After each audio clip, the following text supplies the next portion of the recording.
In the dim light of dawn, Marawi lay beneath a fragile veil of calm. The sun's first tender rays filtered through the restless clouds above Lake Lano, reflecting off the water in a silvery, trembling sheen, as though the city itself were holding its breath. The streets, still empty, whispered faint echoes of the lives that would soon be uprooted, as if the walls and cobblestones themselves remembered rhythms of life long past. There was an unspoken symmetry here, the quiet harmony of a place shaped by centuries of devotion, commerce, and human connection, where the mingling aromas of coffee, incense, and the morning's first bread lingered in the alleys, and the distant call of prayer carried across rooftops in wavering resonance. Yet, beneath this apparent serenity, a subtle tension coiled, invisible but palpable, like the tremor that precedes an earthquake. The city's heartbeat, slow and steady in appearance, betrayed a deeper pulse, one attuned to rumors of unrest, to the stirrings of forces both seen and unseen, that would, in time, fracture its very essence. It was the spring of 2017, though in Marawi, time often seemed to flow in a rhythm dictated not by calendars but by tides, by prayer, and by the traditions passed down through generations. Children played in the early streets, their laughter hesitant, punctuated by the occasional bark of a dog or the scraping of a cart over worn stones, unaware of the currents of history and ideology slowly gathering beyond their immediate perception. Merchants swept their doorways, their hands dusted with grains and sand, while the elderly lingered in quiet corners, observing the city with eyes sharpened by years of watching the world tilt in both quiet and violent ways.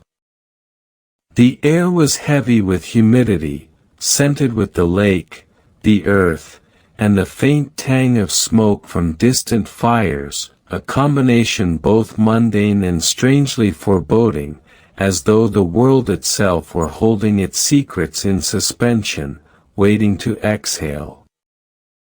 The first murmurs of tension had come in whispers, political disputes, territorial grievances, rumors of militant factions finding footholds in forgotten alleys and isolated towns. The Maute Group, a name that had once carried only muted weight, was beginning to resonate with a chilling insistence. They were young men and women, some born in Marawi itself, others drawn from surrounding provinces, and still others whispered to have come from far-flung regions, swept up in a tide of ideology that promised purpose and belonging in a world that often seemed indifferent. They trained in shadows, spoke in coded language, and planted seeds of unrest that only the attuned could perceive. Their presence was like the faint scent of decay carried on the wind, subtle, almost imperceptible, yet persistent enough to unsettle even those accustomed to life's more somber truths. And yet, in the city's daily rhythm, nothing seemed amiss. Minarets rose proudly into the sky, their silhouettes black against the growing light. Markets opened with gentle murmurs, the soft cries of vendors calling attention to fruits, fabrics, and trinkets that glinted in the morning sun. Students in simple uniforms walked in measured lines to schools whose gates had known generations of learning, laughter, and whispered secrets. Life, in its habitual form, pressed forward, utterly unaware of the impending rupture, unaware that the city's very streets would soon be rewritten by fire and gunpowder, by fear and courage, by desperation and strategy. The past, present, and future coexisted in this delicate, precarious weave, a tapestry waiting to be torn and restitched in shapes unknown. As the sun ascended, painting the lake in molten gold and casting long shadows across narrow alleyways, the air seemed to vibrate with a subtle, almost imperceptible anticipation. One could sense it if one listened closely, the soft scrape of boots in a distant street, the faint murmur of voices just beyond hearing, the shadow that lingered in a doorway a second longer than expected. It was the calm before the storm, the quieting of the world before it erupted into chaos, the lull that always precedes disaster. Marawi, in that fleeting, suspended moment, was at once alive and fragile, poised on the edge of a story that would be told in rubble, in resilience, and in the tremors of memory that linger long after the guns fell silent. This is the story of Marawi Under Siege, not merely a tale of conflict, but a meditation on the fragility of peace, the persistence of hope, and the eerie quiet that falls when a city's soul is tested. The battle that would come was not a sudden thunderclap, but a slow, inexorable rise of shadow, a reshaping of space and time that would leave marks both visible and unseen. And as we begin this journey, we step softly into its streets, into the whispers of walls and the sighing of trees, into the murmur of a city on the cusp of transformation, where every heartbeat, every echo, every pause carries the weight of what is to come.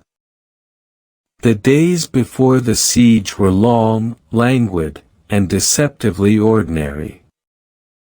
In Marawi, life moved with a rhythm dictated by the sun and the lake, by the morning calls to prayer and the slow rustle of palm fronds against warm winds. Streets that would soon echo with gunfire were still lined with merchants arranging baskets of fruits, clothes hanging like banners of color in the sun, and the occasional child tracing patterns on the dirt with a stick, unaware that these streets would soon be transformed into battlegrounds. From a distance, the city appeared untouched, a jewel resting on the lakeshore, a place where history had left its fingerprints on the mosques, the markets, the schools, and the quiet plazas. Yet in the shadows, currents of unease were weaving themselves through the fabric of daily life, subtle and almost imperceptible, yet potent enough to awaken a deep, almost ancestral vigilance in those who sensed them. The Maute Group, small but growing, operated quietly, their presence at first as unnoticed as the rustle of leaves in the breeze. They were young men and women, some born and raised in Marawi, others drawn from neighboring towns or distant regions, all united by a rigid ideology, by a promise of belonging, and by a silent hunger for power that would soon manifest in a violent crescendo. They moved in ways that were careful and calculated, leaving no visible trace except for fleeting shadows, strange gatherings at dusk, and the occasional murmured words that carried like wind through the alleys.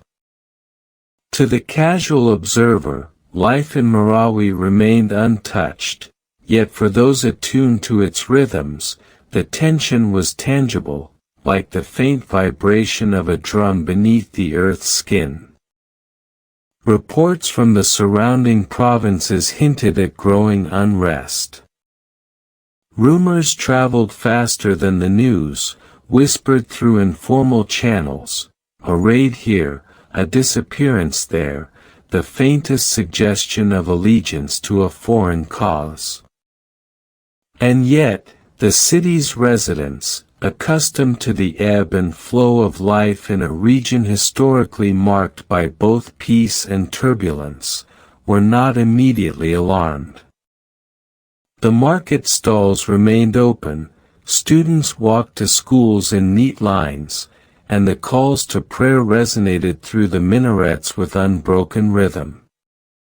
The calm was, in hindsight, deceptive, for it masked an undercurrent of activity that had been steadily building for years, nurtured by historical grievances, by economic disparity, and by the allure of radical certainty in a world that often seemed unmoored. It was in this liminal space, between visible tranquility and invisible preparation, that the first fissures of impending conflict began to show. The military, guided by intelligence reports, had begun to track known militants in and around the city, yet there was little sense of immediacy.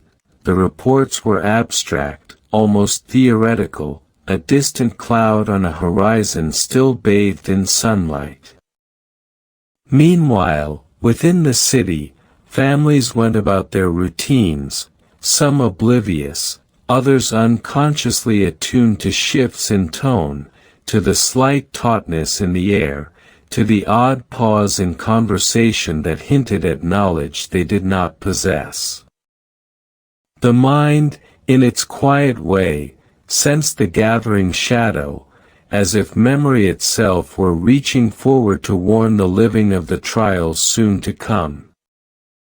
By mid-May, the air in Marawi had grown heavy with expectation, though no one could have articulated its source. Children played in the early streets, kicking worn balls along dusty pathways, while women carried baskets of rice and dried fish from market stalls back to their homes, their faces calm, their hands steady, unaware that the very streets they traversed would soon become the front lines of an urban war. From the hills surrounding the city, occasional figures could be seen moving with deliberate purpose, unremarkable to an untrained eye, yet deliberate, each step measured, each pause calculated. These movements went largely unnoticed, like small ripples on a lake that would, in time, become waves strong enough to reshape the entire shoreline.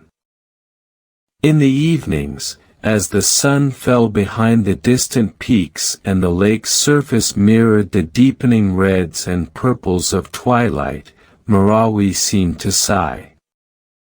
Smoke from cooking fires mingled with the scent of wet earth, carrying across neighborhoods in a gentle, drifting haze. The city's history, the centuries of trade, worship, learning, and human resilience, was palpable in the air, a weight that pressed quietly against the imagination, reminding all who lingered in its spaces that nothing, no matter how permanent it seemed, could endure unchanged forever. And yet, in this stillness, the first tremors of upheaval moved silently, like a snake beneath the grass, invisible but inexorably approaching. The Maute Group's consolidation of power in the outskirts of the city continued unnoticed by many.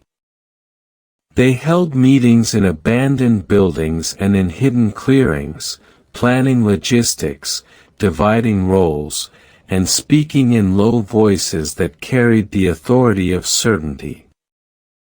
Their movements were deliberate, their communication cryptic, each act a small but calculated contribution to a larger design that no one outside their circle could yet perceive. Occasionally, they would pass through the city's outskirts, blending in with daily life, carrying supplies or messages, their presence a ghostly thread woven into the fabric of routine. It was as though the city itself had become a stage, with all participants unaware that a play of terror and resilience was quietly being scripted. The military began to notice anomalies, fluctuations in communications, patterns in movement, sudden absences of known locals. These signs, subtle and easily misinterpreted, suggested the presence of an organized, coordinated group within the city. Intelligence reports flagged potential threats, but bureaucracy and the city's daily bustle created a lag between awareness and action. Officers spoke quietly in offices, mapping possible scenarios, their words measured and cautious, aware that even minor missteps could have profound consequences. Meanwhile, the residents of Marawi continued their lives, washing clothes, preparing meals, and attending prayers, unaware that the rhythm of life they relied upon was already being disrupted in ways imperceptible yet irreversible. By late May, tension had begun to manifest in physical ways. Street dogs wandered nervously, and the air seemed thicker, laden with heat and humidity, yet carrying a faint metallic undertone, almost imperceptible. Merchants found that their goods were being stolen more frequently, not by chance, but by design.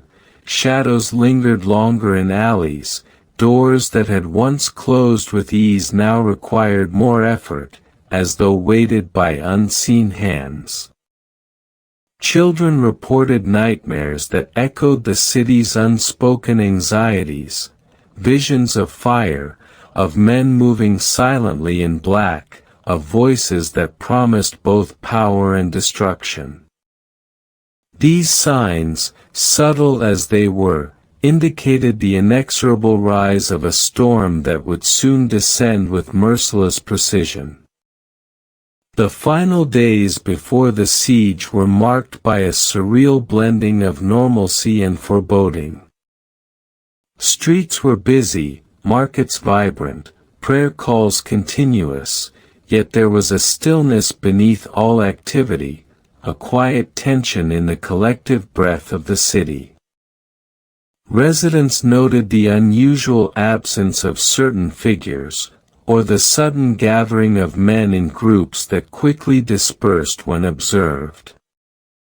The city's animals, attuned to vibrations beyond human perception, became restless. Windows rattled without wind, and doors creaked for no apparent reason. Even the lake, usually placid in the mornings, reflected a strange, unsettled shimmer, as though the water itself had felt the gathering shadow. And then, on May 23, 2017, the first gunshots echoed across Marawi. They were abrupt, violent, slicing through the air like jagged glass. The Maute Group, with assistance from their allies, had launched their surprise attack, seizing key government buildings, cutting communications, and hoisting the black flag of ISIS over the city. The streets erupted in chaos, the quiet cadence of daily life shattered. Families ran, homes were barricaded, prayers turned frantic, and the once sleepy alleys became corridors of fear. The shadow that had been gathering in silence now revealed itself in fire, in smoke, in the unmistakable terror of an urban battlefield. This was the moment when Marawi transitioned from a city of memory and culture into a crucible of war and resilience. The historical currents that had shaped it, colonial legacies, socio-economic divides, regional tensions, and the allure of radical ideologies, merged with the immediacy of violence, creating a tapestry of suffering, courage, and human endurance. Every street, every mosque, every home became a repository of stories, of fear and hope intertwined, as the siege unfolded over the weeks and months to come. And in this, the city itself seemed to breathe differently, as though it had become sentient, aware of the transformation imposed upon it, its pulse now synchronized with both the terror of human conflict and the quiet determination of survival. The first military encounters were a disorienting blend of precision, panic, and unpredictability, unfolding like a slow-motion nightmare. Soldiers, trained for combat yet unprepared for the peculiarities of urban warfare in Marawi's labyrinthine streets, moved cautiously through alleys lined with buildings whose walls had suddenly transformed from familiar structures into potential hiding places for death. Gunfire cracked intermittently, echoing off narrow passageways and reflecting unpredictably from shattered windows, creating a phantom orchestra of violence that seemed almost orchestrated, as though the city itself had become a participant in the conflict. The militants, using intimate knowledge of the streets, darted between structures, planting improvised explosive devices and snipers in high vantage points, turning each familiar landmark, a mosque, a marketplace, a school, into a potential theater of ambush. The cacophony was punctuated by the sudden, terrifying quiet that followed every exchange of gunfire, leaving soldiers and civilians alike suspended in a moment of uneasy awareness, listening to the faintest sound of movement, the almost imperceptible click of a door, the rustle of fabric against concrete, any of which could signify life or death. Civilians found themselves thrust into a surreal reality where ordinary routines were rendered meaningless. Families barricaded themselves in their homes, piling mattresses against doors, covering windows with sheets, and whispering prayers that were half desperation, half hope. Children, too young to comprehend ideology yet painfully aware of danger, huddled in corners with their siblings, their small hands trembling as they listened to explosions reverberating through walls. Mothers whispered the Quran, fathers tried to maintain composure, but the faintest tremor of fear permeated every gesture. From the rooftops, smoke rose in thin spirals, staining the morning light. The lake, once a placid mirror of the sky, reflected the chaos in distorted ripples. Some families fled through back alleys, guided by instinct and memory, seeking temporary sanctuary in houses of relatives or abandoned shops. Others, immobilized by fear or injury, remained trapped, their presence imperceptible yet tragically critical to the unfolding narrative of survival. Urban warfare in Marawi revealed itself not as grand, sweeping movements of armies, but as a series of intimate, claustrophobic encounters. Streets became corridors of death, stairwells became vantage points, basements, hiding places and traps. The soldiers, trained to engage in conventional combat, struggled to adapt to the shifting geometry of a city transformed into an intricate puzzle of threat and concealment. Militants moved like shadows, anticipating movements, exploiting blind spots, and creating an environment where every step carried uncertainty.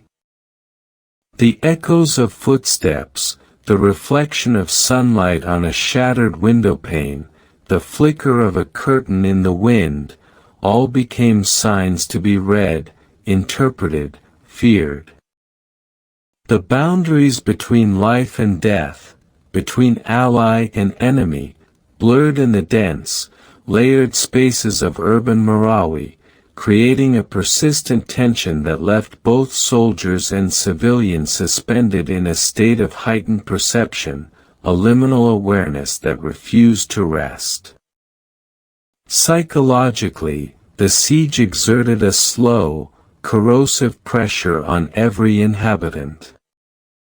Time became fluid, hours stretched interminably, punctuated by bursts of violence, and then suspended in silence that was both relief and torment. Fear, that primal emotion, became a constant companion, shaping decisions, conversations, and even the rhythm of sleep, which came fitfully or not at all. Soldiers reported disorientation, a sense that the city itself was alive, watching, responding to their movements with malevolent anticipation. Civilians described dreams haunted by the echo of explosions and the silhouettes of men in black, visions that replayed events even as they attempted to sleep, creating a cycle of trauma that entwined imagination and reality. In the quiet moments, when the gunfire paused and the city seemed to exhale, the lingering tension was almost tangible, a slow, creeping presence that weighed on hearts and minds alike. The city itself shifted in eerie ways as the siege unfolded. Familiar streets were marred by rubble, homes that once stood proud were now skeletal frameworks of concrete and steel. Smoke lingered persistently, rising from destroyed markets, burned vehicles, and collapsed rooftops, painting the sky in an apocalyptic haze. The wind carried with it strange, unsettling scents, acrid residue from explosives, the tang of blood, and the faint, lingering aroma of food left behind by fleeing families. Minarets, once symbols of faith and constancy, now loomed over ruined streets, casting long, jagged shadows that moved slowly as the sun traced its path across the sky. Even the lake, whose surface had mirrored tranquility for centuries, seemed transformed, its waters reflecting the fire, smoke, and scattered debris of a city struggling to survive. This mutable environment, both familiar and alien, created a landscape that was at once terrifying and mesmerizing, a place where the mind was forced to reconcile the beauty of history with the horror of violence. In these moments, the meditative awareness of the city's fragility became unavoidable. Each alleyway, each rooftop, each shattered window, seemed to hold the memory of the lives that had passed through them, lives now suspended or ended. The battle, though immediate and physical, existed simultaneously as a psychological and metaphysical experience, the interplay of human courage and desperation against the silent witness of centuries-old structures, the intangible pulse of history that seemed to observe, judge, and endure. Soldiers, militants, and civilians alike became part of this suspended consciousness, and meshed in a narrative where survival was intertwined with observation, perception, and memory. The siege, therefore, was not only a physical struggle, but a meditation on temporality, on the fragility of human constructs, and on the resilience inherent in the act of enduring uncertainty. As the days progressed, a strange rhythm emerged.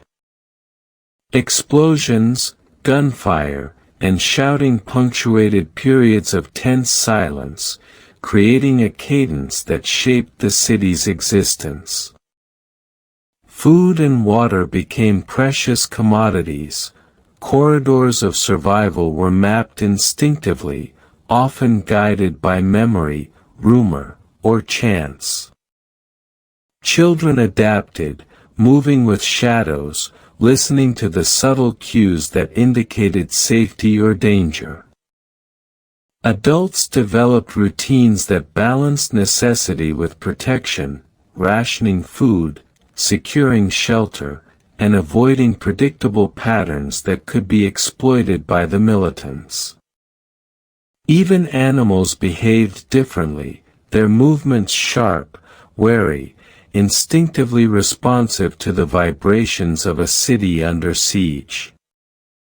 In this suspended temporal reality, Marawi was transformed into a living organism, responsive to its inhabitants, yet altered irrevocably by the presence of violence. The siege created a liminal space where time, memory, and fear coalesced. Soldiers navigated streets that had once been familiar, now rendered unrecognizable by rubble and deliberate obstruction. Civilians wandered the ruins of their neighborhoods, seeking signs of life or remnants of the past, often discovering only echoes of what had been. The city's air carried an almost musical quality, a dissonant harmony of distant gunfire, collapsing buildings, human cries, and the soft murmur of prayer from those who continued to seek solace amidst devastation. Every sound was amplified, every shadow a potential threat, and every quiet moment a deceptive lull in a storm whose full force had yet to be felt. In this eerie interplay, Marawi existed simultaneously as a site of human suffering, a chronicle of resilience, and a canvas for meditation on the transient nature of existence. The morning after the first volleys of gunfire brought no relief, only a heightened awareness that every structure could be a battlefield and every shadow a harbinger of sudden death.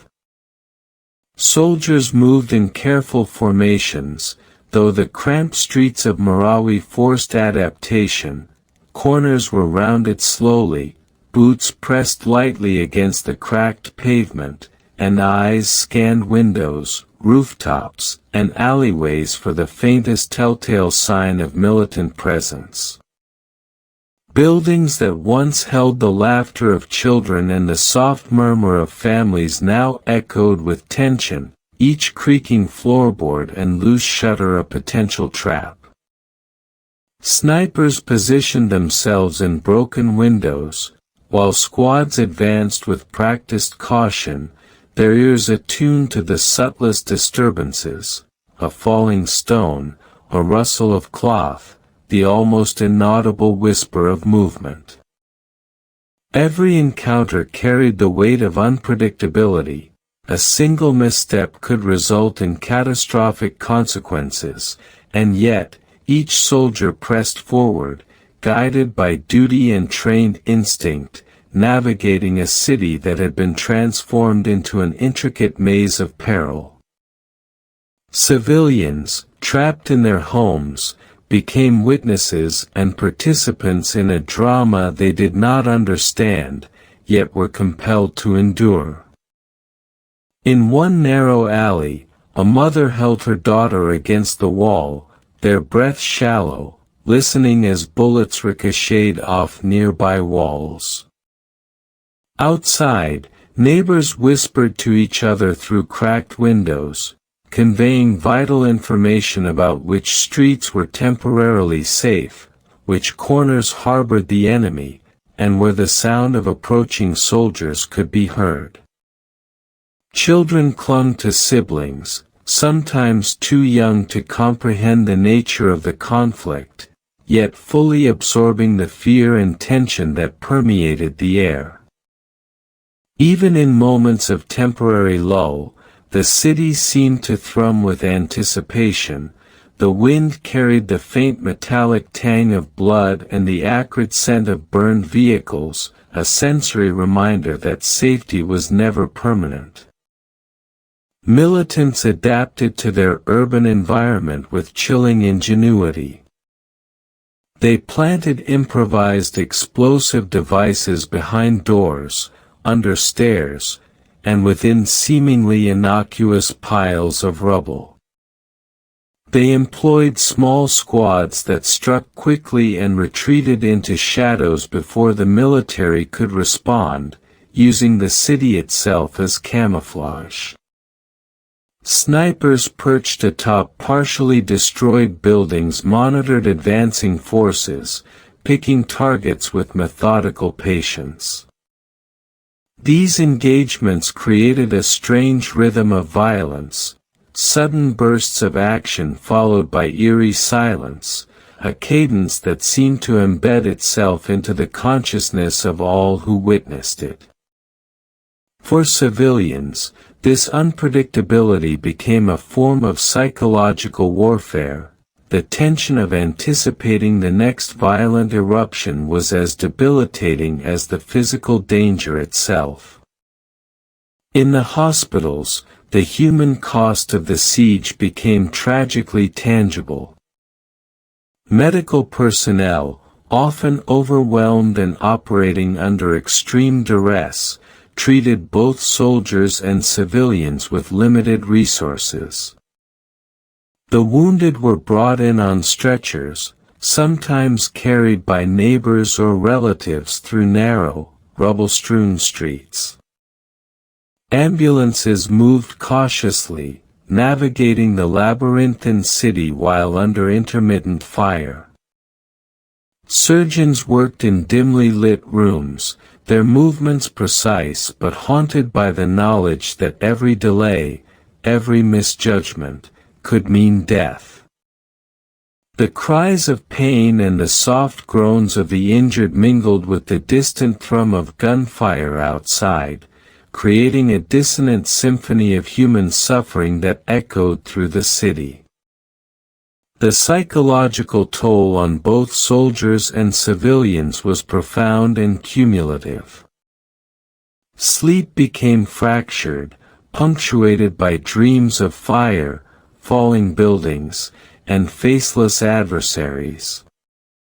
Memories of daily life, markets, schools, prayers, intermingled with scenes of destruction, creating a temporal dissonance in which past and present collided. Soldiers reported feelings of hyper-awareness, constantly scanning for threats even in moments of apparent calm, while civilians described a pervasive sense of unease, a sensation that the city itself was watching, recording, and responding to their every action. The boundary between observer and participant dissolved, leaving all in a heightened state of consciousness where perception itself was weaponized. Amidst this turmoil, the city's environment continued to shift in subtle, unnerving ways. Buildings, stripped of windows and doors, became jagged silhouettes against a gray sky, their skeletal frames casting distorted shadows that stretched across streets in unnatural angles. Smoke from fires, sometimes small and localized, sometimes consuming entire blocks, rose in lazy spirals, diffusing the morning light and painting everything in hues of gray and orange. Trees, once verdant and protective, now bore marks of shrapnel, their leaves torn and hanging limp, rustling with a whisper that seemed to echo human cries. The lake, traditionally a mirror of serenity, reflected not the sun but the smoke, rubble, and occasional flash of flame, as if its waters themselves had absorbed the city's anguish. In these spaces, the natural world seemed to participate in the siege, becoming a silent, eerie witness to the unfolding human drama. Militant tactics evolved as the conflict progressed. Small squads coordinated ambushes, cutting off soldiers' routes, then vanishing before reinforcements could arrive. They exploited every architectural feature. Stairwells became traps, rooftops sniper nests, and hidden passages escape routes. Some militants disguised themselves as civilians, blending into the chaos and further complicating efforts to secure streets. The military adapted by mapping the city in painstaking detail, establishing checkpoints, and attempting to isolate pockets of resistance. Yet each advance was met with cunning countermeasures, and every success was tempered by the relentless cost in both human life and the physical destruction of the city. Civilians' resilience manifested in subtle acts of survival. Families marked safe corridors with discreet symbols, neighbors warned one another of approaching danger, children learned to move silently, mimicking the cautious patterns of soldiers above their heads. These adaptations were both practical and symbolic, asserting human presence and defiance in a city increasingly dominated by chaos. In some homes, elders recited prayers in whispers, their voices a thread of continuity that bound the present to the past, reminding all who listened of cultural identity and shared history even as the siege threatened to erase them.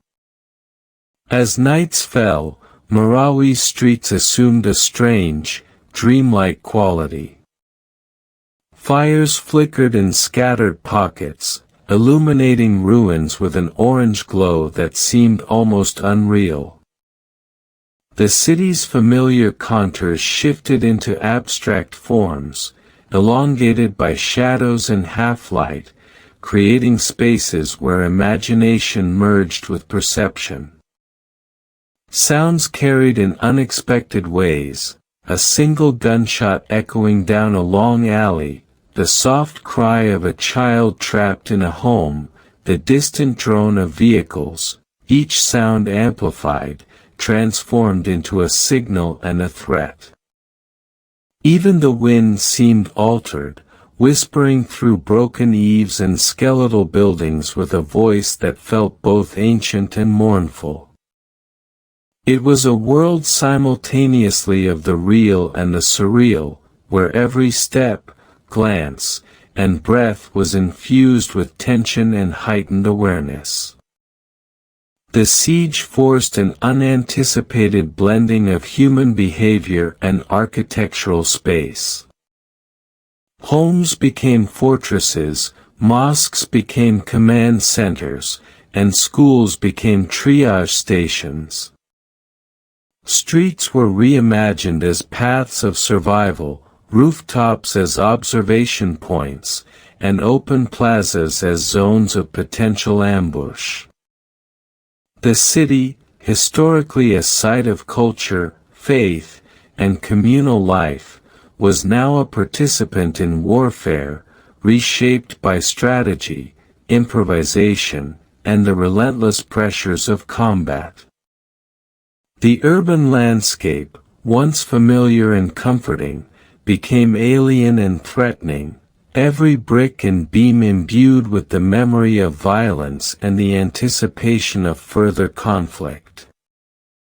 In the minds of those living through it, time fractured. Days bled into nights with little differentiation. The sun rose over a city both familiar and unrecognizable, and evening brought not rest but the eerie stillness that follows a storm. Thoughts drifted constantly between memory and observation, recollections of normal life interwoven with the immediacy of threat. Dreams merged with waking perception, leaving an impression that Marawi itself had become a conscious entity, aware of the choices and movements of all who inhabited it. Soldiers, civilians, and militants alike were enmeshed in this liminal reality, participants in a narrative that was as psychological and spiritual as it was physical. Even as individual battles raged in pockets throughout the city, the siege operated as a collective, almost living system of conflict.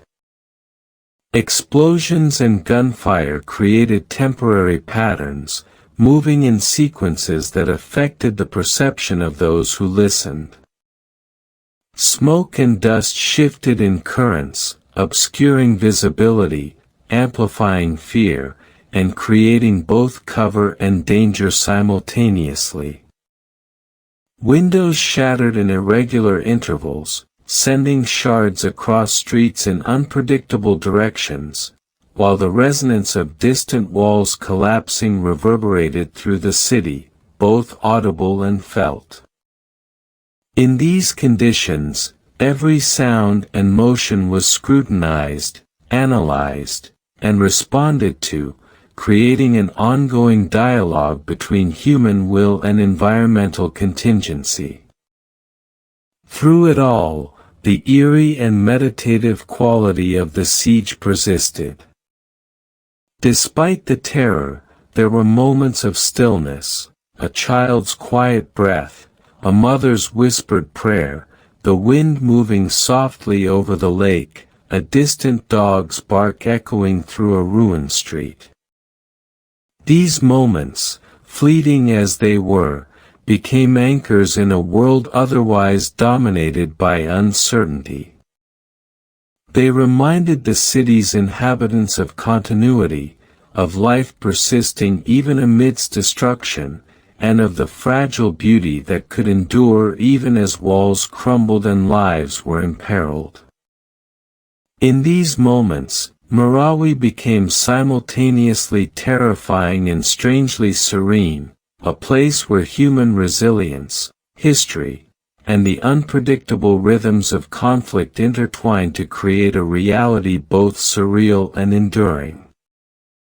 As the siege deepened, the lives of civilians became intertwined with the ebb and flow of combat, each day a precarious balance between survival and observation. In one neighborhood, a small family of 5 huddled in a once familiar home whose windows had been shattered by stray bullets.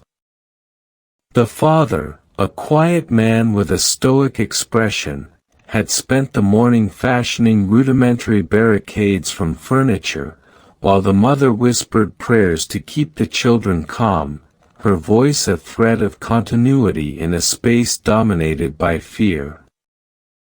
Outside, the streets were unrecognizable, piles of debris, burned-out vehicles, and makeshift fortifications rendered familiar pathways into perilous corridors. Every noise, from the distant rattle of a shutter to the soft scuff of a boot on broken pavement, was analyzed for threat, each sound potentially signaling the proximity of militants or soldiers. The children, sensing the tension, adapted instinctively, crouching low, moving only when necessary, their small hands gripping improvised tools for protection, a haunting blend of innocence and premature resilience. Military operations unfolded with both precision and improvisation. Units moved through the fractured cityscape, employing small squads, reconnaissance teams, and engineers to navigate the urban maze. Rooftops became vantage points for snipers, stairwells were cleared with caution, and every corner was approached with the awareness that a single misstep could be fatal. The Maute militants, intimate with the city's geography, used every building, alley, and debris-strewn path to their advantage. They employed hit-and-run tactics, utilizing sudden, coordinated bursts of violence before melting back into shadows. Explosions reshaped streets in real time, altering both strategy and perception, forcing soldiers to adapt constantly to a city that was simultaneously static and mutable.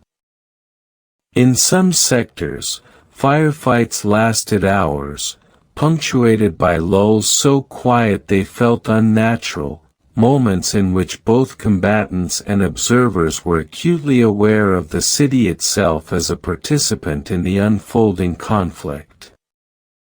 Survivors' narratives reveal the subtle ways in which human ingenuity and resilience emerge under extreme conditions.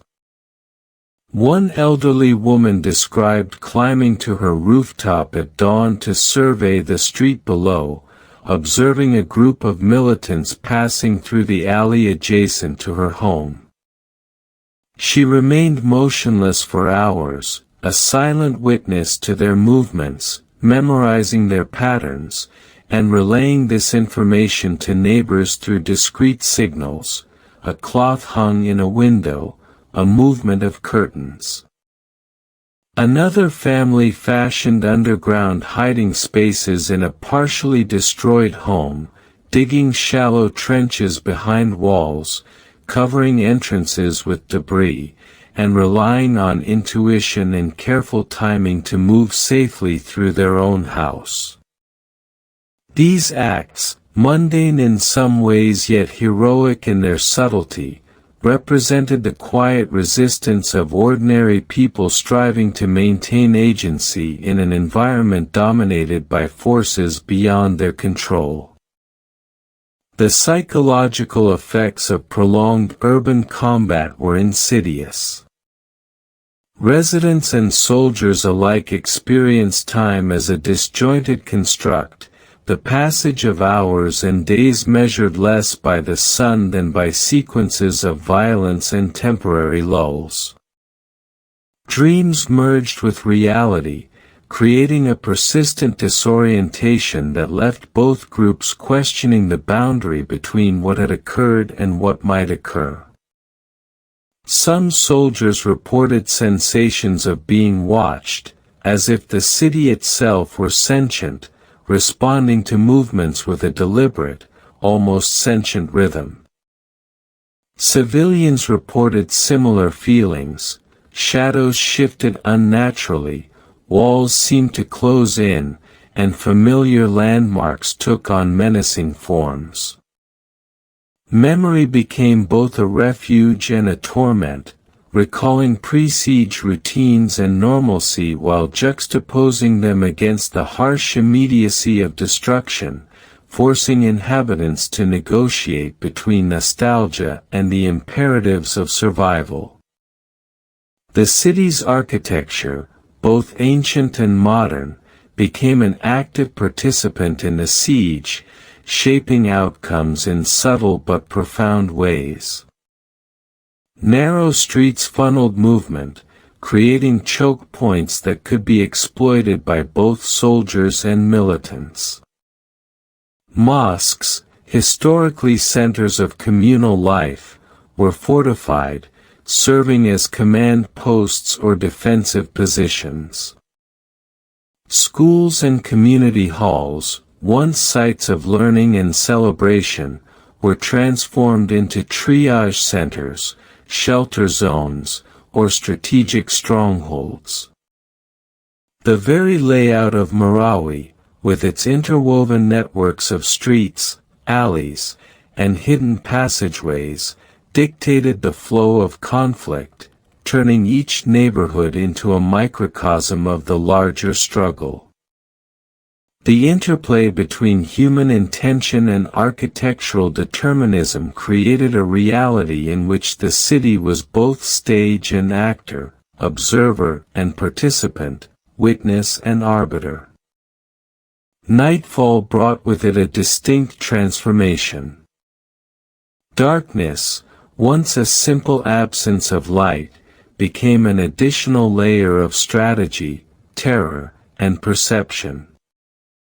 Fires flickered in scattered locations, casting unnatural shadows that stretched across rubble-strewn streets and collapsed buildings.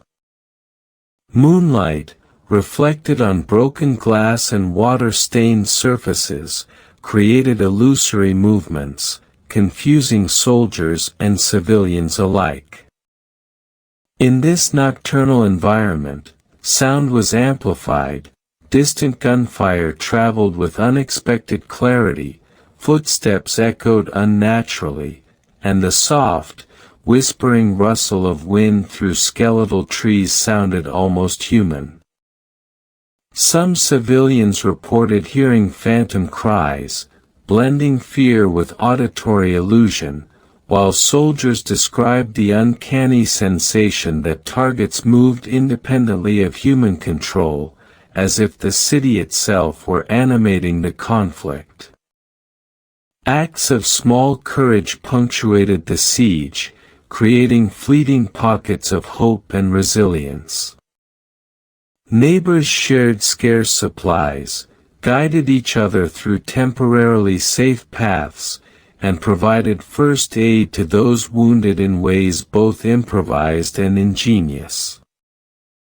Children, forced into awareness, learned to communicate with gestures, to navigate streets silently, and to sense danger instinctively. In moments of calm, adults would whisper stories of better times, of festivals and markets, of lakeside picnics and schoolyard games, grounding themselves and their families in memory, a fragile tether to a life that might have been lost forever. These acts, subtle yet persistent, formed the human heartbeat of a city otherwise dominated by machinery of war and the unpredictable dynamics of urban combat. By mid-siege, entire neighborhoods had been reshaped. Rubble formed irregular pathways, impromptu barricades were erected at intersections, and improvised communication networks, signal flags, markers, and subtle gestures, enabled civilians to navigate the environment safely. The interplay of destruction and adaptation created an almost surreal landscape. Streets became symbolic maps of survival, roofs became observation decks, and every ruined building held both memory and threat. Soldiers adapted their tactics accordingly. Clearing operations were slow, methodical, and often exhausting, requiring the constant recalibration of assumptions based on the city's transformed topography. The battle became a chessboard in 3 dimensions, each decision carrying profound consequences. Amidst this ongoing struggle, the meditative and eerie qualities of Marawi persisted. Time, memory, and consciousness coalesced into a continuous reflection on impermanence, fragility, and human resilience. The city, simultaneously haunted by its history and reshaped by violence, became a living canvas of human experience, the intersections of fear, hope, strategy, and survival painted across streets, rooftops, and alleys. Residents moved cautiously, aware that each decision had immediate implications, yet also guided by memory, instinct, and the subtle rhythms of a city in flux. Soldiers, despite training and discipline, found themselves negotiating both physical and psychological landscapes, their movements choreographed by the unpredictable interplay of human behavior and environmental contingency. Even as chaos reigned, moments of uncanny stillness emerged. A child's laughter, muffled and hesitant, occasionally pierced the din, a reminder of life's persistence amidst destruction. A distant call to prayer, though interrupted and uncertain, resonated through the ruins, an echo of continuity in a city fractured by conflict. Trees, stripped and scarred, swayed gently in the wind, whispering stories of endurance and quiet observation. The lake, reflecting the smoke, fire, and muted moonlight, seemed to absorb and respond to the city's anguish, a silent chronicle of suffering and survival. These interludes, fleeting and fragile, offered both psychological reprieve and haunting contrast, emphasizing the duality of existence under siege, terror and resilience, despair and hope, destruction and continuity. As the chapter of initial engagement drew on, the cumulative effects of prolonged violence, displacement, and uncertainty became evident. Civilians adapted, soldiers recalibrated, and the city itself continued to transform, both physically and perceptually. The boundaries between past and present, observer and participant, life and death, were increasingly blurred. Every street held a memory, every ruined structure a narrative, and every quiet moment a reflection of tension barely suspended. The siege had turned Marawi into a living chronicle, where every human action, environmental shift, and psychological response contributed to a multi-layered story of endurance, horror, and meditative observation. In the quiet that occasionally punctuated the ongoing chaos, one could perceive a strange rhythm, the breath of a city suspended between worlds, a suspended symphony of human action, environmental reaction, and historical memory. Soldiers and civilians alike moved through this rhythm, their consciousness attuned to patterns imperceptible to outsiders. Each decision, each movement, each act of courage or restraint was amplified by the city's peculiar geometry, creating consequences both immediate and long-reaching. The siege, though violent and chaotic, became a lens through which the fragility and resilience of human life, and the uncanny responsiveness of place itself, could be observed and contemplated. Marawi poised at the threshold of transformation. A city once defined by daily rhythms and centuries of culture had become a nexus of human will, fear, resilience, and eerie, almost sentient observation. The initial encounters, the experiences of civilians, the evolution of urban warfare tactics, the psychological weight of sustained threat, and the ever-shifting environment all combined to create a tableau that was both meditative and disturbing. Marawi had entered a liminal state, one in which history, violence, memory, and survival were inextricably intertwined, setting the stage for the prolonged and harrowing chapters of conflict yet to come. The days that followed the initial eruption of violence were defined by an uneasy, relentless rhythm. Marawi, a city once alive with the cadence of prayer, trade, and laughter, now pulsed with a dissonant heartbeat, one measured in gunfire, whispered movements, and the subtle tremors of human fear. Every street, alleyway, and rooftop became a stage upon which the interplay of survival, strategy, and resistance unfolded. Soldiers moved with careful deliberation, mapping the urban labyrinth in real time, while militants exploited every crevice, window, and passageway to create both physical and psychological barriers.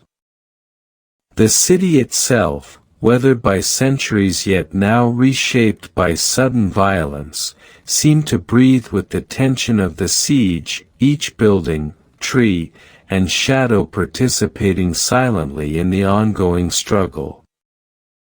Civilian resistance emerged as a quiet, pervasive force, a testament to human adaptability in the face of overwhelming danger. Families who had initially sought only to survive began to organize, using coded signals to communicate safe routes through streets riddled with explosives, debris, and snipers. Mothers and fathers guided children along these corridors, whispering not only instructions but also prayers and encouragement, teaching them to read subtle environmental cues that signaled both danger and opportunity. Small acts of ingenuity, marking walls with discrete symbols, using reflective surfaces to signal approaching threats, or creating improvised hiding spaces in ruins, became essential tools of survival. These acts, often invisible to outsiders, were critical in preserving life and sustaining a sense of agency in a city dominated by chaos. Military operations intensified with each passing day, revealing both the adaptability of the human mind and the perverse creativity of urban combat. Soldiers, initially disoriented by the unfamiliar terrain, began to coordinate more effectively, employing reconnaissance drones, improvised barricades, and controlled sweeps of streets known to harbor militants. Each encounter was fraught with uncertainty. A corner that appeared empty could conceal an ambush, a window could hide a sniper, and every noise, whether the clatter of debris or a distant shout, carried potential consequences. The militants' knowledge of the city's topography allowed them to exploit these vulnerabilities, striking with precision and retreating into the shadows before response forces could stabilize. It was a dance of strategy and instinct, one in which survival depended as much on perception and patience as on firepower. Civilians bore the psychological weight of this protracted conflict with remarkable, if fragile, resilience. Days and nights blurred together, punctuated by intermittent bursts of violence and long stretches of uneasy calm. The human mind, trained over millennia to seek patterns and anticipate threats, adapted to this environment with heightened acuity. Families developed internal signaling systems, children learned to interpret the subtlest cues in sound and movement, and adults honed instincts that allowed them to navigate the city with minimal exposure. Sleep was fitful, punctuated by dreams of collapsing buildings, fire, and faceless aggressors, yet the persistence of memory and hope created a tenuous but enduring tether to normalcy. Each day, survival became both an act of necessity and a meditation on human endurance, a negotiation between fear and the subtle assertion of agency. The urban landscape itself seemed to participate in resistance, shaping and constraining movement in ways both subtle and overt. Streets once familiar were now blocked by rubble, barricades, and burned-out vehicles, creating labyrinthine pathways that could be controlled, avoided, or exploited. Roofs became observation posts, basements and partially destroyed structures provided shelter, ambush positions, or temporary storage for supplies. The interplay between architecture and human adaptation created a dynamic battlefield in which every structure was a potential ally or threat. Soldiers and civilians alike developed a keen spatial awareness, mapping not only the physical space but also the patterns of movement, threat, and opportunity embedded within it. The city was no longer merely a backdrop, it was a living, responsive participant, shaping the conduct of all who inhabited it. Amidst the chaos, small pockets of organized resistance emerged among civilians. In one district, neighbors coordinated efforts to transport the injured to improvised triage centers, using alleys and hidden pathways to avoid sniper fire. Children, initially hidden and protected, began to play roles in these survival networks, signaling danger or assisting with small tasks under adult supervision. These acts of collective organization were not merely pragmatic, they carried a symbolic weight, asserting the persistence of human dignity and social cohesion in a context dominated by destruction. The interplay of fear and courage created an atmosphere of tense vigilance, in which each individual acted simultaneously to protect life, maintain community bonds, and navigate the ethical complexities of living under siege. Military tactics evolved in response to these civilian networks and the unpredictable maneuvers of militants. Controlled sweeps, coordinated flanking maneuvers, and careful reconnaissance became standard practice, while the use of drones, infrared equipment, and improvised sensors provided new ways to detect threats hidden among rubble and ruins. Yet every technological advantage was countered by the militants' intimate knowledge of the city's layout, their ability to move silently, and their exploitation of vertical and horizontal space. Each encounter became a microcosm of the larger conflict, where success depended not only on brute force but on the ability to anticipate, adapt, and respond to a living, dynamic environment. The psychological toll of continuous urban conflict intensified over time. Soldiers and civilians alike experienced sensory overload, the constant barrage of sounds, gunfire, explosions, collapsing structures, intertwined with the visual chaos of smoke, flame, and debris. The human mind struggled to process these simultaneous stimuli, creating a persistent undercurrent of anxiety, hypervigilance, and fatigue. Sleep was fragmented, moments of rest were haunted by auditory and visual hallucinations shaped by the trauma of recent events. In these conditions, perception became both a tool of survival and a source of stress, a continuous negotiation between alertness and exhaustion, fear and resilience.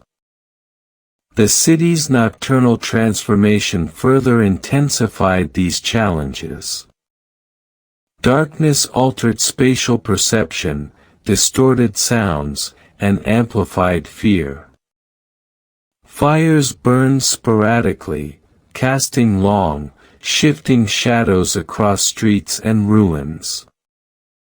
Moonlight reflected off broken glass, puddles, and metal, creating illusions of movement that could mislead or alert observers. Even the wind seemed transformed, whispering through skeletal trees and abandoned buildings with an almost sentient presence, carrying with it the faint echoes of previous encounters and the persistent memory of violence. In this environment, both soldiers and civilians navigated a reality in which the boundaries between perception and hallucination, past and present, threat and illusion, were blurred. Amidst these challenges, acts of defiance and courage persisted. Civilians continued to support each other, sharing food, water, and information, despite the constant threat to their lives. Soldiers demonstrated ingenuity, using both conventional tactics and improvised strategies to counteract militant ambushes and booby traps. Militants, in turn, demonstrated adaptability, exploiting environmental features and civilian presence to create complex tactical advantages. The interplay of these forces produced a tense, ongoing equilibrium, a dynamic system in which every action, choice, and movement carried profound significance.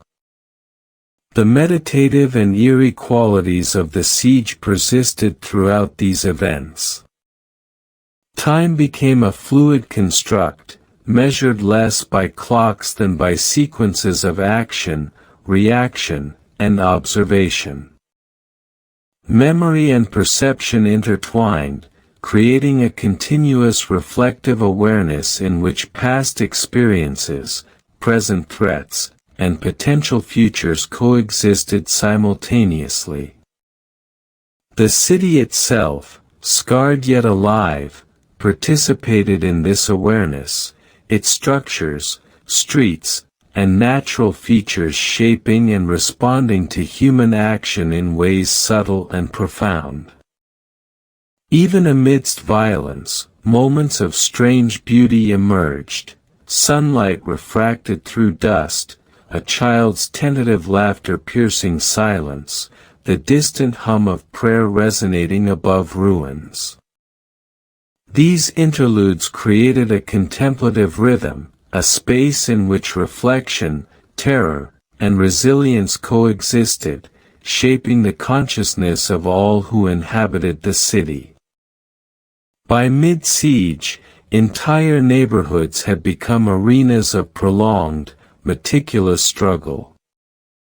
Soldiers advanced slowly, clearing streets in careful sequences, while militants shifted positions constantly, exploiting familiarity with the environment to maintain both offense and defense. Civilians, caught in the interstices of these forces, adapted continuously, negotiating routes, shelter, and resource management with acute awareness. This continuous adaptation highlighted both human resilience and the profound psychological impact of prolonged conflict. Memory, observation, and instinct became intertwined, forming an internal map that allowed for survival in conditions otherwise defined by randomness and danger. Extended narratives of individual survival underscore the depth of human resilience during the siege.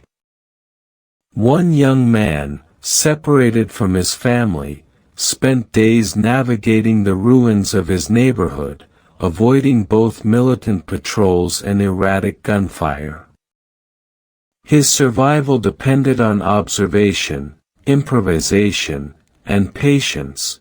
A discarded plank became a bridge, a shadowy corner a temporary refuge, and the subtle sound of water flowing through an abandoned courtyard indicated both potential resources and danger.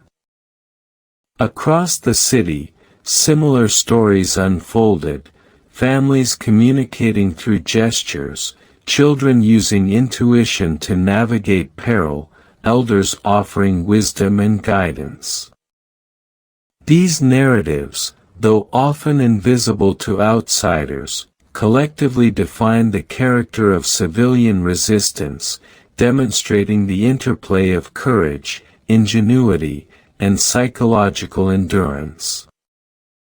The siege deepened, and the city itself seemed to respond to the prolonged engagement with subtle, almost imperceptible shifts.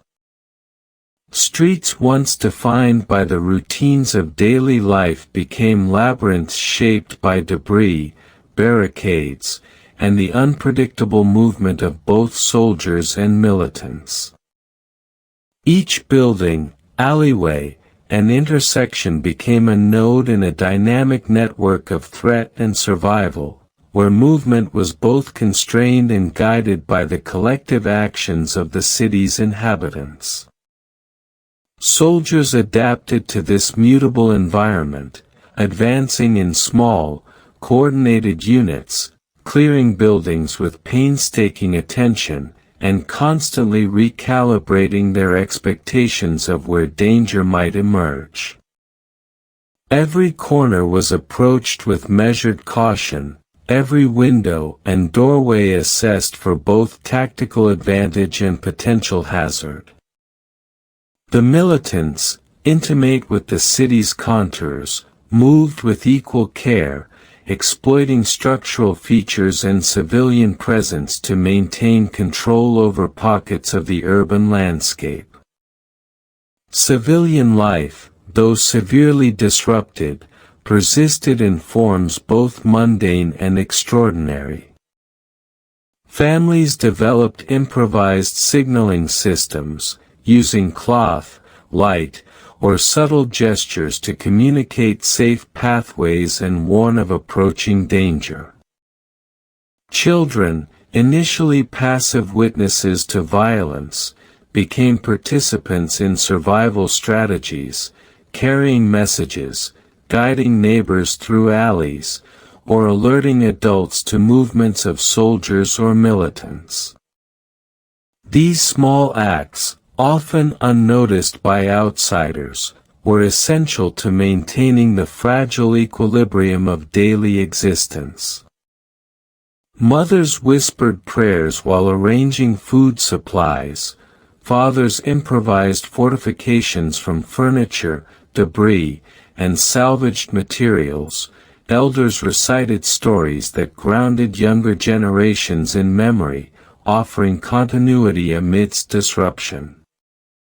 The city, scarred but alive, became both adversary and ally, a living framework within which human resilience was constantly tested and exercised.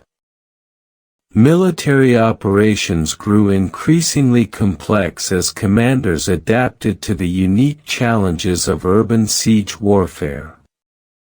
Reconnaissance teams used drones, infrared cameras, and ground scouts to map movement patterns, identify militant positions, and anticipate ambushes.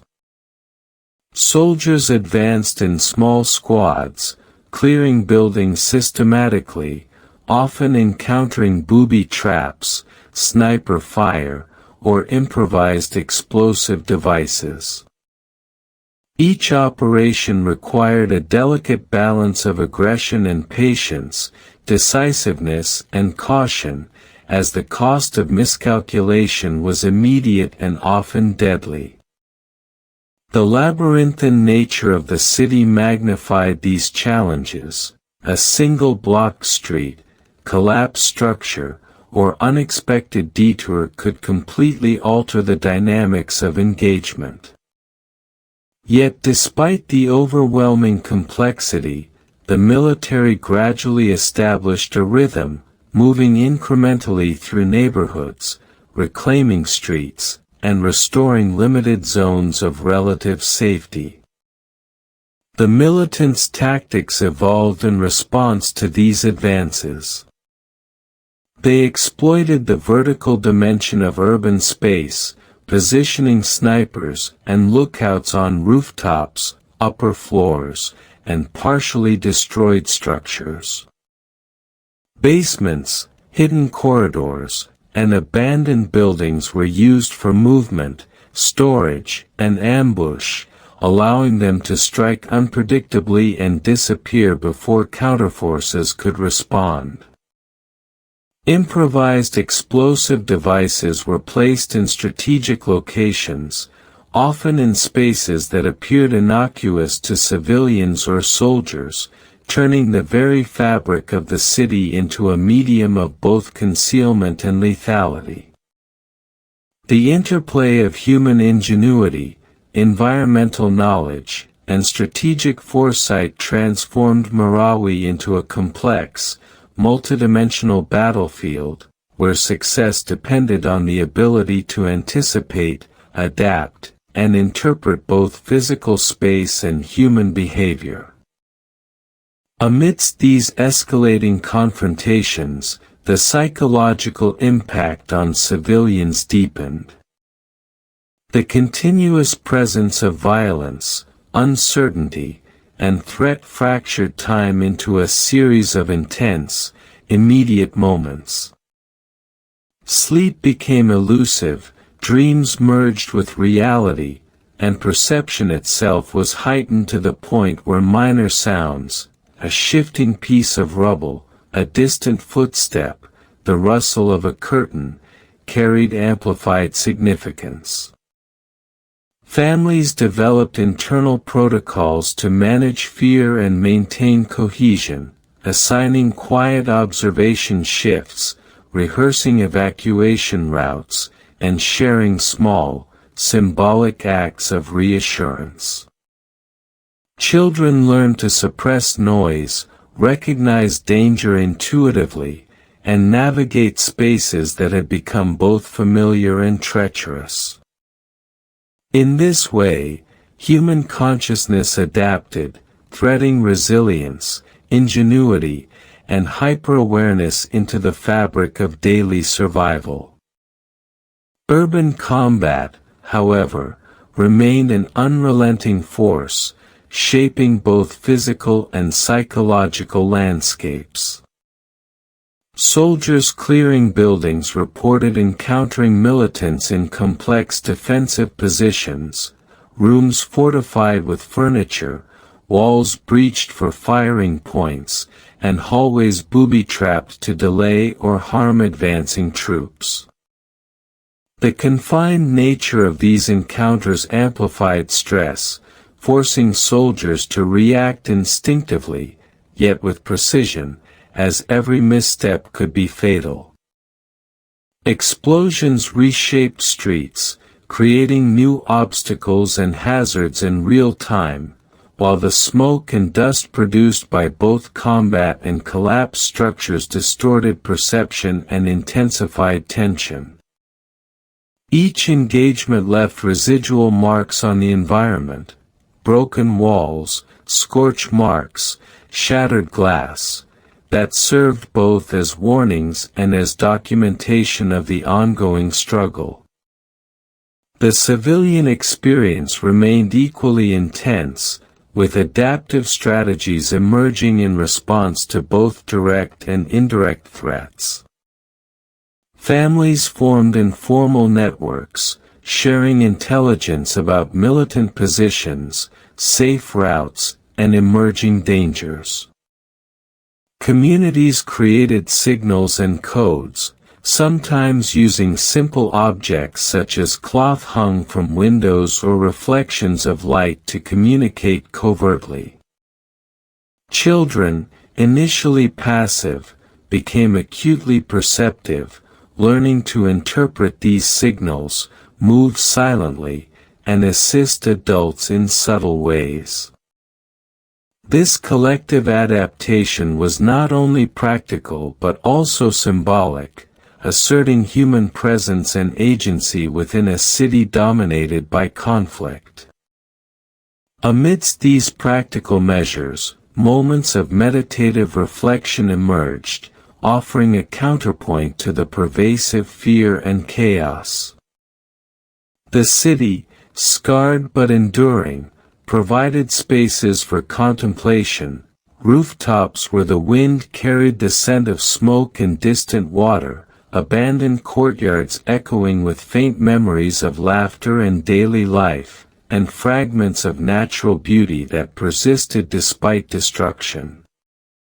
Soldiers and civilians alike experienced fleeting clarity in these moments, perceiving the delicate interplay between fragility and resilience, destruction and continuity, life and impermanence.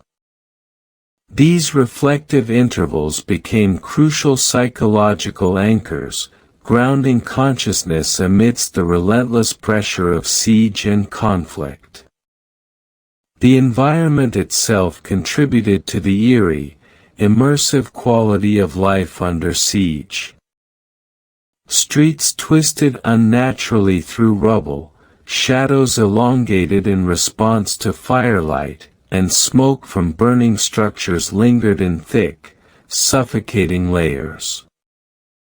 The wind carried distant echoes of gunfire, shouted commands, and human cries, blending them into an auditory landscape that was at once chaotic and rhythmically patterned. The city appeared sentient, responding to human action with feedback loops of visibility, concealment, and unpredictability. Even water sources, the lake, fountains, and canals, became symbolic repositories of reflection, mirroring both the destruction and the persistent beauty of the urban environment. In this sense, Marawi was not only a physical space but an active participant in the siege, shaping perception, action, and experience in subtle but profound ways. Extended narratives of civilian ingenuity illustrate the multiplicity of adaptive strategies. One mother, separated from her husband, navigated the ruins with her children using a combination of observation, intuition, and memory. She memorized building layouts, identified temporary safe zones, and used discarded materials to create hiding spaces and pathways. Another elder crafted a rudimentary alarm system using tin and string to detect movement near their shelter, providing early warning against both militants and errant military patrols. Across the city, similar acts proliferated, a quiet resistance network defined by improvisation, observation, and the assertion of human presence amidst chaos. Psychologically, the siege catalyzed a profound awareness of temporality and impermanence. Time stretched and contracted, measured less by clocks than by the sequence of threats, meals, and moments of relative calm. Memory became both refuge and burden, recollections of normal life intertwined with the immediacy of survival, creating a continuous tension between nostalgia and pragmatism. Soldiers experienced heightened vigilance and hyper-awareness, while civilians developed finely tuned instincts for movement, observation, and risk assessment. The shared experience of trauma forged connections between individuals, creating ephemeral bonds that, though fragile, offered solace and coordination within a fractured social landscape. Nocturnal life under siege was particularly haunting. Darkness, once a natural transition, became a strategic element, amplifying fear, distorting perception, and providing both cover and hazard. Fires flickered sporadically, casting long, shifting shadows across ruins, while moonlight reflected off fragmented surfaces, producing illusions of movement and presence. The wind whispered through skeletal structures and partially collapsed roofs, carrying with it the faint resonance of prior events, the echo of gunfire, the shuffling of displaced humans, and the subtle rhythm of ongoing observation. In these nocturnal interludes, both soldiers and civilians confronted the liminal space between reality and perception, where the city itself seemed to oscillate between observer, stage, and actor. By the middle of the siege, urban warfare had reached a degree of procedural complexity rarely seen in conventional battlefields. Controlled sweeps required careful coordination, with squads advancing incrementally while others provided overwatch. Snipers covered streets and intersections, while engineers identified and neutralized improvised explosive devices. Each operation, meticulously planned and executed, was measured against both human and environmental contingencies, civilians moving unpredictably through cleared zones, militants exploiting vertical and horizontal space, and structural instability altering expected lines of movement. These encounters reinforced the fundamental interdependence of human ingenuity, environmental understanding, and adaptive strategy in the context of urban conflict. Extended accounts of survival illuminate the persistence of human agency amidst systemic disruption. One adolescent boy, separated from his family for days, learned to navigate the city by mapping street sounds, observing recurring patterns of violence, and using subtle environmental cues to identify safe routes. An elderly woman transformed the ruins of her home into a temporary infirmary for neighbors, improvising with limited supplies and sheer determination. Across the city, similar narratives unfolded, ordinary individuals developing extraordinary capacities for observation, adaptation, and resilience, asserting agency in a context otherwise dominated by chaos and threat. These stories underscore the interplay of human will, memory, and the persistent assertion of identity amidst profound adversity. Even as combat intensified, the meditative and reflective aspects of the siege persisted. Soldiers and civilians alike found intermittent moments of clarity amidst the chaos, recognizing the fragile interplay of destruction, endurance, and historical continuity. The city, scarred yet responsive, provided both material and psychological scaffolding for these reflections, rooftops offering vantage and perspective, partially intact buildings evoking memory and continuity, and the natural environment, wind, water, vegetation, serving as subtle reminders of persistence. In these moments, awareness transcended immediate survival, encompassing reflection on impermanence, human resilience, and the complex interrelation of environment, memory, and consciousness. The duality of Marawi as both participant and observer. Streets, buildings, and alleys continued to shape and constrain movement, while civilians and soldiers adapted continually, negotiating both risk and opportunity. The interplay of threat, ingenuity, and observation created a dynamic system in which every action carried significance, and every environmental feature contributed to the narrative of survival.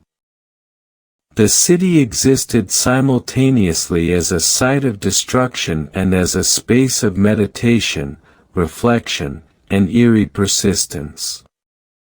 Even in the absence of immediate violence, the ambient tension remained, a constant reminder that the siege was both a temporal and psychological experience, a continuous negotiation between fear, resilience, and the human impulse toward survival.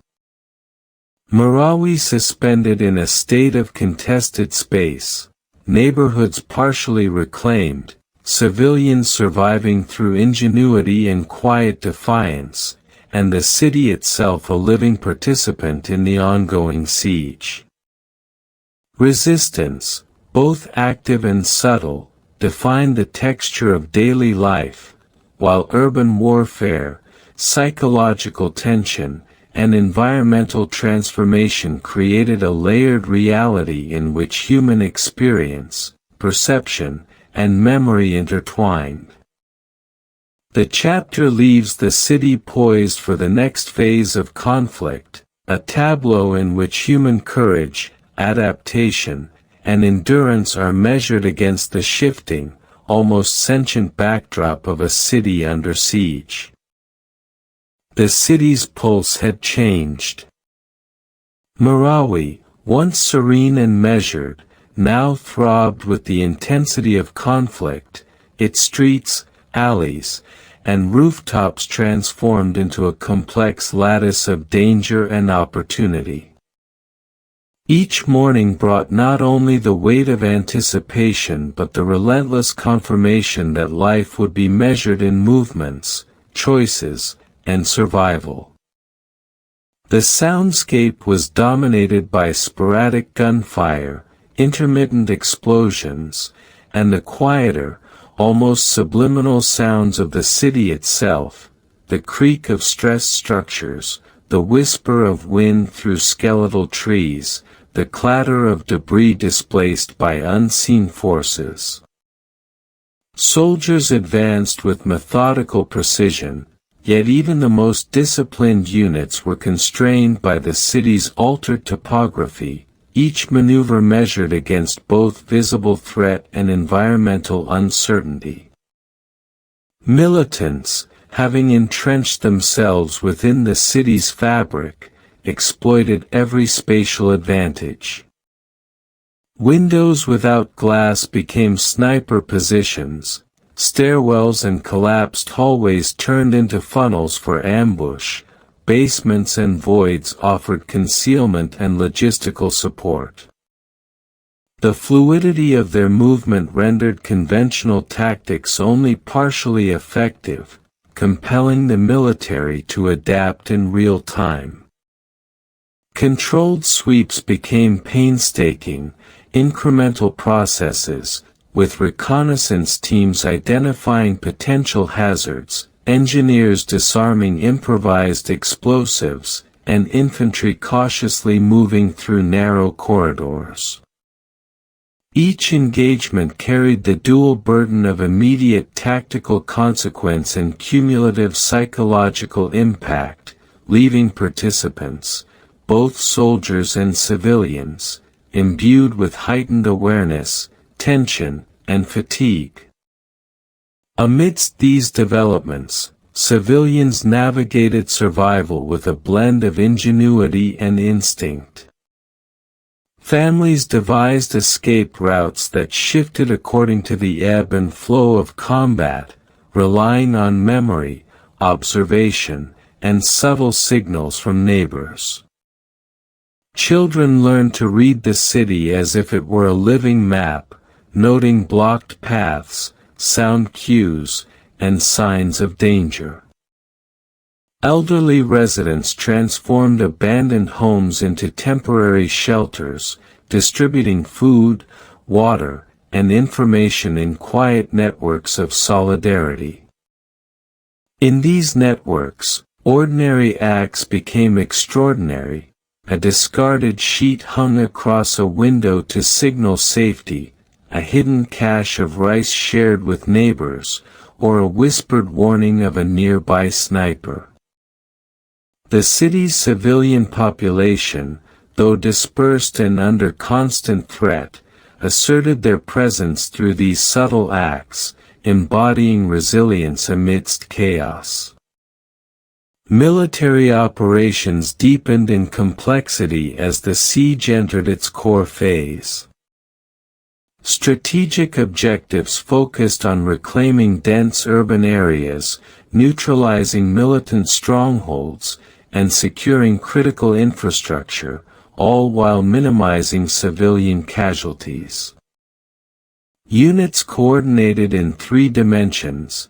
Overwatch teams covered streets and rooftops, assault teams cleared buildings floor by floor, and support personnel provided logistical and medical backup. Drones and infrared imaging provided additional situational awareness, yet technological advantage was continually countered by militants' intimate familiarity with the terrain. Improvised defensive structures, deceptive patterns of movement, and concealed pathways forced soldiers to rely on observation, intuition, and incremental advance, often under the psychological weight of uncertainty. The human cost of these operations became increasingly tangible. Injuries were frequent, from gunshot wounds to trauma caused by structural collapse. Medical teams, often improvised and under-resourced, worked tirelessly in makeshift clinics or temporary field hospitals. The cacophony of combat intruded into these spaces, the distant rumble of explosions, the ricochet of bullets, and the intermittent crackle of communications underscored the precariousness of life within the city. Civilians were caught in the interstices, navigating pathways that could become deadly with the sudden movement of troops or militants. Survival depended on awareness, adaptation, and improvisation, yet the psychological toll of perpetual danger weighed heavily, shaping perception, memory, and decision-making. Urban combat in the heart of the city revealed the extremes of human adaptation. Soldiers cleared apartments using meticulous room-by-room tactics, listening for the faintest sound, scanning corners, and anticipating hidden ambushes. Militants responded with patience and ingenuity, using collapsed walls, debris piles, and vertical space to create unpredictable firing positions. Even open plazas were fraught with danger. Improvised explosive devices, sniper coverage, and the potential presence of hidden operatives turned seemingly neutral ground into tactical zones. The city's architecture, both its intact and destroyed portions, became an active element in the battle, shaping movement, strategy, and perception, and reinforcing the sense that Marawi itself had become a participant in the conflict. Civilians faced moral and practical dilemmas in the midst of escalating violence. Evacuation was perilous, yet staying in place carried its own risks. Families made decisions guided by the shifting calculus of danger, when to flee, which routes were viable, and how to maintain access to food, water, and shelter.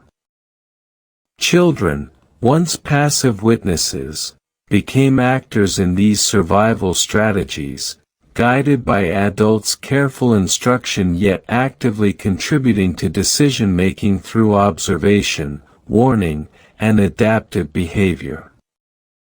The improvisation inherent in these choices created a fragile, shifting ecosystem of survival, in which human ingenuity intersected with environmental constraints and the pressures of combat. The psychological effects of prolonged exposure to conflict deepened in intensity. Time became elastic, hours stretched into interminable sequences, nights dissolved into days, and perception merged with memory. Sensory overload, heightened vigilance, and cumulative stress created a pervasive tension, experienced equally by soldiers and civilians. Sleep was interrupted by nightmares or fragments of ongoing engagement. Waking perception was saturated with hyper-awareness, each movement, sound, and shadow analyzed for potential threat. Amidst this tension, small interludes of reflection, meditation, or communal interaction became essential, grounding participants in memory, narrative, and the fragile assertion of agency. Environmental changes reinforced the eerie atmosphere of the city. Streets, once orderly, were littered with debris, abandoned vehicles, and remnants of prior confrontations. Fires flickered in scattered locations, casting elongated shadows that distorted familiar geometries. Smoke mingled with dust and haze, diffusing light and creating an otherworldly palette of gray and orange. The wind carried both natural and human sounds, the creak of stressed buildings, the distant echo of gunfire, and the whisper of leaves or debris, all blending into a haunting auditory landscape. In this environment, perception was not merely functional but existential, shaping both tactical decision-making and psychological experience. Stories of civilian adaptation illustrate the subtle complexity of life under siege. One teenager, separated from his family, navigated several blocks of contested streets using a combination of observation, memory, and improvisation. He memorized the movement patterns of both military units and militant squads, identified temporary safe zones, and improvised shelters in abandoned structures.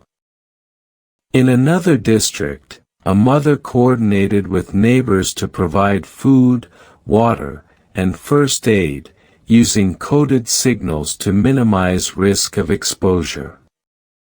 These acts of resilience were interdependent, forming quiet networks of mutual aid that enabled survival while asserting the persistence of human presence amidst destruction.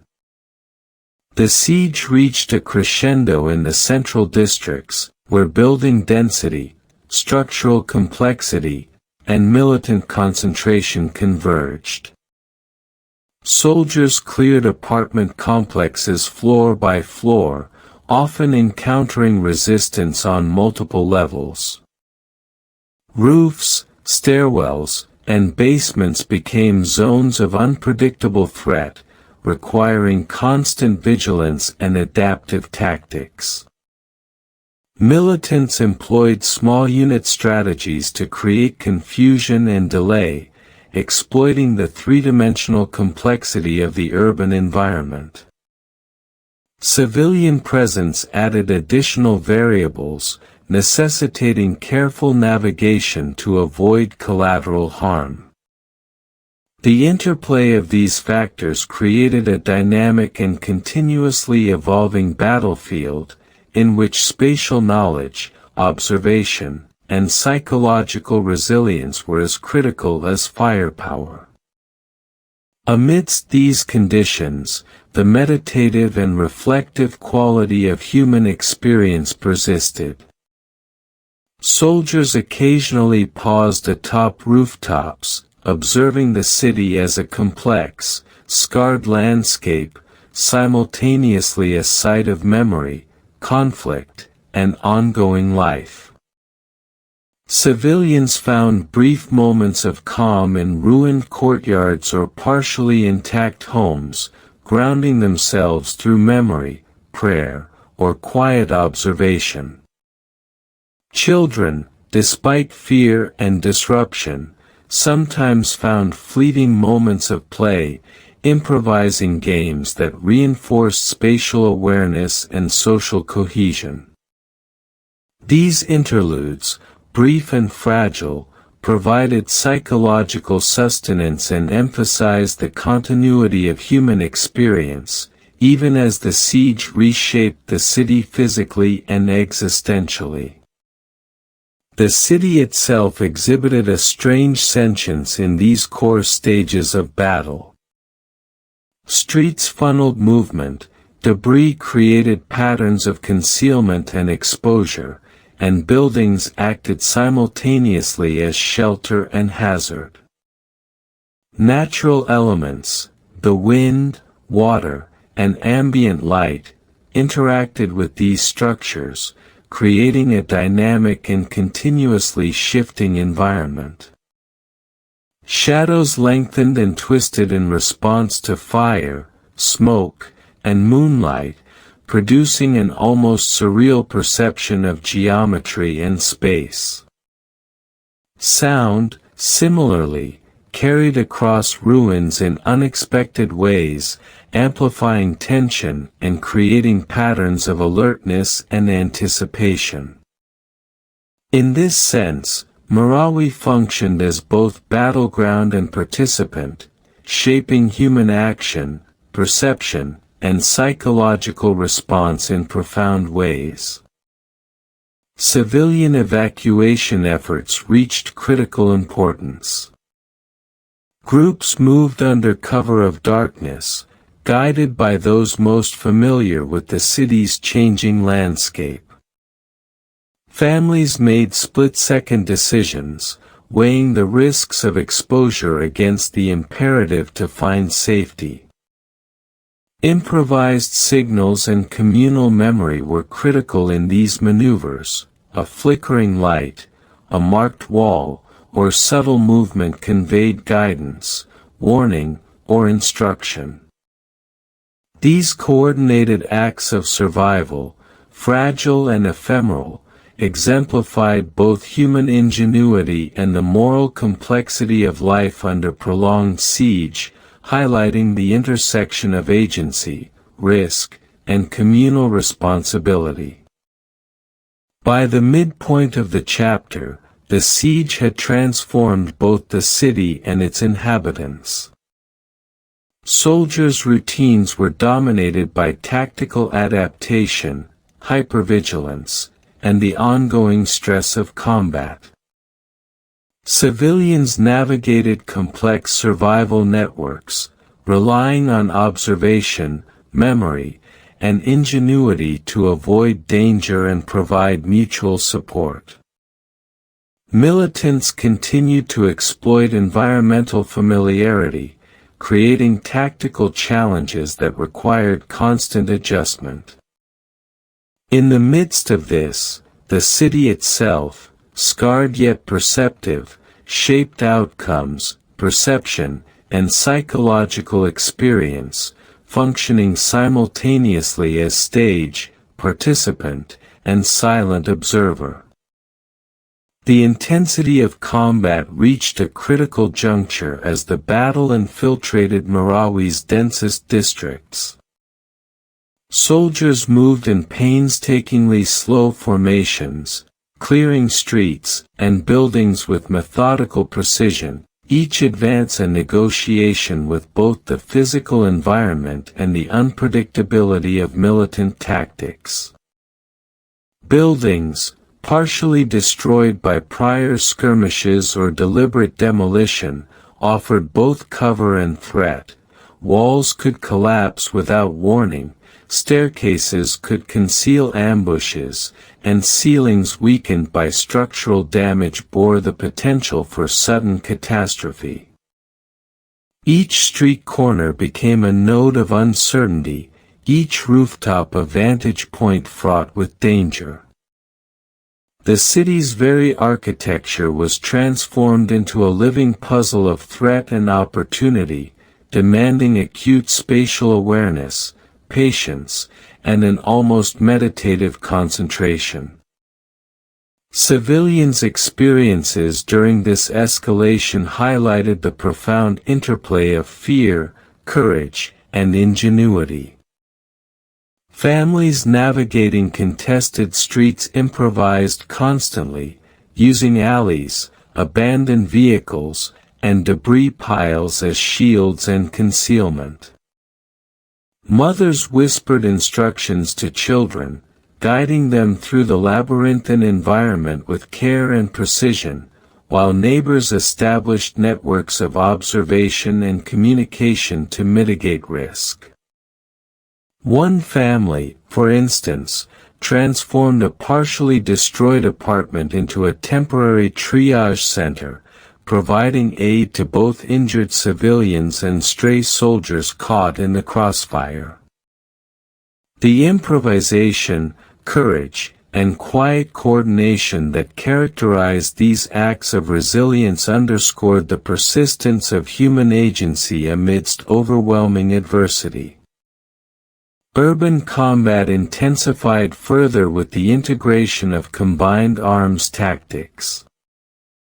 Infantry, engineering units, and reconnaissance teams coordinated to neutralize militant strongholds and clear critical sectors. Drones monitored movement patterns, infrared cameras detected hidden positions, and explosive ordnance disposal teams meticulously identified and deactivated improvised devices. Militants, however, adapted swiftly to these operations, exploiting their intimate knowledge of Marawi's geography.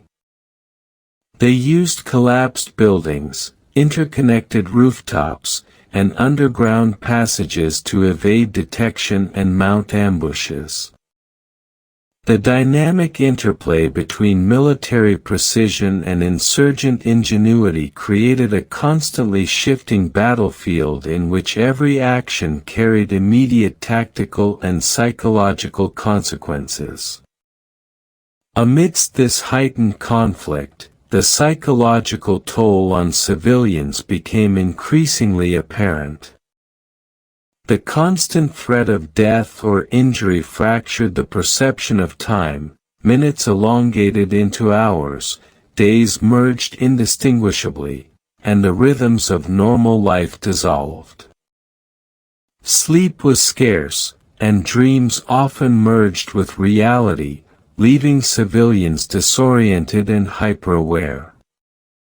The mind became a landscape of anticipation, scanning for signs of movement, listening for subtle cues, and evaluating the environment continuously for potential danger. Children adapted quickly, learning to suppress instinctive reactions, remain silent, and read both human behavior and environmental signals with precision. These adaptations were not simply survival strategies, they were a form of psychological resilience, a way of asserting control in circumstances dominated by chaos. The militants' tactics evolved in response to the increasingly sophisticated operations of the military. Rooftops were used as observation posts, basements as concealed movement corridors, and abandoned apartments as staging areas. Explosives were strategically placed in locations that appeared innocuous to both civilians and soldiers, turning the city itself into a treacherous medium. Even open spaces were fraught with risk, improvised traps, sniper coverage, and the potential for sudden violent engagement transformed seemingly neutral ground into complex zones of threat. The fluidity and unpredictability of these tactics forced soldiers to adapt continuously, blending caution, observation, and improvisation to maintain progress while minimizing casualties. Civilian evacuation efforts became increasingly perilous as combat spread across the city. Families navigated narrow, debris-filled streets under cover of darkness, guided by coded signals, memory, and communal knowledge. One mother led her children through a labyrinthine path of alleys and partially collapsed buildings, stopping at designated safe points to allow the group to regroup and catch their breath.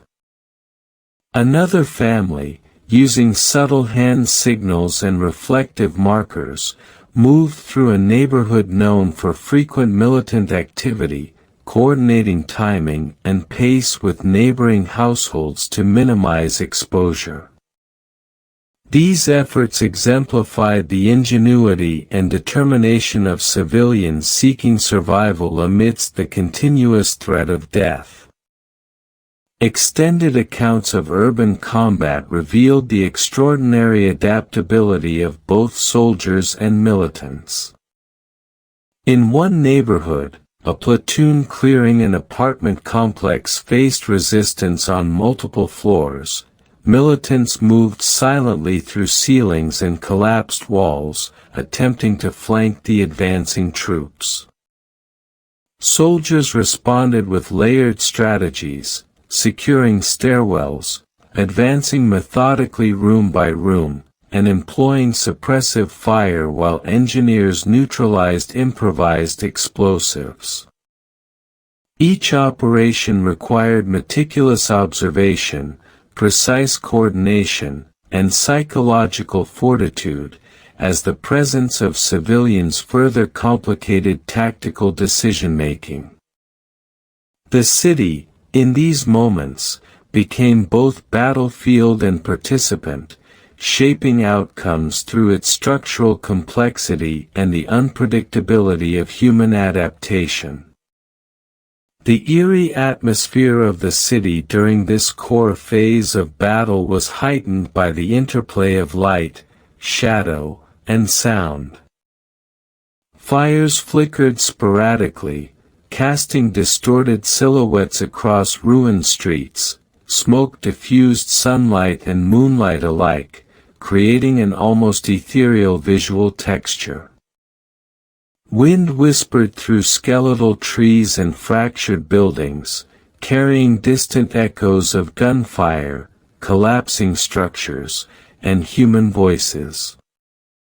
The city seemed to breathe, respond, and observe, its environment shaping perception and influencing behavior. Soldiers reported sensations of being watched, of movement in the periphery of vision, while civilians described the uncanny feeling that familiar streets had transformed into unfamiliar, almost sentient spaces. These shared experiences created a collective psychological landscape in which environment, memory, and anticipation intersected with extraordinary intensity. In parallel with these external pressures, moments of human resilience and ingenuity persisted. Children learned to interpret subtle cues, guiding families safely through contested areas. Elders improvised medical and logistical solutions, repurposing limited resources to provide care for the injured and sustenance for the displaced. Neighbors coordinated in the shadows, creating quiet networks of observation and warning. Even the act of movement became a subtle form of resistance, asserting agency and continuity amidst an environment designed to confound and threaten. These small, deliberate acts of courage accumulated into a broader tapestry of survival, demonstrating the resilience of the human spirit against overwhelming adversity. The siege's psychological dimensions deepened further as the battle reached its core. Prolonged exposure to threat, sensory overload, and the fragmentation of normal routines created a persistent state of heightened vigilance. Both civilians and soldiers experienced disorientation, hyper-awareness, and an altered perception of time and space. Dreams intruded upon waking consciousness, blending memory with anticipation, and reality itself became a fluctuating construct.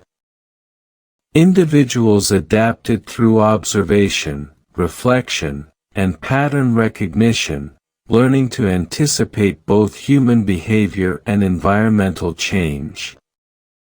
These psychological adaptations were essential for survival, shaping movement, decision-making, and perception under extreme conditions.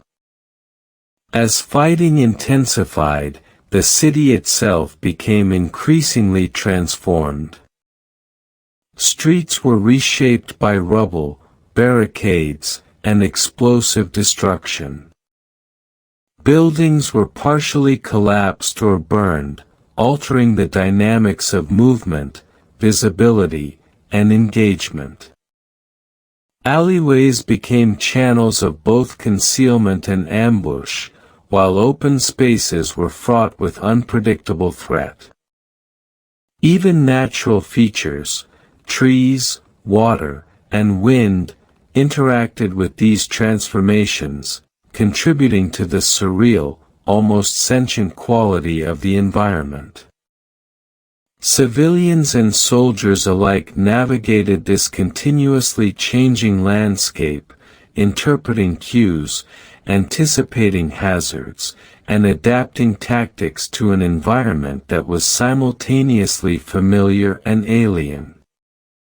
Extended narratives of civilian endurance underscore the persistence of human agency amidst escalating conflict. A young man, separated from his family, navigated the ruins using memory, observation, and intuition. He memorized the patterns of patrols, identified temporary refuges, and improvised escape routes through the debris-laden city. In another district, a mother coordinated a network of households to provide food, medical aid, and covert communication, maintaining both safety and social cohesion under extreme pressure. These narratives highlight the ingenuity, courage, and quiet heroism of civilians whose agency persisted despite the overwhelming force of war. The meditative, reflective qualities of the siege persisted even in these conditions of intense combat. Soldiers paused atop rooftops, observing the city as both battleground and living entity, noting the interplay of destruction, persistence, and environmental influence. Civilians found moments of quiet in damaged homes or courtyards, grounding themselves in memory, ritual, and observation. These interludes provided psychological respite, reinforcing continuity and human resilience amidst ongoing chaos. Children, despite fear and disruption, sometimes created fleeting moments of play, navigating the city with a combination of caution and curiosity that reinforced both spatial awareness and social bonds. Nocturnal phases of the battle further intensified the eerie, immersive quality of the city. Darkness, already a tactical element, became a psychological instrument. Shadows distorted, sounds were amplified, and perception was challenged. Fires cast flickering silhouettes across ruins, while smoke and dust refracted moonlight to create surreal visual patterns. Wind carried fragmented echoes of prior encounters, gunfire, shouted commands, human cries, interwoven with the subtle noises of civilian and military movement. In these moments, the boundary between reality and perception was blurred, producing an environment in which the city itself seemed responsive, observant, and influential in shaping human action. The siege had transformed both the physical and psychological landscape of Marawi. Soldiers adapted to the intricacies of urban warfare, balancing aggression with caution and integrating both tactical and psychological strategies. Civilians exercised ingenuity, resilience, and quiet coordination to navigate danger, maintain community, and preserve life. Militants exploited familiarity with the environment, employing adaptive strategies that continuously challenged both military operations and civilian survival. The city, scarred yet alive, acted as participant, observer, and agent in this ongoing struggle, shaping perception, action, and outcome in subtle but profound ways. With Marawi at the heart of a fully realized siege, neighborhoods contested, civilians navigating a web of survival, soldiers engaged in intricate urban operations, and the city itself transformed into a living, responsive, and eerie presence. Resistance, adaptation, and resilience define the ongoing narrative, while psychological reflection, meditative observation, and the city's sentient qualities provide depth and texture to the human experience under prolonged conflict. The stage is set for the next phase of the narrative, as Marawi's landscape, its inhabitants, and its history continue to converge in a battle whose intensity, complexity, and human stakes will only deepen further. In the shadowed streets of Marawi, life persisted in forms unseen by most observers, threaded delicately between fear and endurance, silence and action. While the cacophony of gunfire and the periodic eruptions of explosions dominated the cityscape, a quieter, subtler rhythm defined the survival of its civilian population. Mothers and fathers navigated labyrinthine streets with children held close, whispering instructions that carried both the weight of instruction and the reassurance of human presence. Elderly residents repurposed damaged buildings into temporary shelters, distributing food, water, and medical supplies to those displaced or injured. Each act, however small, contributed to a hidden network of survival, a system of observation, communication, and solidarity that existed beneath the overt chaos of battle. Communication was rarely direct, almost always coded in subtlety, gestures, or fleeting signals. A piece of fabric hung from a balcony could signify a safe passage, a candle placed in a window could indicate that assistance was available, the pattern of smoke from a fire could warn of nearby danger. Children, often guided and instructed by adults, became active participants in these networks, learning to interpret these signals, memorize safe routes, and relay warnings without drawing attention. The improvisation inherent in this system was not only practical but profoundly human, a testament to adaptability and the persistent assertion of agency in circumstances dominated by violence and unpredictability. Neighborhoods formed microcosms of interdependence. Families shared limited resources, pooling food, water, and medicine, while individuals coordinated to watch for military or militant movement. The presence of strangers was always suspect, yet mutual recognition, prior acquaintance, or subtle cues allowed trust to form in fragile but effective bonds. One elder described using a sequence of tapping on walls and floors to signal neighbors about approaching threats, a rhythm learned over years of life in the city but adapted to the exigencies of siege. Across Marawi, similar networks developed organically, sustained by necessity, memory, and the quiet insistence of human solidarity. Within this networked city, stories of survival multiplied in both commonality and singularity. A mother, separated from her husband during the early days of conflict, used memory and intuition to navigate the ruins with her 3 children. She memorized street layouts disrupted by rubble, identified temporary safe spaces, and improvised shelters within damaged buildings. Her neighbors, noticing her movement patterns, left small signs indicating potential threats or safe paths, creating an invisible scaffolding of communal assistance. In another district, a young man led a small group of children and elderly residents through a collapsed neighborhood, improvising pathways over debris, across partially destroyed rooftops, and through darkened alleyways, always balancing speed with stealth, observation with care.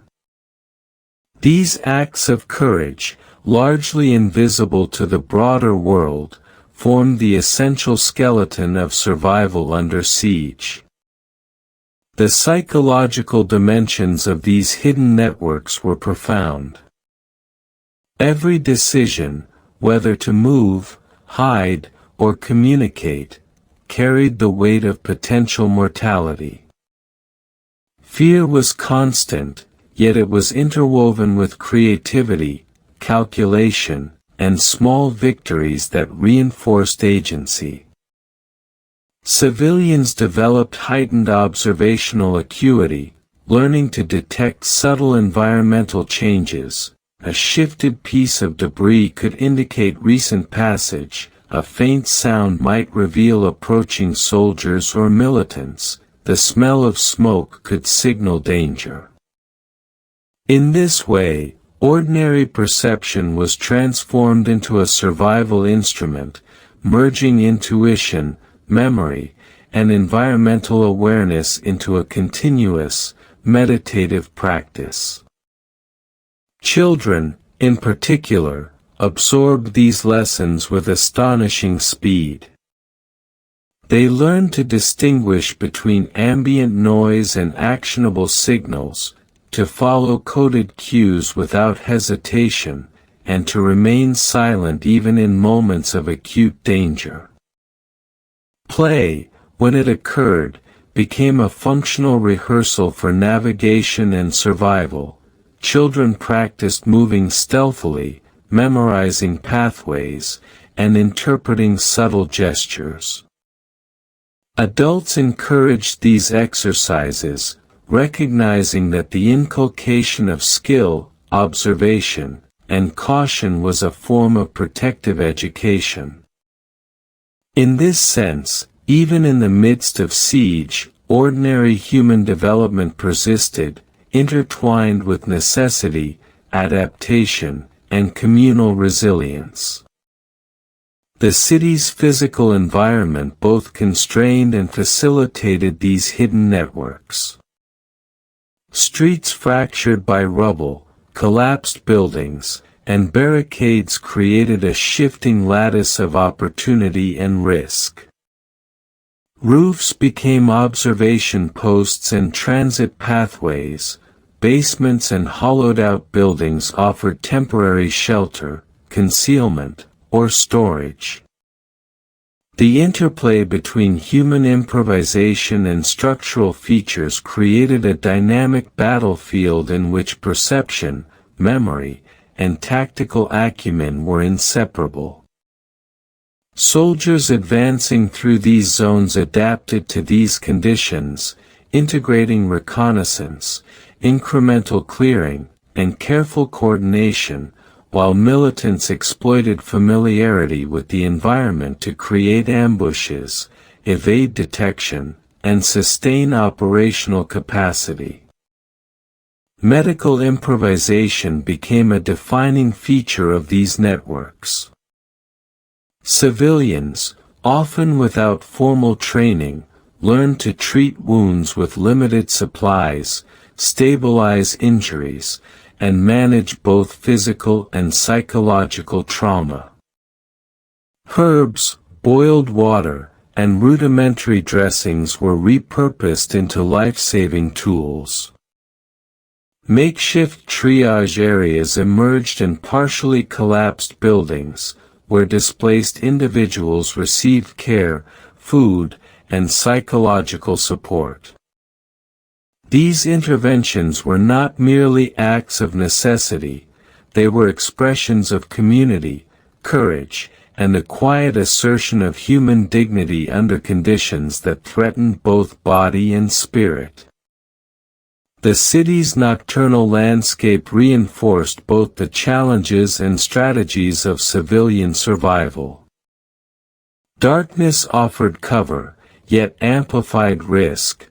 Shadows could conceal militants, open spaces could harbor explosives, and even familiar routes became disorienting.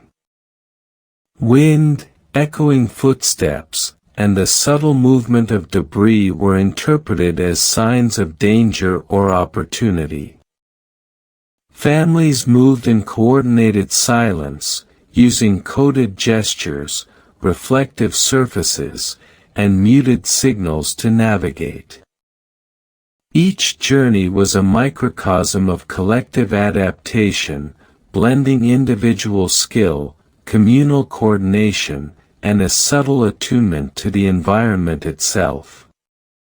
One of the most striking elements of these hidden networks was their adaptability over time.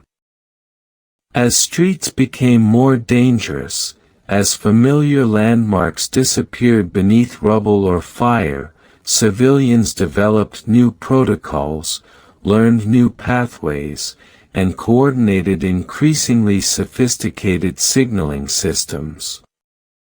Children acted as scouts, elders provided historical knowledge of terrain and safe havens, and families pooled resources to sustain mobility.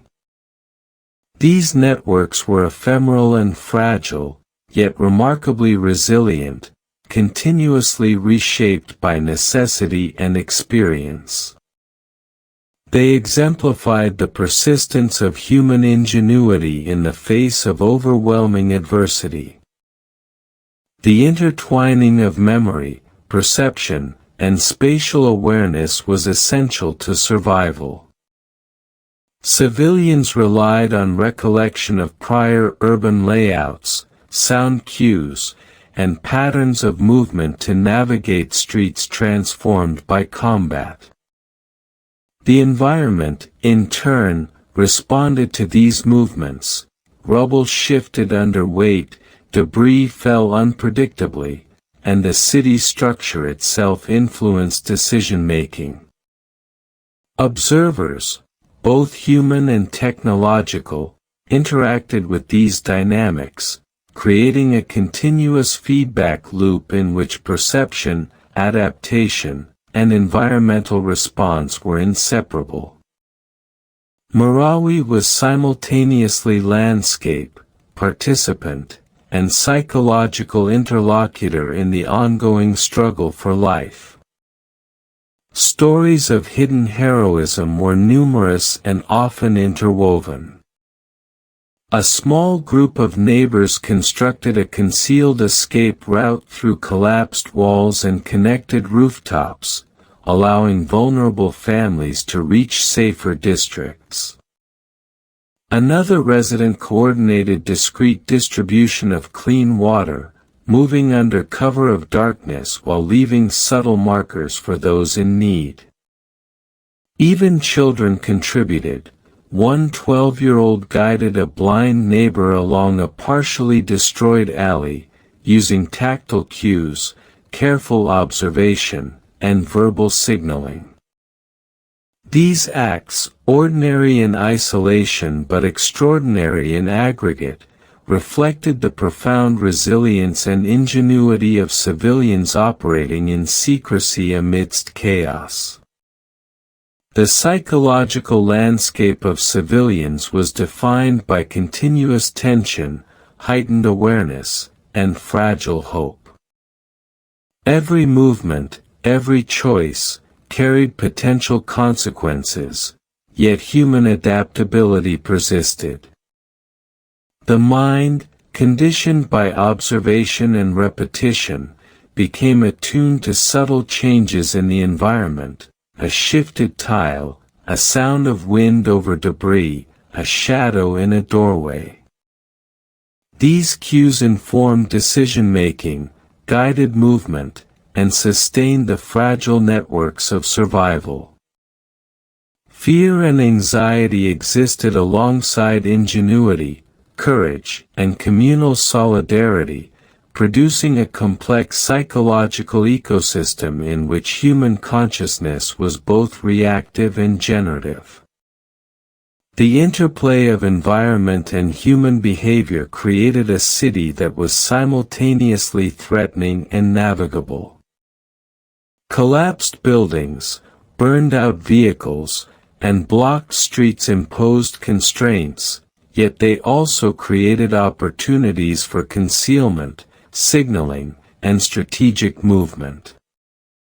Civilians developed an intuitive map of this environment, integrating memory, observation, and collective knowledge into a continuously updated schema of survival. Soldiers and militants, operating in parallel but with different objectives, interacted with these networks, creating a dynamic battlefield shaped as much by perception and adaptation as by firepower. As Chapter 4 progresses, these networks became increasingly sophisticated. Evacuation routes were coordinated across multiple blocks, signals were standardized within neighborhoods, and shared caches of food, water, and medical supplies were established. Communication relied on redundancy, subtlety, and trust. A missed signal could mean exposure, injury, or death. Families developed contingencies, rehearsing movement under simulated conditions, refining observation, and adapting to both environmental and human changes. This continuous iteration reflected both necessity and the inherent creativity of human problem-solving under extreme conditions. As the days of siege stretched into weeks, the hidden networks of Marawi civilians became increasingly sophisticated, reflecting a profound interplay of memory, improvisation, and communal trust. Families who had once relied on single routes now created multi-layered pathways through the city, integrating rooftops, alleyways, and partially collapsed buildings into a coordinated system of movement. One family, for instance, mapped a sequence of escape routes that interconnected with neighboring households' safe passages, leaving subtle markers, scratches on walls, angled sticks, reflective shards of glass, to communicate timing, direction, and the presence of danger. The city itself became a canvas for these covert inscriptions, its architecture and debris repurposed into a language of survival, one understood only by those intimately acquainted with both environment and circumstance. Children, in particular, assumed roles that blurred the line between innocence and expertise. Some served as messengers, memorizing sequences of sounds, landmarks, and human movements to relay critical information across dangerous sectors.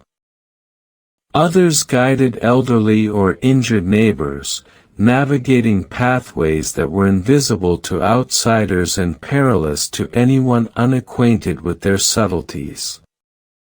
Play, when permitted by circumstances, was transformed into functional rehearsal, Hopping across debris piles became a test of balance and judgment, moving silently through alleys honed perception, and observing patterns of light and shadow trained the mind to anticipate danger.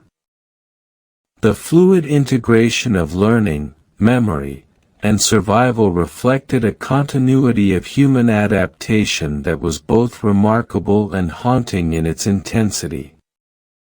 Civilians' improvisational strategies extended to sustenance, hygiene, and medical care.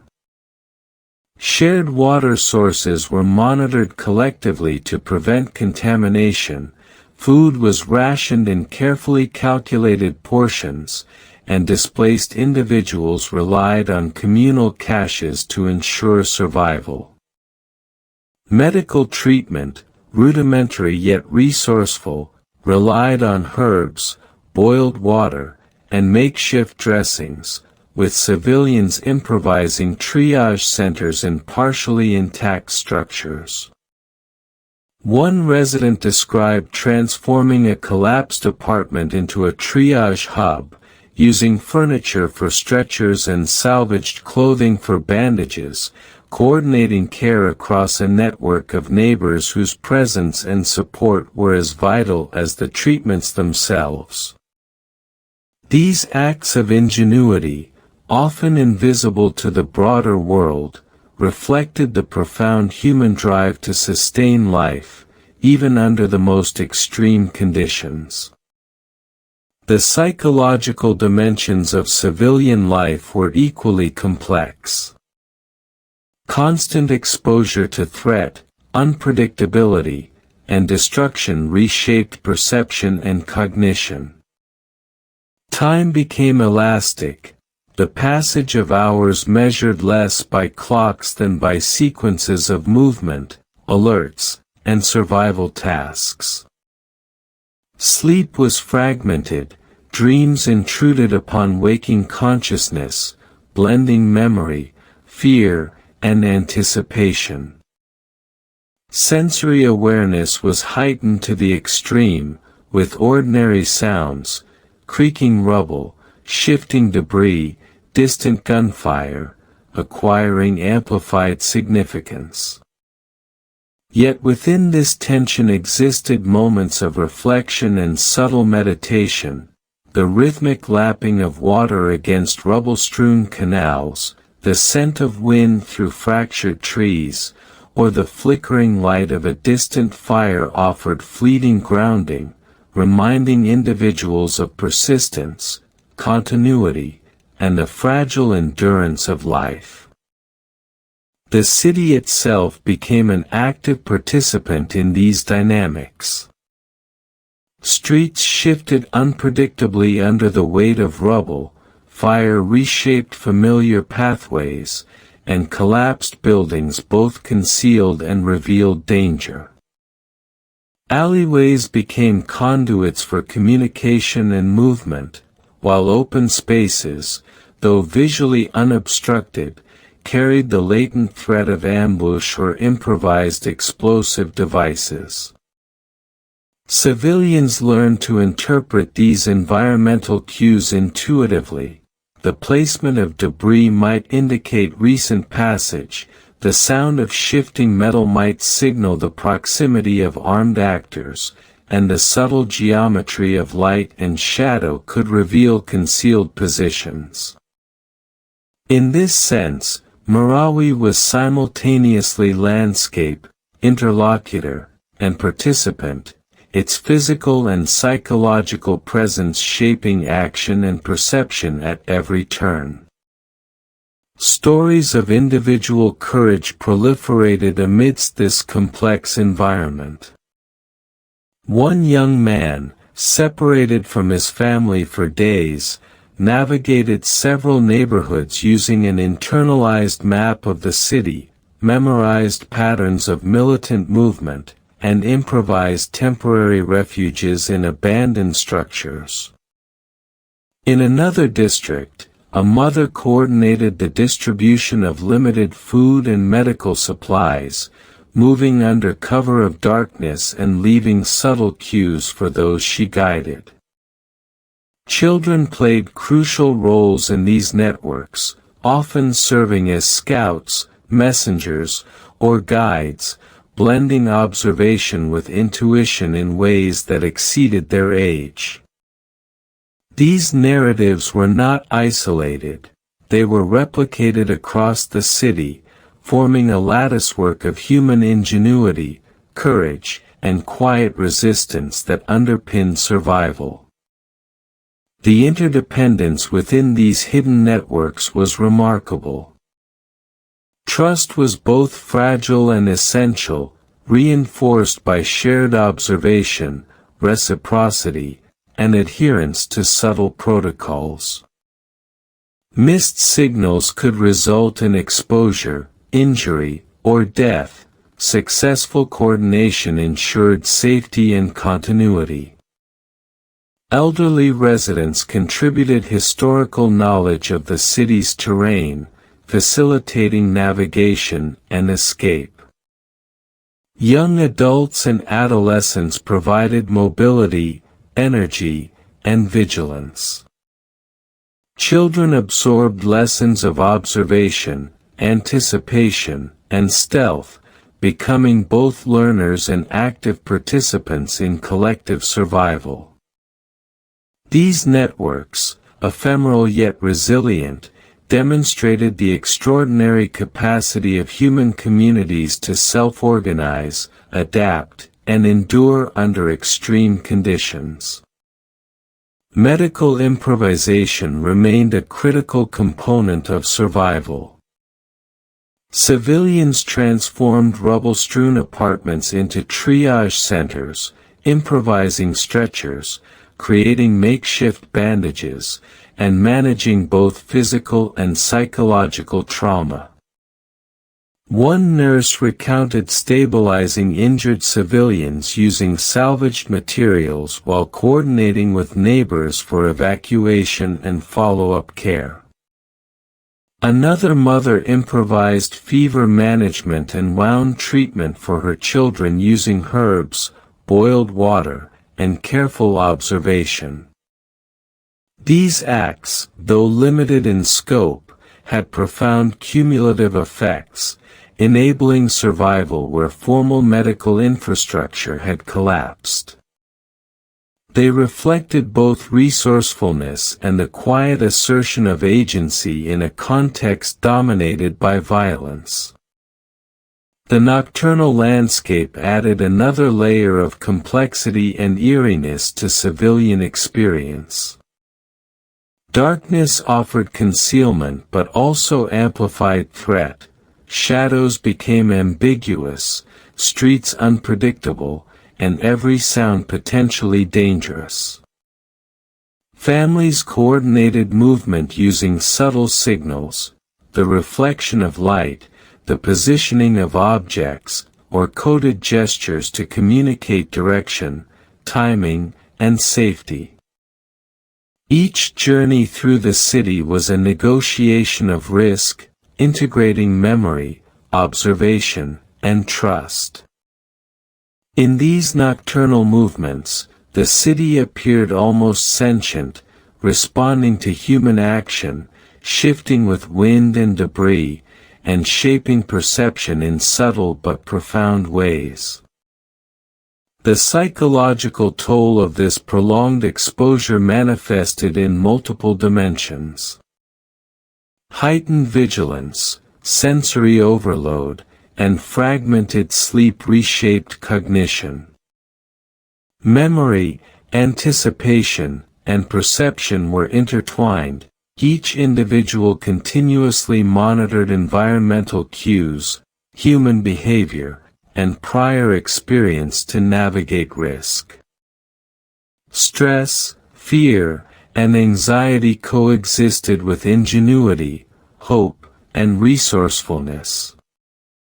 Small acts of survival, finding water, signaling neighbors, guiding children, were amplified in importance, providing both practical benefit and psychological reinforcement.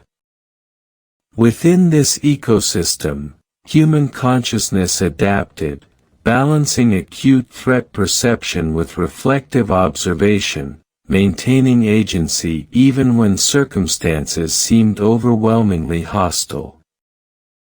Civilian heroism took many forms, often unnoticed or unacknowledged.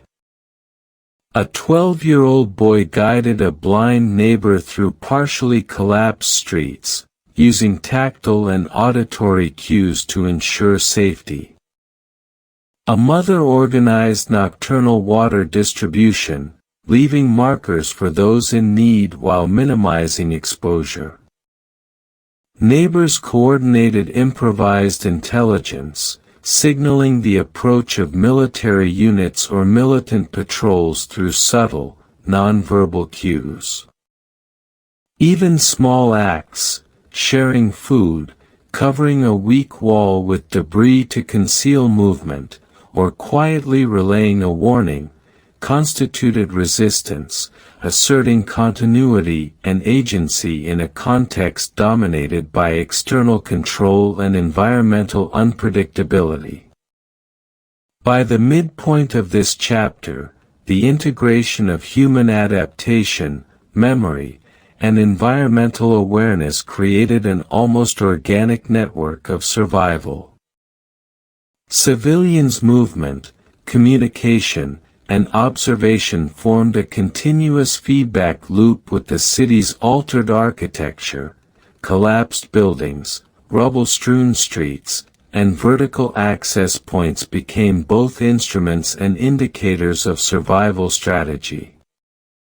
Soldiers and militants operated within and against these networks, creating additional complexity and unpredictability. The city itself was both stage and participant, shaping behavior, observation, and perception in subtle, continuous, and sometimes eerie ways. Extended narratives highlight the improvisational genius of civilians under siege.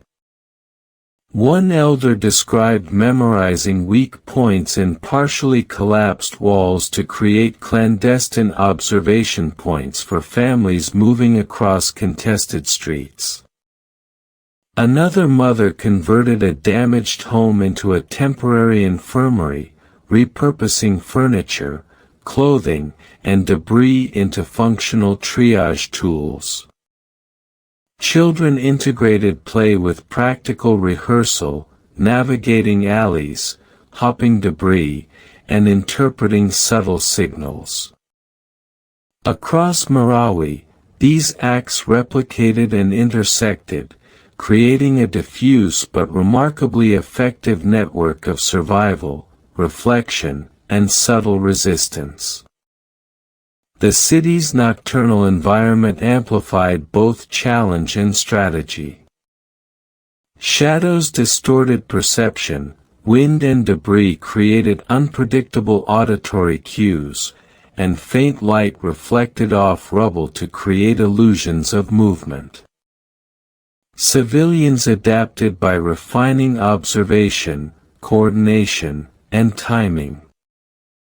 Families rehearsed silent movement, synchronized with subtle environmental patterns. Children interpreted the city's nocturnal cues with acuity that exceeded their years.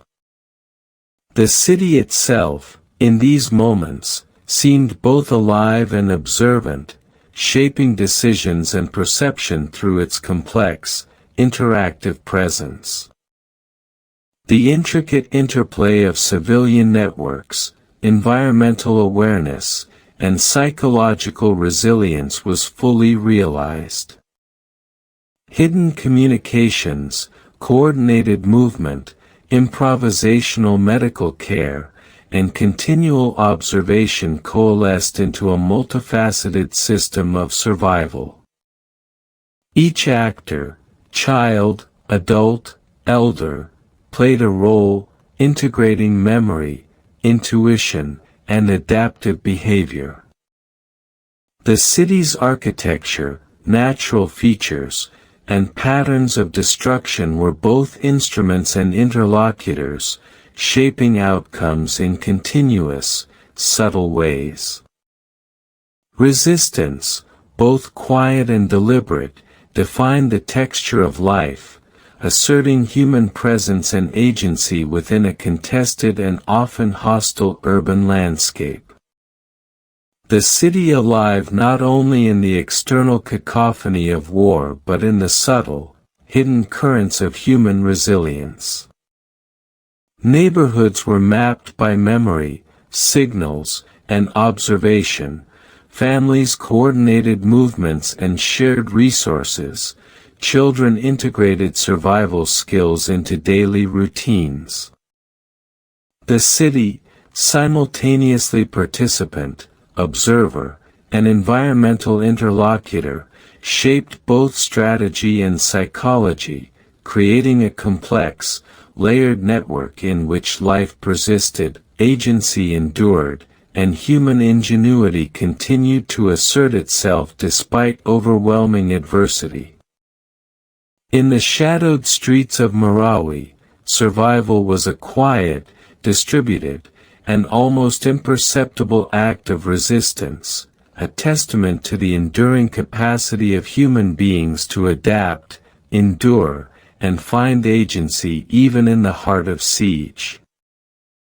From the first intelligence briefings to the deliberate operational planning, the military understood that Marawi would not yield to conventional approaches. The city, with its labyrinthine streets, multi-level buildings, and tightly clustered neighborhoods, presented a complexity that demanded more than standard engagement strategies. Military leadership recognized that every street corner, alley, and rooftop could conceal threat or opportunity, and that civilians' presence added layers of both moral and tactical complexity.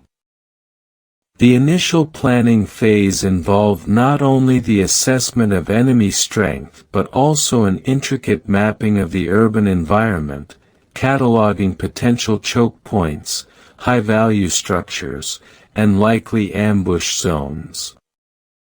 This analytical process, while meticulous, could never fully anticipate the city's fluid and unpredictable realities, and so strategies were continuously adapted, refined, and reimagined as the siege progressed.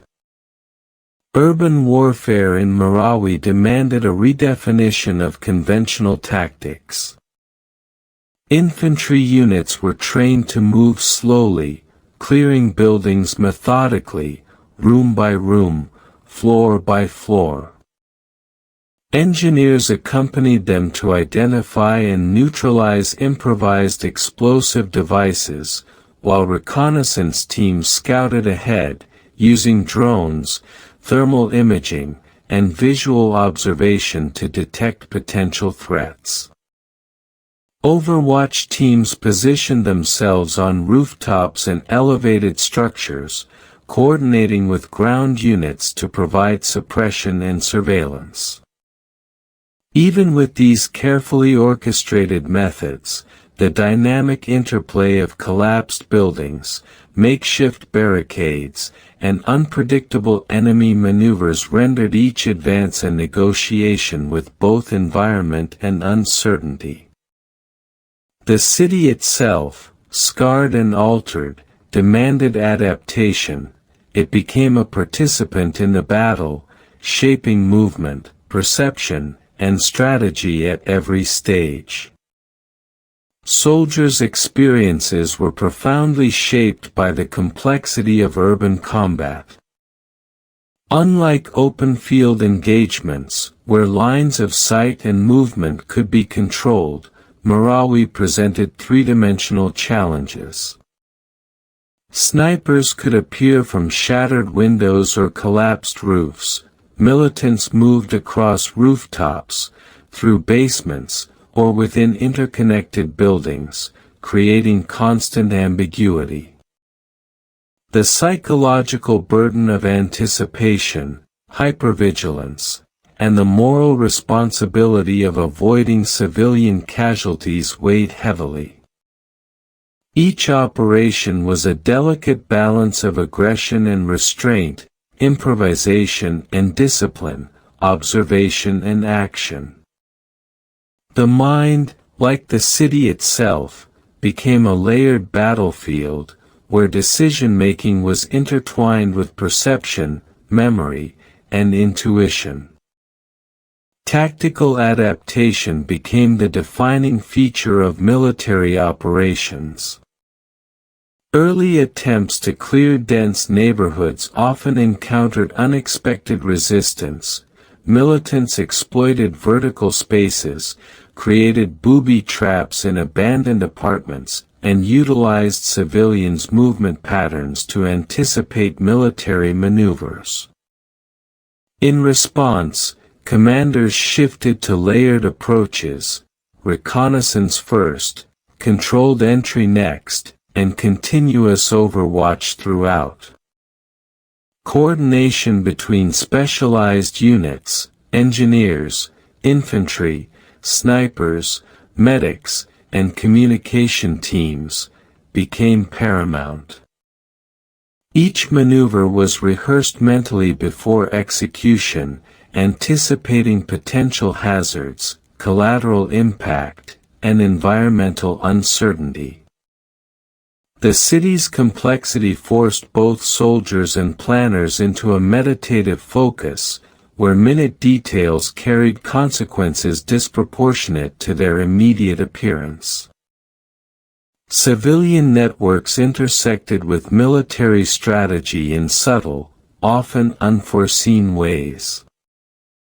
Knowledge of hidden routes, safe passageways, and environmental anomalies provided critical information, but also required delicate management to prevent exposure or harm.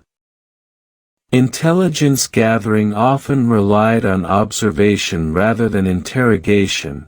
Patterns of movement, changes in light, smoke signals, or discarded items conveyed insight into militant positions and civilian displacement.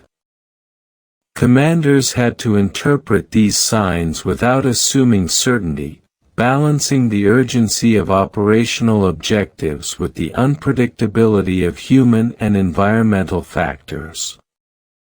The interplay between civilian adaptation and military response created a dynamic system in which perception, anticipation, and action were continuously recalibrated. The city's architecture amplified the challenges of engagement. Streets were narrow and irregular, often obstructed by debris, abandoned vehicles, or collapsed buildings. Interconnected rooftops enabled movement both horizontally and vertically, allowing militants to evade detection or mount ambushes. Buildings, partially destroyed or structurally compromised, presented hazards that required constant vigilance. A misstep could trigger collapse, expose troops, or disrupt coordinated maneuvers. The physical environment became a tactical actor, influencing perception, decision-making, and risk assessment. Soldiers learned to treat the city not as passive terrain but as an active participant, capable of concealing, channeling, and shaping both movement and outcome. The psychological demands of urban warfare in Marawi were profound.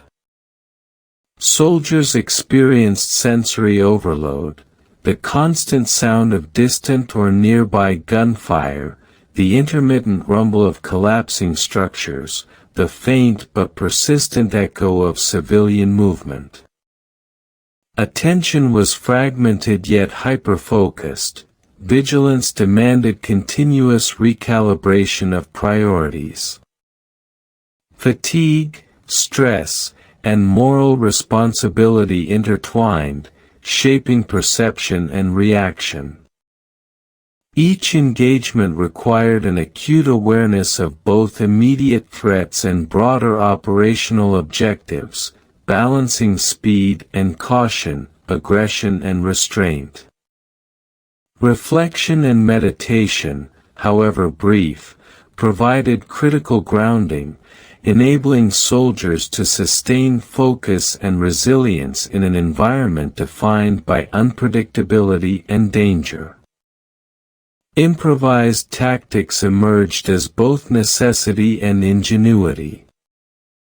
Small unit teams coordinated silently, using hand signals, light cues, and environmental observation to advance through contested sectors.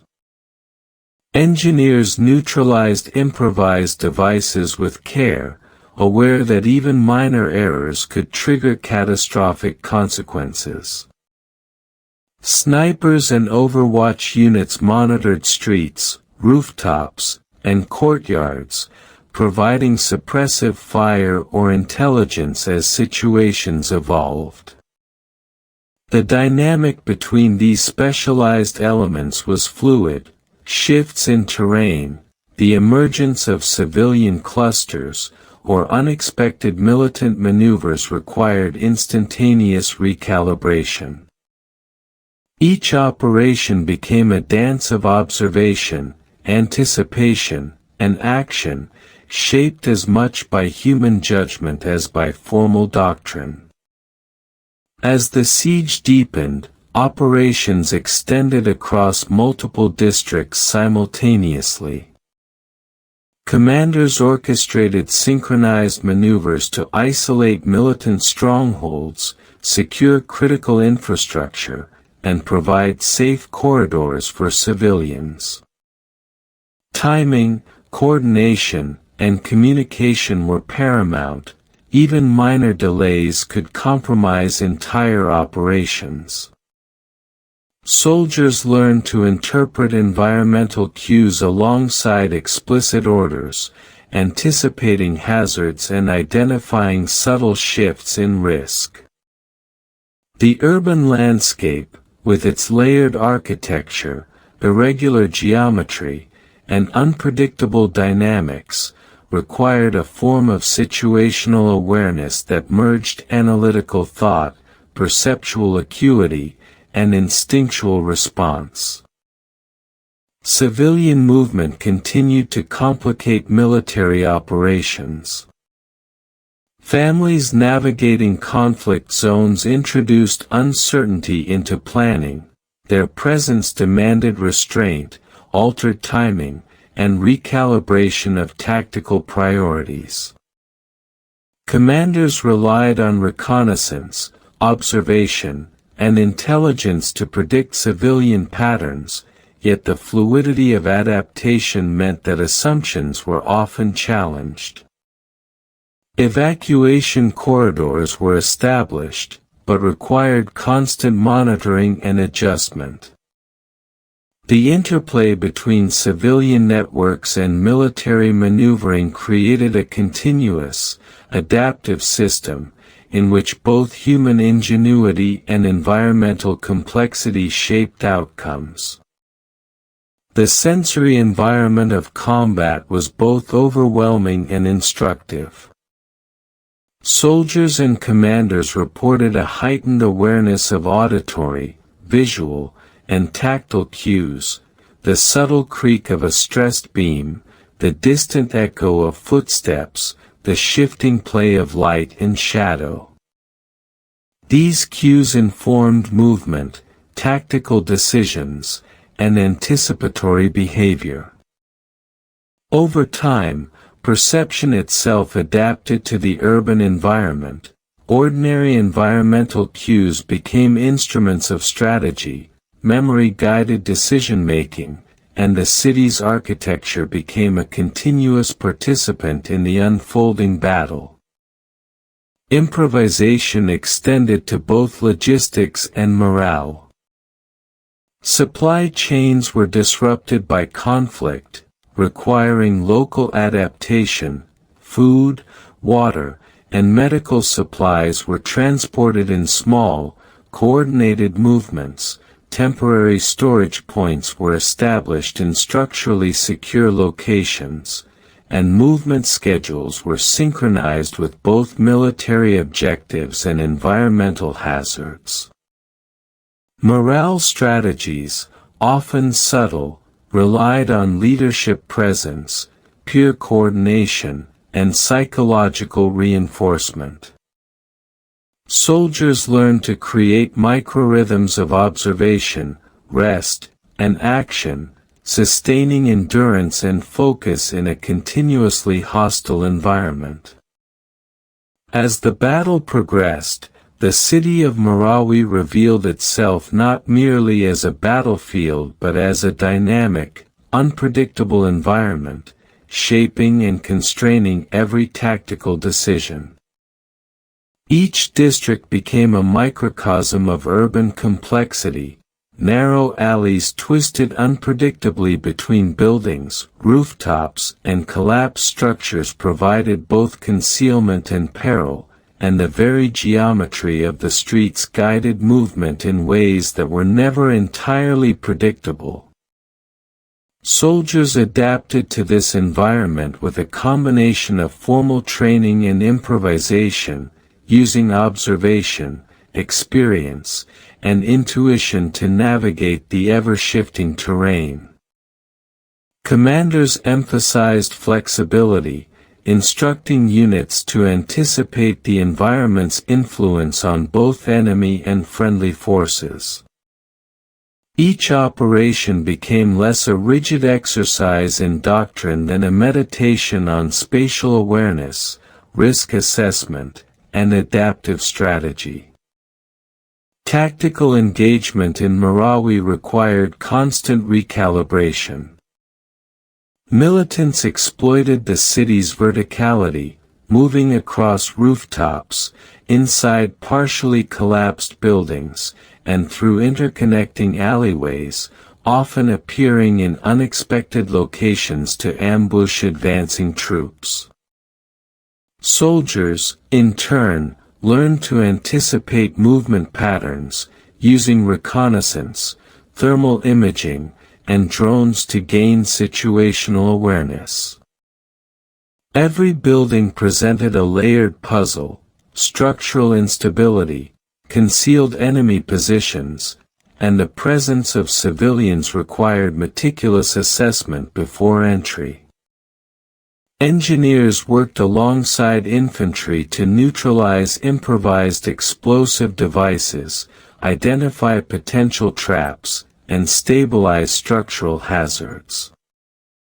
The interplay of human ingenuity, environmental complexity, and tactical necessity created a continuously evolving battlefield that demanded both analytical rigor and improvisational skill. The psychological experience of soldiers in this environment was profound. Hypervigilance became a constant state, with attention fragmented yet focused across multiple sensory channels. The creak of a weakened beam, the faint echo of footsteps, or the shifting patterns of debris could signal danger or opportunity. Fatigue, stress, and moral responsibility compounded, creating a cognitive environment in which decision-making required continuous balancing of instinct, observation, and disciplined thought. Sleep was often fragmented, with brief periods punctuated by environmental cues that could awaken both fear and strategic insight. Soldiers described moments of eerie calm between engagements, a silence that seemed both natural and watchful, as if the city itself were observing, responding, and participating in the unfolding events. Operations were coordinated across multiple sectors, with careful attention to timing, synchronization, and the integration of specialized units.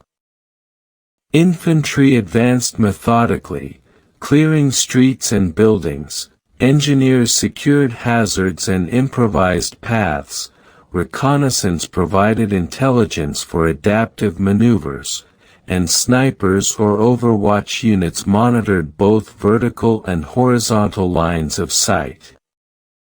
Each maneuver required anticipation of civilian movement, the likely behavior of militants, and the influence of environmental conditions. Commanders emphasized both caution and aggression, recognizing that the city's complexity could convert minor errors into catastrophic consequences. This approach reflected a continuous negotiation between tactical objectives, human lives, and the structural realities of the urban battlefield. Civilian networks continued to intersect with military operations in subtle yet critical ways. Families navigating the city's labyrinthine terrain often provided indirect intelligence, intentionally or inadvertently, by leaving markers, signaling movement, or occupying certain areas. Commanders adapted by observing civilian patterns, predicting movement, and coordinating tactical maneuvers to minimize risk while achieving objectives.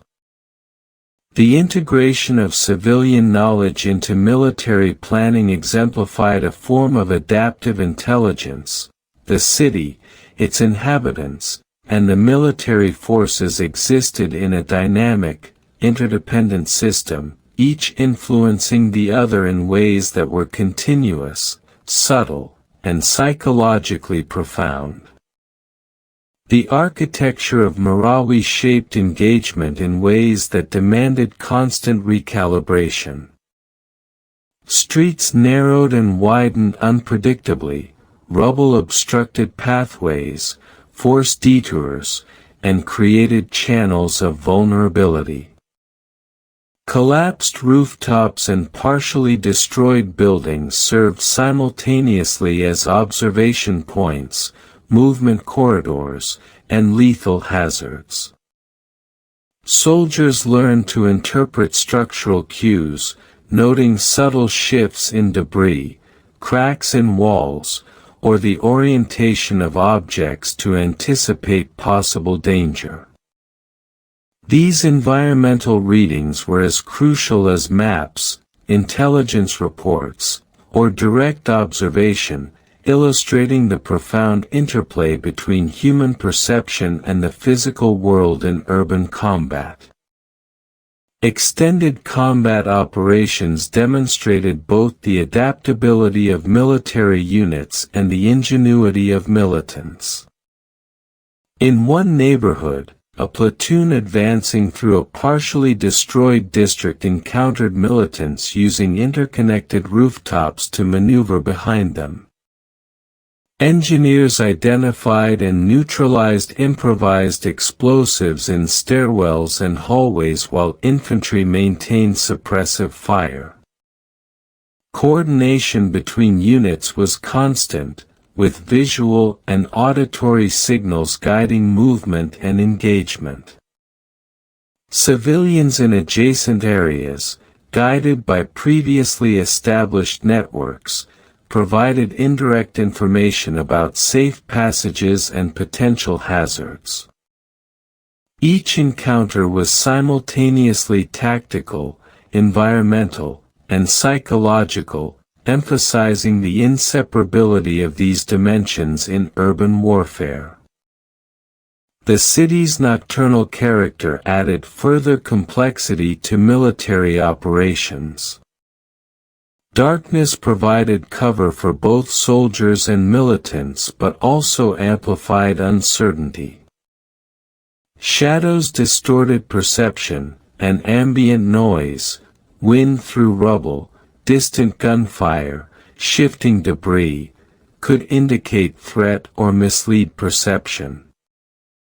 Soldiers adapted by developing heightened auditory and visual sensitivity, relying on subtle cues for navigation and engagement. Night operations required coordination, precision, and trust. A single misjudgment could compromise the safety of an entire unit. In these hours, the city's eerie, almost sentient presence became most palpable, shaping perception, decision-making, and psychological experience in subtle yet profound ways. Improvisation extended beyond immediate combat tactics to encompass logistics, communication, and morale. Supply chains were disrupted by urban destruction and continuous engagement, requiring creative solutions for moving food, water, medical supplies, and ammunition. Temporary depots were established within structurally secure buildings, coordinated with movement schedules and environmental conditions.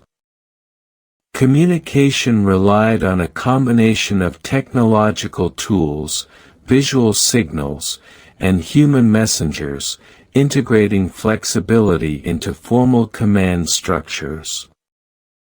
Morale strategies, often subtle, relied on micro-rituals, peer coordination, and leadership presence, sustaining cognitive focus and psychological resilience amid relentless pressure.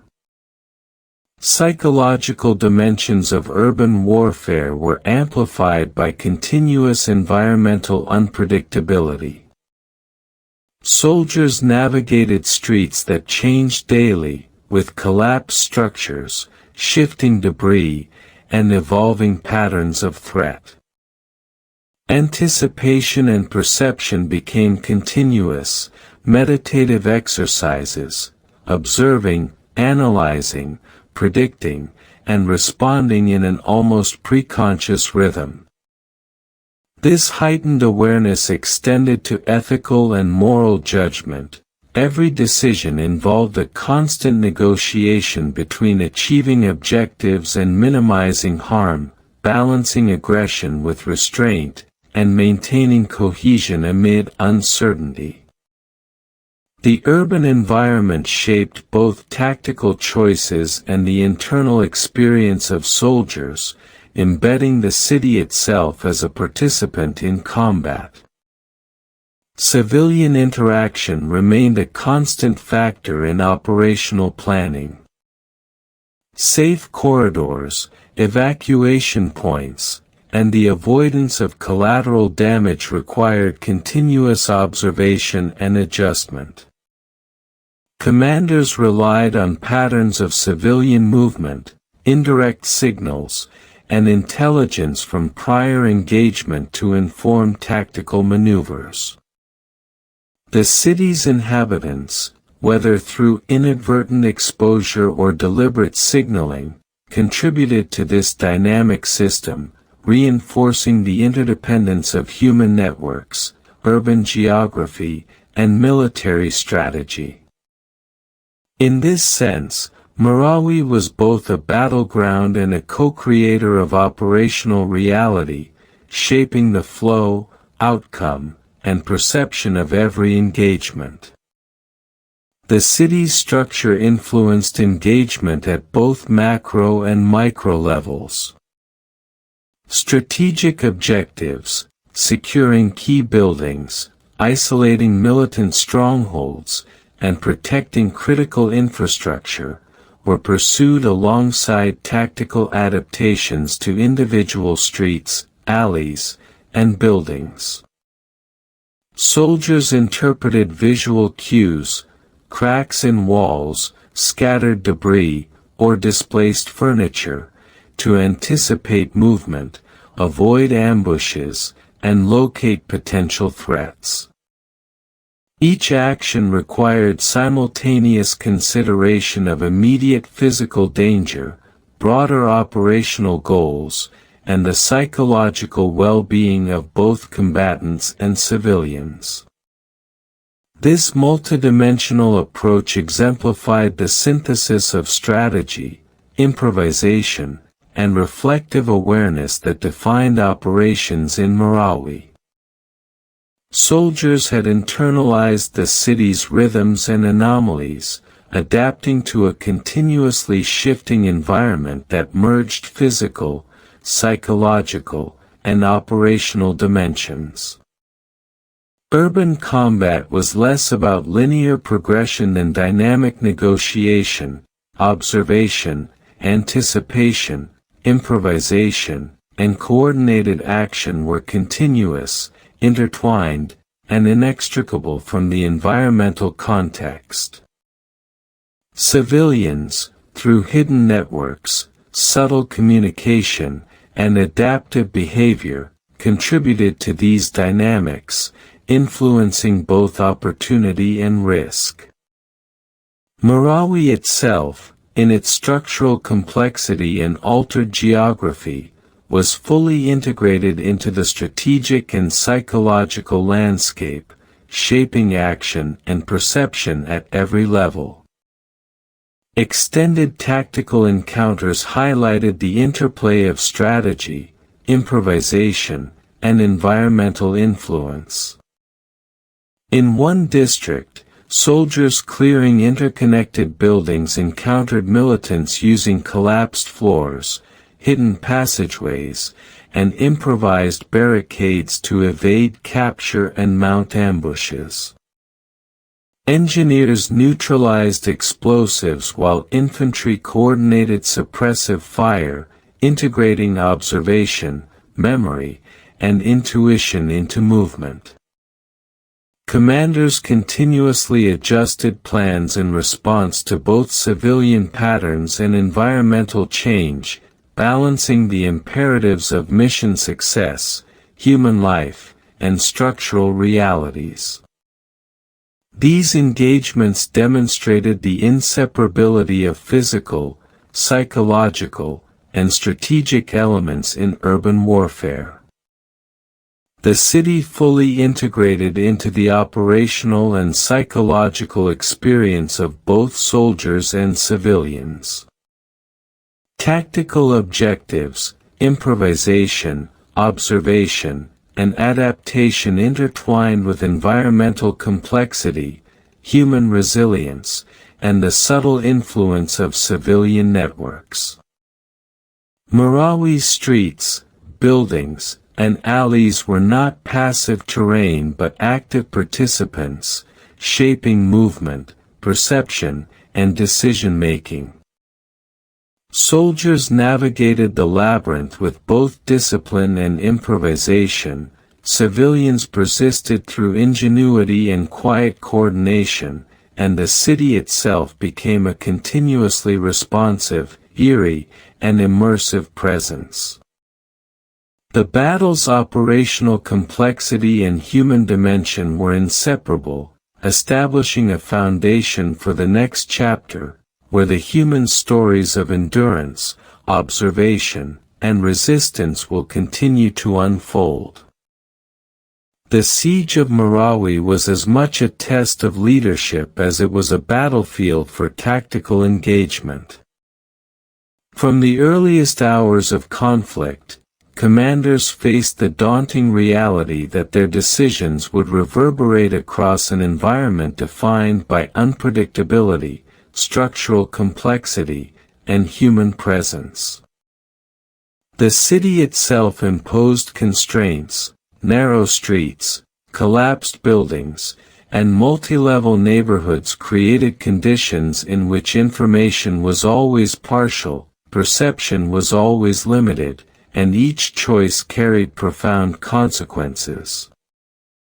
Leaders learned quickly that conventional operational certainty was an illusion.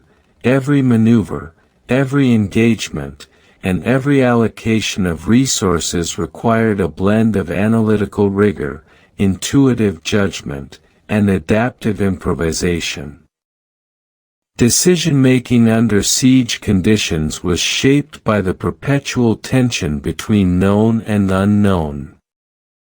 Intelligence was fragmented, reconnaissance reports provided snapshots, drones offered partial coverage, and on-the-ground observation revealed only local conditions.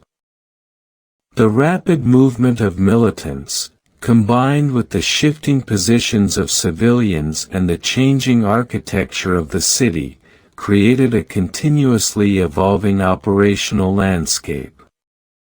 Leaders had to weigh incomplete information against strategic objectives, balancing the urgency of military goals with the moral imperative to minimize civilian casualties.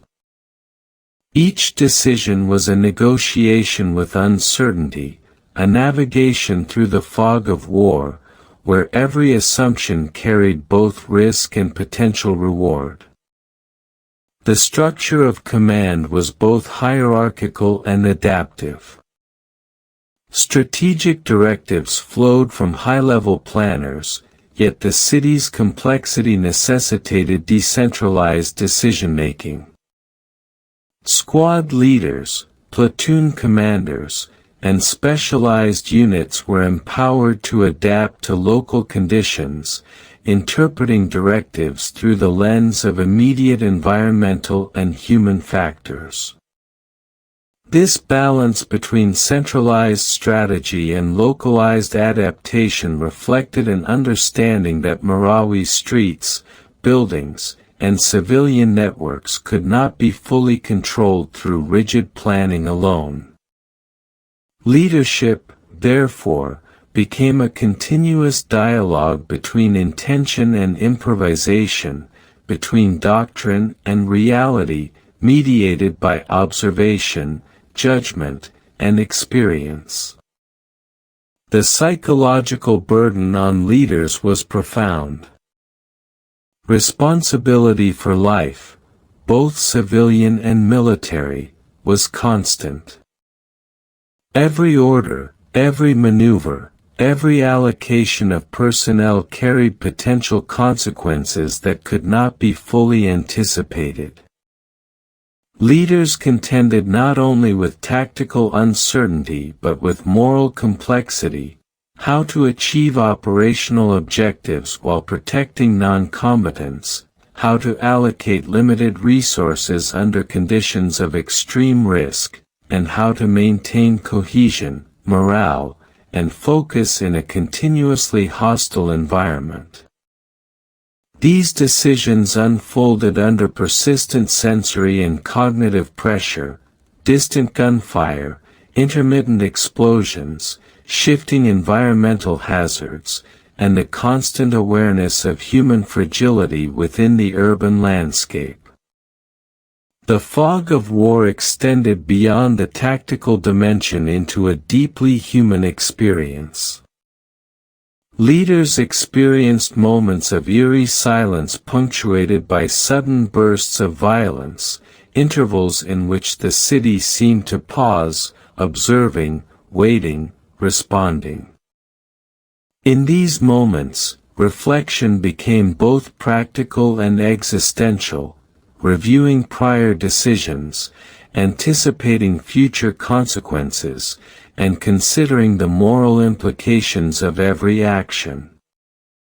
Some commanders described these intervals as meditative, a necessary pause in which the mind reorganized, recalibrated, and prepared for subsequent engagements. Yet the meditative quality was imbued with tension, for the city's unpredictability, the presence of civilians, and the persistence of the enemy ensured that calm was never permanent, and focus could never fully relax. The integration of intelligence and observation was central to operational decision-making. Reconnaissance teams, drones, and ground reports provided critical, but partial, insight. Leaders had to interpret these fragments, integrating visual cues, auditory information, and environmental signals into actionable understanding. A collapsed rooftop, a displaced barricade, or the subtle patterns of civilian movement could indicate the presence of militants, potential hazards, or strategic opportunity. Every interpretation was provisional, contingent upon incomplete information and subject to rapid change. The cognitive demands of these decisions were intense. Perception, memory, anticipation, and judgment were continuously entwined, producing a form of strategic mindfulness that was both exhausting and essential. Moral and ethical considerations permeated leadership decisions. Civilians, often navigating their own hidden networks, were both a factor in operational planning and a source of profound responsibility. Evacuation corridors, safe passage routes, and the prioritization of non-combatant protection required continuous recalibration. Leaders had to anticipate civilian behavior, sometimes in the absence of direct information, and adjust tactical decisions accordingly. These choices were morally resonant and operationally consequential. A miscalculation could result in loss of life, operational compromise, or the erosion of trust between military forces and the population they sought to protect. The city's architecture both constrained and facilitated strategic thinking. Narrow alleys, collapsed buildings, and multi-level structures created conditions in which both opportunity and hazard were amplified. Leaders developed mental maps of sectors under their command, integrating environmental, human, and tactical variables into continuous situational awareness. These mental maps were dynamic. Each engagement altered the environment, shifted civilian patterns, and changed the tactical calculus. Leadership required continuous adaptation, the ability to update mental models, and the capacity to make rapid, high-stakes decisions under pressure. Communication emerged as a central component of leadership effectiveness. Orders, reconnaissance data, and situational reports had to flow through a complex network of units, each interpreting information in context. Miscommunication could result in tactical failure, civilian harm, or unintended engagement. Leaders developed protocols for clarity, redundancy, and adaptability, ensuring that even under conditions of chaos, coordination could be maintained. Yet the fog of war persisted. Information was always partial, delayed, or ambiguous, and leaders had to make judgments in the absence of certainty, balancing caution with decisive action. The human element remained at the forefront of strategic consideration. Soldiers' morale, fatigue, and psychological resilience influenced the effectiveness of operations.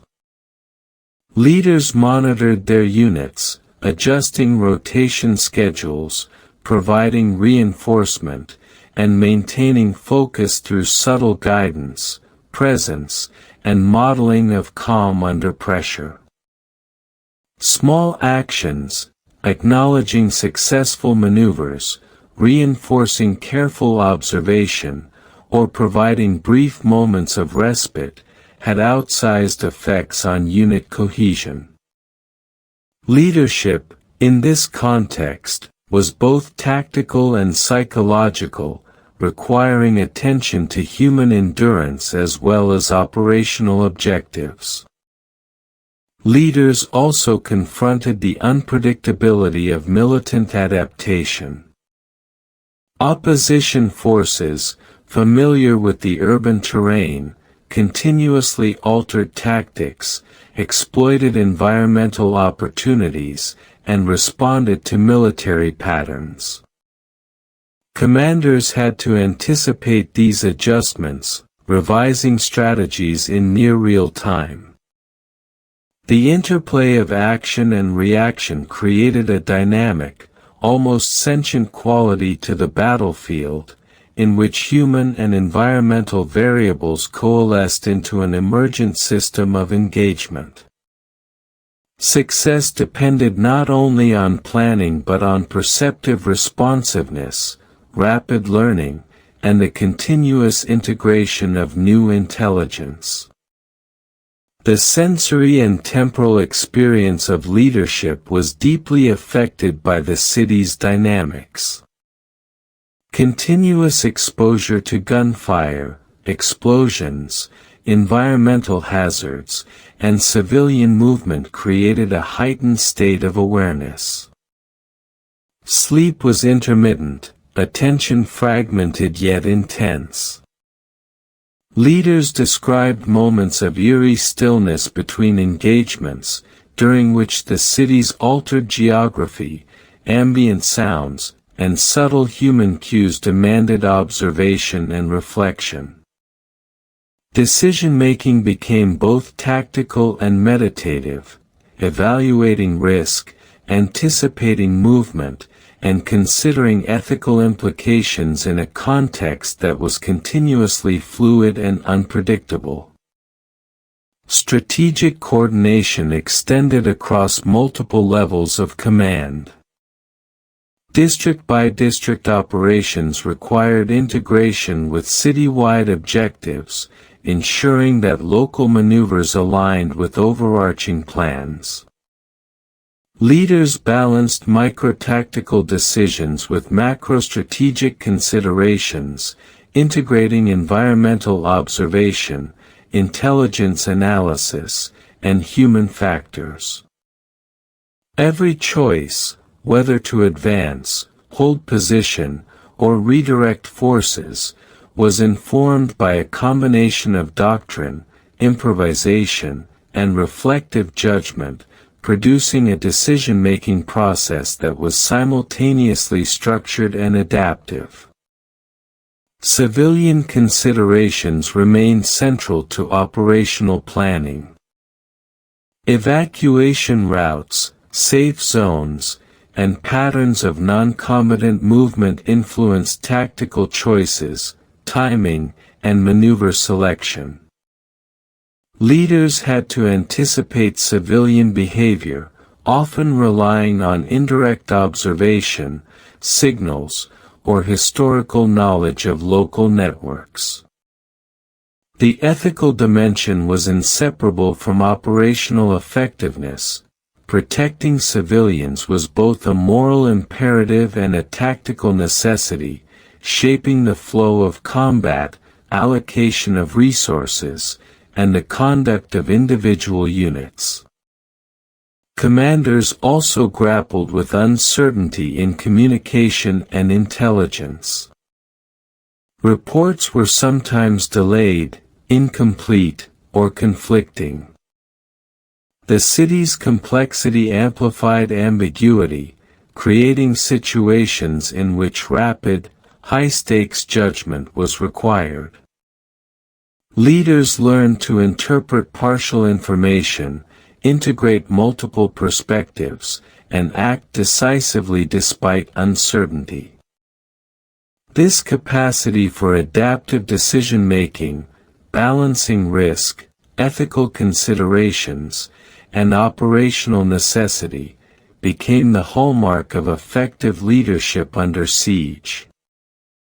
The fog of war in Marawi extended beyond tactical uncertainty to psychological and ethical complexity. Leaders contended with fragmented information, environmental unpredictability, and the simultaneous responsibility for military success and human life.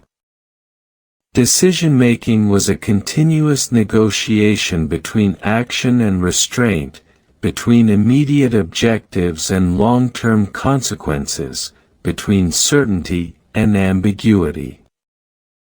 Each choice reverberated through the city, influencing the dynamics of combat, civilian movement, and environmental conditions. Leadership became a sustained, immersive engagement with both tangible and intangible realities, requiring continuous reflection, observation, and adaptation. The interplay of strategic planning, adaptive leadership, human resilience, and environmental complexity had fully emerged. Command structures were flexible yet disciplined, operational decisions were informed by observation and reflection, and leaders balanced tactical necessity with ethical responsibility. The city, with its labyrinthine streets, structural unpredictability, and human networks, remained an active participant in the unfolding siege, shaping perception, judgment, and action. Leadership was less a position of control than a continuous negotiation with uncertainty, complexity, and moral responsibility, in which each decision carried consequences visible and invisible, immediate and delayed. With an understanding that effective leadership under siege is simultaneously tactical, psychological, and ethical.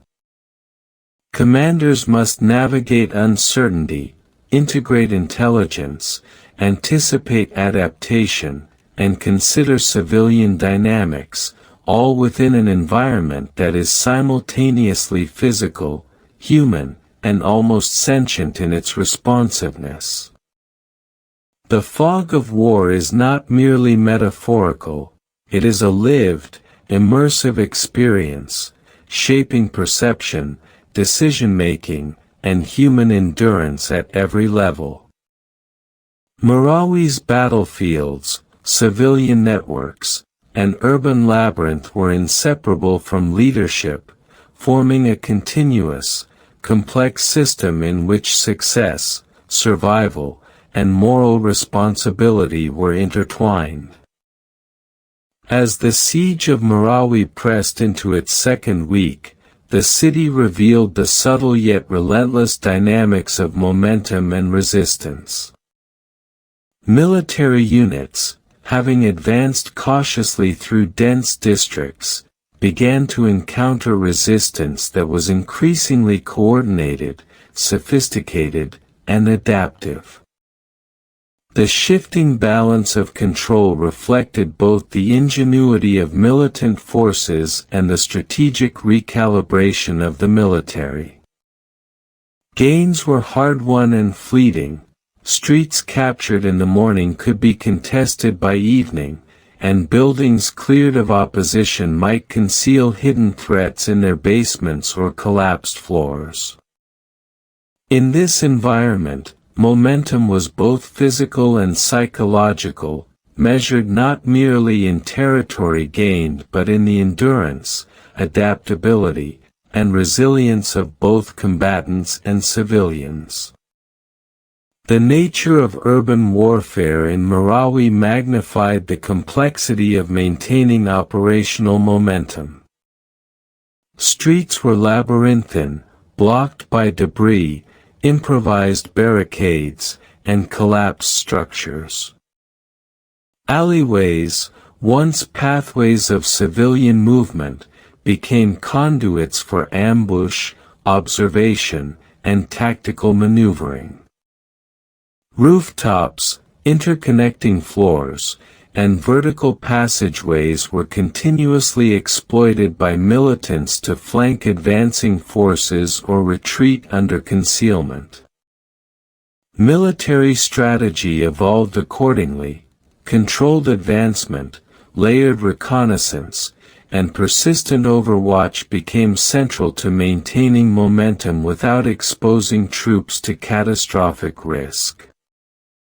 Each engagement was an intricate negotiation with the environment, where intuition, observation, and improvisation were as vital as firepower or formal planning. Civilians remained both witnesses and participants in this evolving landscape. Families navigating the city's fractured streets adjusted their hidden networks to new conditions, improvising safe corridors, observation points, and signaling methods to avoid both militants and military units. Children, adolescents, and the elderly adapted to constantly changing routes, while mothers and fathers coordinated supplies, medical care, and evacuation schedules under persistent stress. The interplay of civilian adaptation and military operations created a delicate balance.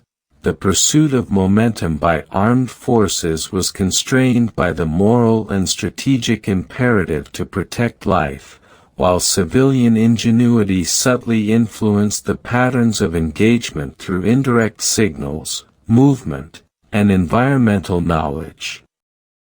The psychological atmosphere of Marawi thickened as the siege extended. Soldiers reported a persistent, almost tactile tension, the anticipation of ambush, the careful observation of collapsed buildings, and the constant awareness of civilian presence created a heightened state of perception. This vigilance, sustained over days and weeks, reshaped cognition. Attention became fragmented yet intensely focused, memory and intuition merged, and every sensory cue, creaking metal, shifting rubble, distant gunfire, was amplified in significance. Within this heightened awareness existed fleeting moments of eerie calm, when the city seemed to pause, observing, waiting, responding. These intervals of silence were both restorative and disorienting, offering opportunities for reflection amid the continuous pressure of conflict. The advancing forces confronted the persistent problem of stalemate. Districts cleared of militants often contained hidden threats, improvised barricades, or structural instability that prevented rapid consolidation. Conversely, areas still contested resisted repeated incursions despite superior numbers and firepower. Momentum became incremental, measured in meters rather than blocks, punctuated by firefights, reconnaissance sweeps, and slow, cautious advances. Commanders emphasized patience, situational awareness, and flexibility, understanding that haste could result in disaster, casualties, or operational compromise. Each decision required continuous recalibration, balancing aggressive pursuit with strategic caution and ethical responsibility. Tactical adaptation remained a defining feature of the siege. Soldiers employed layered maneuvers, combining overwatch, reconnaissance, and methodical clearing of structures. Engineers neutralized improvised explosive devices, stabilized compromised buildings, and facilitated safe movement through streets obstructed by debris or collapsed infrastructure. Small unit coordination became paramount, with hand signals, light cues, and auditory signals guiding movement through areas where radio communication might be unreliable. Each engagement was a dance of precision, intuition, and observation, where environmental unpredictability and human ingenuity intersected continuously.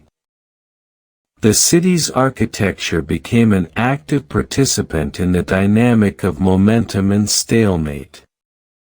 Collapsed buildings, narrow alleys, and interconnecting rooftops shaped both opportunity and risk. Each sector had unique challenges. Some streets funneled movement in predictable patterns, creating choke points, others offered unexpected avenues for flanking or retreat. Soldiers learned to read the environment almost instinctively, observing subtle cues, displaced rubble, faint footprints, or shifted debris, to anticipate movement, detect threats, and coordinate action. The interplay between human decision-making and environmental influence created a continuously evolving operational reality, where the city itself seemed to guide, resist, and respond to the unfolding conflict. Extended combat encounters revealed the fluidity of momentum. In one neighborhood, a military unit advanced along a narrow street, clearing buildings methodically. Militants exploited vertical spaces, moving across rooftops to flank positions. Engineers identified and neutralized hidden explosive devices while infantry maintained overwatch and suppressive fire. Civilians, moving cautiously through adjacent sectors, contributed indirect intelligence through the subtle signals of presence or absence. The engagement exemplified the delicate balance between momentum and stalemate. Every advance required observation, adaptation, and continuous anticipation of environmental and human variables. The psychological impact of extended siege operations was profound. Soldiers experienced persistent hypervigilance, sensory overload, and fragmented sleep. Each encounter reinforced both tactical learning and emotional strain. The anticipation of ambush, the observation of civilian networks, and the constant negotiation with unpredictable terrain created an environment in which decision-making became simultaneously meditative and tense. Moments of quiet, observing shifting light through broken windows, hearing the wind whisper through partially destroyed structures, or sensing the subtle vibration of distant gunfire, offered brief respite, yet never fully alleviated the weight of operational responsibility. Civilian adaptation continued to influence the rhythm of combat. Families navigating hidden corridors, rooftops, and partially collapsed structures affected tactical planning by creating patterns that soldiers could not fully anticipate. Observation, indirect signaling, and the careful use of environment created a dynamic system of influence in which civilian ingenuity subtly shaped military action. Commanders integrated this complexity into operational decisions, balancing momentum with caution, aggression with restraint, and tactical objectives with moral imperatives. The fog of war became increasingly pronounced. Information was fragmented, environmental cues were ambiguous, and the constant presence of civilians introduced uncertainty. Leaders had to synthesize partial intelligence, interpret subtle signals, and make high-stakes decisions under continuous pressure. This cognitive landscape was both immersive and meditative. Perception, memory, intuition, and reflection merged into a continuous process of observation, anticipation, and action. Decision-making became an act of rhythm and attention, balancing the unpredictability of human and environmental variables with strategic intent. Stalemate in certain districts prompted tactical innovation. Military units experimented with synchronized maneuvers, alternating advances along parallel streets, and coordinated observation from multiple vertical positions. Engineers and reconnaissance teams continuously assessed environmental hazards, while infantry units adapted movement patterns to avoid predictable routes and minimize exposure. The city's structural complexity, collapsed walls, narrow corridors, multi-level buildings, required constant recalibration, highlighting the interplay between improvisation and formal strategy. Momentum, when achieved, was fragile and provisional, dependent on continuous adaptation, observation, and integration of human, environmental, and tactical information. The human cost of prolonged siege became increasingly evident. Soldiers faced both physical and psychological exhaustion, confronting persistent threat, environmental hazards, and moral dilemmas.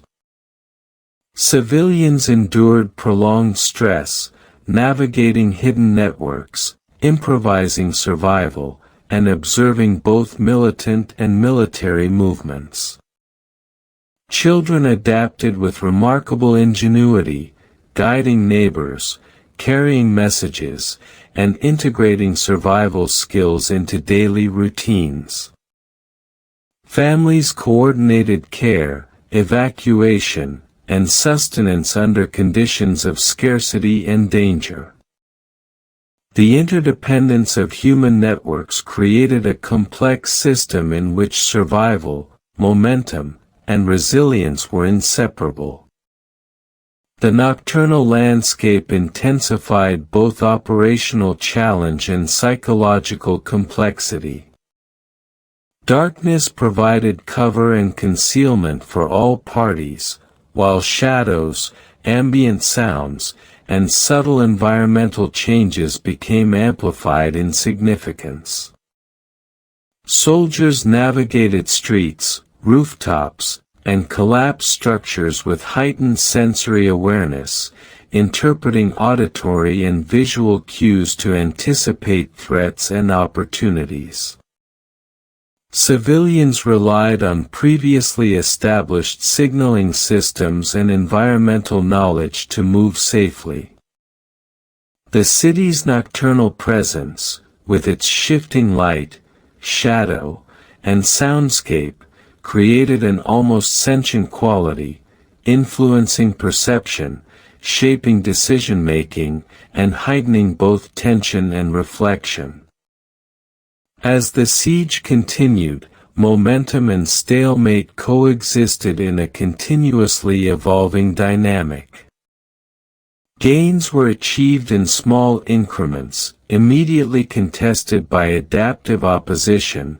Streets cleared of militants could conceal hidden threats, while urban networks facilitated the movement of both civilians and armed actors. Soldiers and commanders adapted continuously, balancing aggression with caution, observation with action, and tactical objectives with ethical responsibility. The city itself was both participant and observer, shaping the flow of combat through structural complexity, environmental feedback, and the presence of human networks.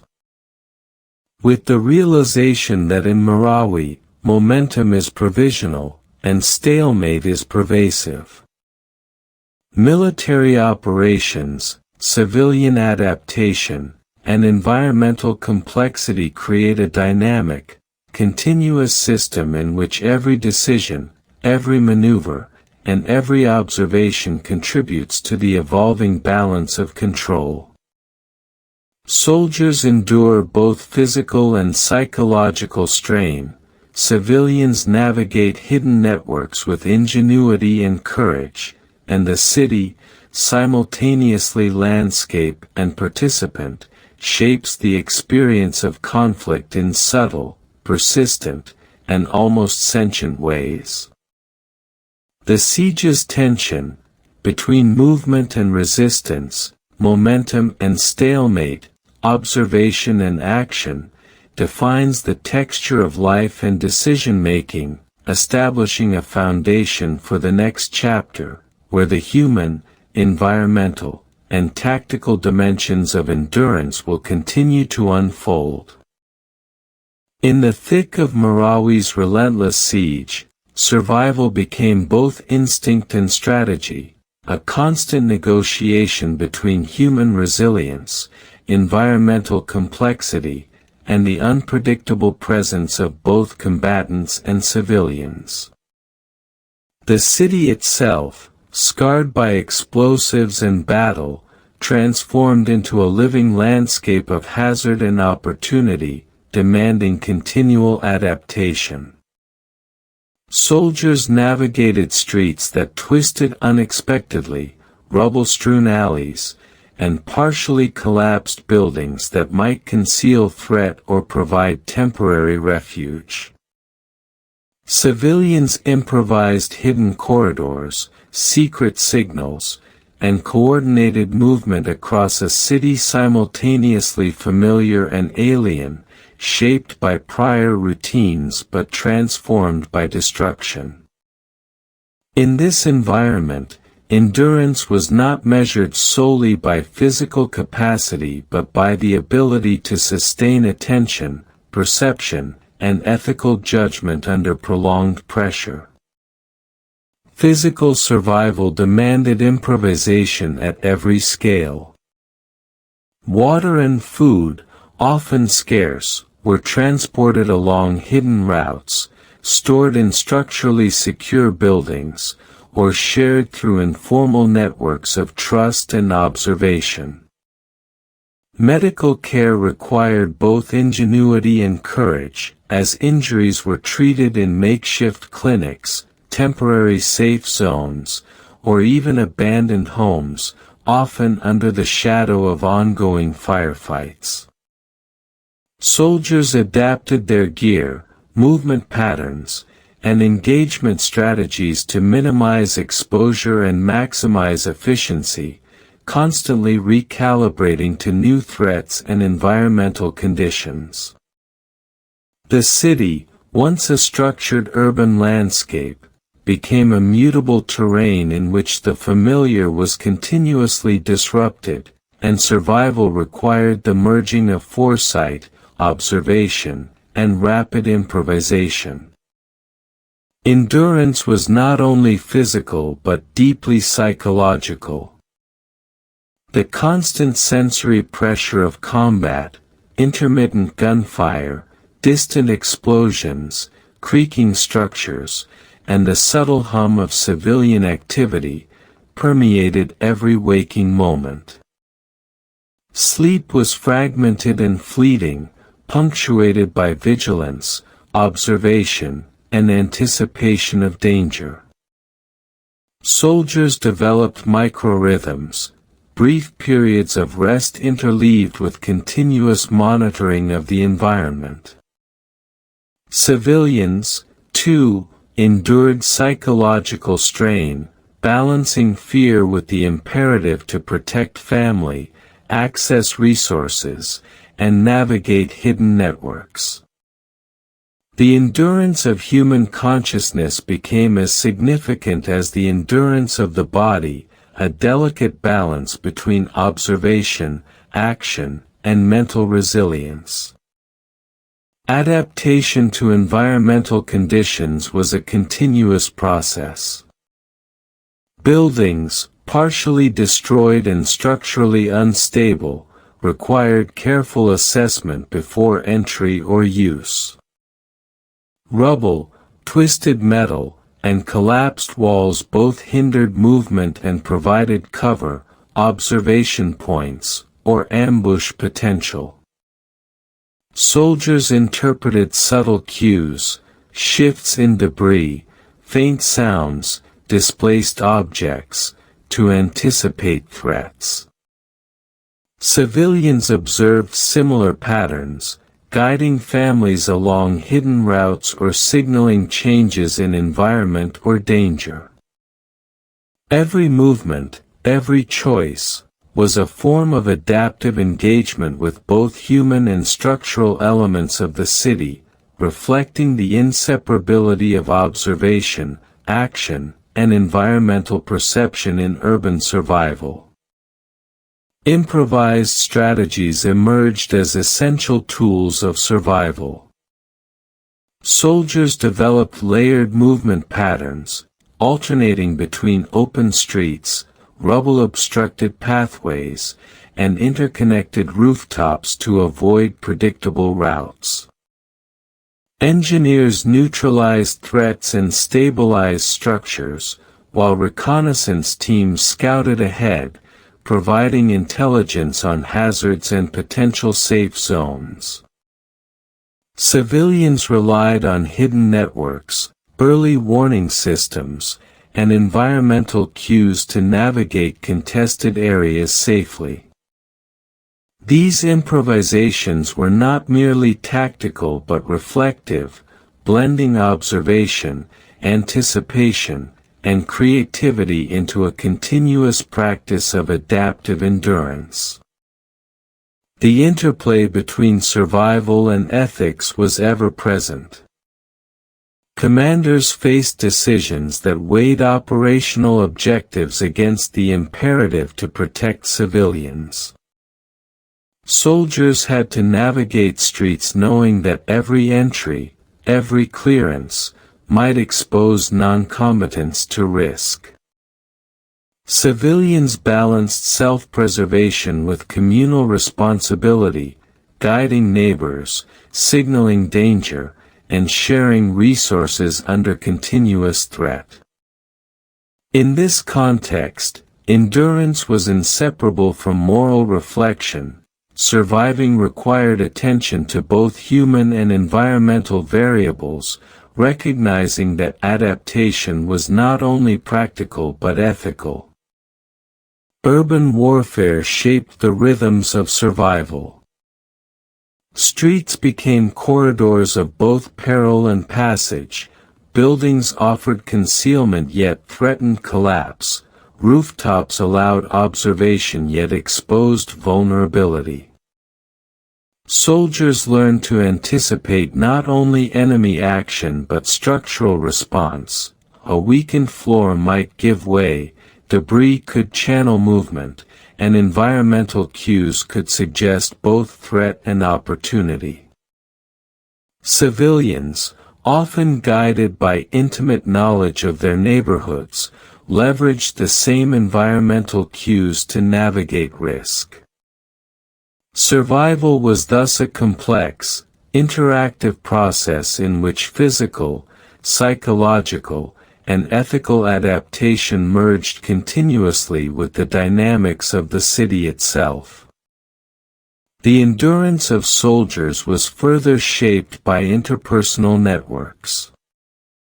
Units relied on coordination, trust, and shared vigilance to maintain effectiveness. Small rituals, brief acknowledgments, shared observation, coordinated movement, reinforced cohesion amid fatigue and danger. Civilians formed similarly interdependent networks, relying on trust, observation, and adaptive behavior to sustain movement, secure supplies, and protect one another. These networks, overlapping and intersecting, created a dynamic system in which human ingenuity, observation, and resilience were continuously exercised, shaping both survival and the flow of the siege. Extended exposure to the city's sensory landscape intensified psychological adaptation. Soldiers and civilians alike became attuned to subtle environmental cues, the shifting angle of light through broken windows, the faint echo of footsteps along rubble-strewn corridors, the vibration of distant activity. These cues, initially peripheral, assumed critical significance, guiding movement, informing tactical decisions, and sustaining awareness. The city, in its altered state, became both a partner and a challenge in survival.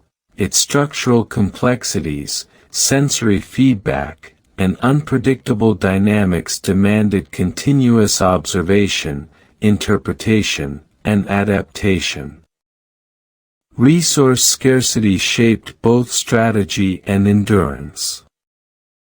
Water, food, and medical supplies were transported along carefully mapped hidden corridors, stored in structurally secure locations, or rationed according to immediate need.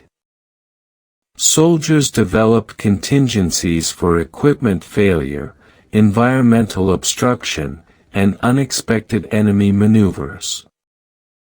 Civilians improvised storage, created signaling systems for resource distribution, and coordinated movement to access critical supplies safely. Adaptation became a continuous process of observation, improvisation, and planning, linking immediate survival to longer-term sustainability. The city's evolving architecture imposed both constraints and opportunities. Collapsed buildings, debris, and improvised barricades altered movement patterns, visibility, and lines of engagement. Soldiers used rooftops, interconnecting floors, and partially destroyed streets to maneuver strategically, while engineers stabilized or bypassed hazards. Civilians, relying on intimate knowledge of their neighborhoods, exploited hidden passages, subterranean pathways, and improvised routes to maintain safety. Adaptation, in this sense, was a continuous interplay between structural awareness, human ingenuity, and the unpredictable dynamics of the siege. Extended engagement under siege conditions required both soldiers and civilians to refine their improvisational strategies continuously. Soldiers developed layered movement patterns that balanced aggression with caution, alternating between open streets, rubble-obstructed alleys, and elevated positions to minimize exposure to both ambush and sniper fire. Engineers improvised stabilizations for partially collapsed structures, allowing infantry to advance while mitigating risk of structural failure. Reconnaissance teams became essential nodes in the human information network, scouting ahead to detect hazards, identify possible avenues of enemy movement, and provide real-time intelligence for command decision-making. Civilians, often guided by an acute spatial memory of their neighborhoods, adjusted hidden networks daily, rerouting movement, marking safe passages subtly, and creating signaling systems to communicate environmental or threat changes without alerting militants. This continuous adaptation was as much psychological as physical. Soldiers maintained a state of hypervigilance, attentively scanning for auditory and visual cues, the creak of a weakened beam, a shifted piece of debris, or a shadow in a doorway could signal danger or opportunity. Sleep was fragmented, consisting of brief intervals interspersed between periods of heightened attention. Civilians mirrored this cognitive adaptation, developing acute situational awareness and improvisational decision-making under persistent stress.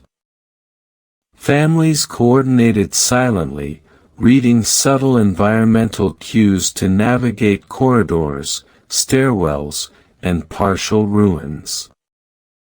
Each human movement was embedded in a complex system of observation, anticipation, and ethical consideration. Survival required acute awareness not only of enemy action but of collateral impact on neighbors, kin, and even passers-by whose presence might be unintended or unknown. Resource management became a core component of survival. Water, food, and medical supplies were scarce, necessitating highly coordinated networks of distribution. Soldiers learned to carry minimal essential supplies, relying on caches secured in structurally stable buildings and coordinating supply movements under cover of partial reconnaissance. Civilians rationed resources meticulously, sometimes sharing provisions across households or redirecting scarce medical attention according to immediate necessity. These networks were subtle, invisible to outsiders, yet profoundly adaptive, reflecting both ingenuity and intimate knowledge of spatial and social dynamics. Survival was thus an emergent property of these networks, the continuous interplay of human behavior, environmental feedback, and improvisational logistics. Structural complexity of Marawi amplified both the challenge and the opportunity inherent in survival. Collapsed buildings, partially obstructed streets, and improvised barricades created unpredictable pathways that demanded constant reassessment. Soldiers interpreted environmental cues to anticipate potential ambushes or hidden militants. Civilians, meanwhile, observed the same features to identify safe corridors and retreat routes. Every movement carried dual significance. A tactical opportunity for one group could signify a hazard for another, and an improvised path could lead to safety or entrapment depending on timing, observation, and context. This interplay reinforced the continuous negotiation between human ingenuity and environmental dynamics. Urban warfare in Marawi imposed profound psychological burdens. Soldiers experienced a fragmented consciousness in which perception, memory, and anticipation were continuously intertwined. Every creaking floorboard, shifting shadow, or faint echo of distant gunfire became a signal requiring interpretation. The cognitive load of maintaining situational awareness over days and weeks of engagement produced both acute attentiveness and subtle exhaustion. Civilians faced similar pressures, balancing fear, responsibility for family, and the necessity of movement through a hazardous landscape.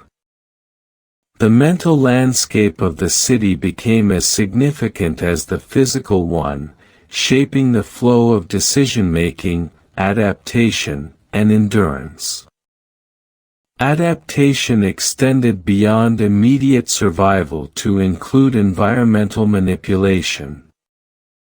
Soldiers created temporary shelters, improvised observation posts, and reinforced strategic positions using available debris.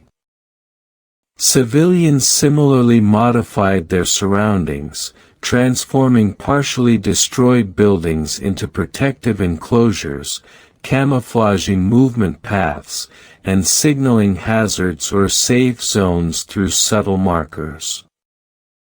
These adaptive behaviors reflected the continuous feedback loop between human action and urban environment. The city was both obstacle and resource, requiring perception, ingenuity, and reflective action. The experience of time itself shifted under prolonged siege. Days blurred into nights, and the conventional rhythm of urban life dissolved. Soldiers operated on cycles dictated by operational necessity, environmental cues, and tactical opportunity rather than conventional clocks. Civilians adapted in parallel, navigating safe windows, coordinating movement during quieter hours, and synchronizing routines around perceived patterns of danger. This temporal dislocation intensified both psychological strain and adaptive ingenuity, creating a sense of immersion in the city as a living, responsive environment. Human networks became increasingly crucial. Soldiers relied on inter-unit coordination, maintaining cohesion amid fragmented streets and chaotic urban structures. Shared vigilance, micro-rituals of acknowledgement, and synchronized observation reinforced unit cohesion and cognitive resilience. Civilians similarly depended on networks of trust and observation, exchanging knowledge of safe passages, resource availability, and environmental shifts. These overlapping human networks, interacting with the city's structural complexity and the unpredictable movement of militants, produced a dynamic ecosystem in which survival was emergent, relational, and continuously negotiated. Nocturnal periods amplified both operational complexity and reflective awareness. Darkness provided concealment and cover but also increased uncertainty and risk. Soldiers navigated streets, rooftops, and collapsed structures relying on auditory and visual cues heightened by low-light conditions. Civilians moved along hidden routes, guided by intimate knowledge of local geography, subtle markings, and silent signaling. The city's nocturnal presence, with shifting shadows, intermittent sounds, and ambient environmental changes, contributed to a sense of eerie sentience. Streets, alleys, and buildings seemed to participate in survival, responding to movement, observation, and human presence. The night became both ally and adversary, shaping perception, strategy, and reflection. The interplay of momentum, stalemate, and survival continued to define the siege. Soldiers advanced cautiously, clearing streets and buildings with meticulous attention to detail. Gains were provisional, resistance was adaptive, networks were fluid, and terrain continually shifted under both deliberate and incidental changes. Civilians maintained hidden pathways and improvised shelters, moving invisibly through contested zones to sustain survival. The city itself, structurally transformed by destruction and human adaptation, became a continuously responsive landscape in which every decision, movement, and observation contributed to the evolving balance between endurance and risk. Adaptive improvisation extended to health and medical care. Injuries, both minor and severe, were treated using available resources, sometimes under fire or in structurally unstable locations. Soldiers developed field protocols, shared knowledge, and relied on quick improvisation to maintain operational effectiveness. Civilians applied traditional knowledge, repurposed materials, and coordinated care within their networks, demonstrating remarkable ingenuity. The continuous presence of hazard, combined with resource scarcity, reinforced the necessity of adaptive action, rapid learning, and collaborative problem-solving. The city's altered environment demanded constant recalibration. Streets became unpredictable, alleyways shifted with debris, and buildings collapsed further under stress. Soldiers and civilians continuously re-evaluated movement options, observation posts, and refuge points. Each sector was a microcosm of uncertainty. Safe corridors could transform into hazards in minutes, previously stable buildings could fail, and environmental cues could both mislead and inform. Adaptation, in this context, was iterative and reflective, integrating perception, action, and learning in a continuous cycle essential for survival. Psychological endurance became a defining factor. Soldiers and civilians alike cultivated resilience through small rituals, cognitive reframing, and reflective observation. Moments of quiet, watching shifting light across rubble, hearing distant ambient sounds, or sensing environmental vibration, offered opportunities for reflection, emotional processing, and cognitive recalibration. These meditative interludes were essential for sustaining attention, decision-making, and ethical judgment under conditions of prolonged stress. The siege imposed both acute challenge and reflective space, blending fear, observation, and insight in a continuous experiential flow. The cumulative effect of adaptive survival practices was profound. Soldiers moved through the city with layered awareness, integrating environmental, human, and tactical cues into continuous action. Civilians navigated hidden networks with acute perception, improvisation, and cooperative coordination. The city, scarred by combat yet alive with observation, movement, and human ingenuity, shaped the patterns of survival. Endurance was not simply the capacity to persist but the ability to respond, anticipate, and ethically navigate a landscape of uncertainty, danger, and persistent complexity. The intertwined themes of survival, endurance, and adaptation are fully realized. Soldiers, civilians, and the city itself form an interconnected system in which physical, psychological, and ethical dimensions converge. Improvisation, observation, and reflective adaptation are continuously exercised, producing resilience that is simultaneously practical and meditative.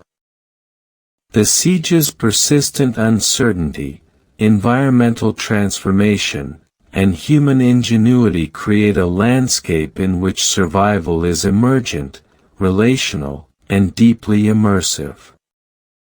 Marawi's streets, alleys, and ruined buildings are not passive terrain but active participants, shaping the experience, behavior, and endurance of all who inhabit them. With the recognition that survival under siege is as much about observation, reflection, and adaptation as it is about movement and firepower. The city itself, with its structural complexity, human networks, and shifting dynamics, mediates every decision and action. Endurance is layered, encompassing body, mind, and ethical awareness. Adaptation is iterative, continuous, and deeply integrated with environmental feedback. In this way, the siege of Marawi becomes both a battlefield and a meditation, a space in which human ingenuity, resilience, and perception interact with urban complexity to shape the very possibility of survival. The echo of gunfire and the distant hum of engines faded slowly across Marawi, leaving a city that seemed simultaneously familiar and alien, scarred yet alive with the subtle movements of survival. The immediate aftermath of the siege revealed a landscape profoundly transformed, buildings reduced to skeletal frameworks, streets choked with debris, and neighborhoods that once thrived now marked by silence and shadow. For civilians, the return to this altered urban environment was both an act of courage and a confrontation with memory. Families navigated streets that had once been pathways of daily life but now bore the weight of destruction, the traces of firefights, and the eerie absence of those who had been displaced, injured, or lost. Rebuilding, however, was not simply a matter of concrete and steel. The psychological landscape of Marawi required reconstruction as much as the physical one. Survivors returned with memories etched deeply into perception, the sound of distant gunfire, the flicker of movement in ruined buildings, the fleeting glimpses of conflict and resilience. These memories shaped how streets were navigated, how buildings were entered, and how communities reformed. Families reconstructed homes using both salvaged materials and new infrastructure, but each brick and beam carried layers of past experience, embedding the city itself with a palimpsest of trauma and survival. Urban infrastructure required careful attention.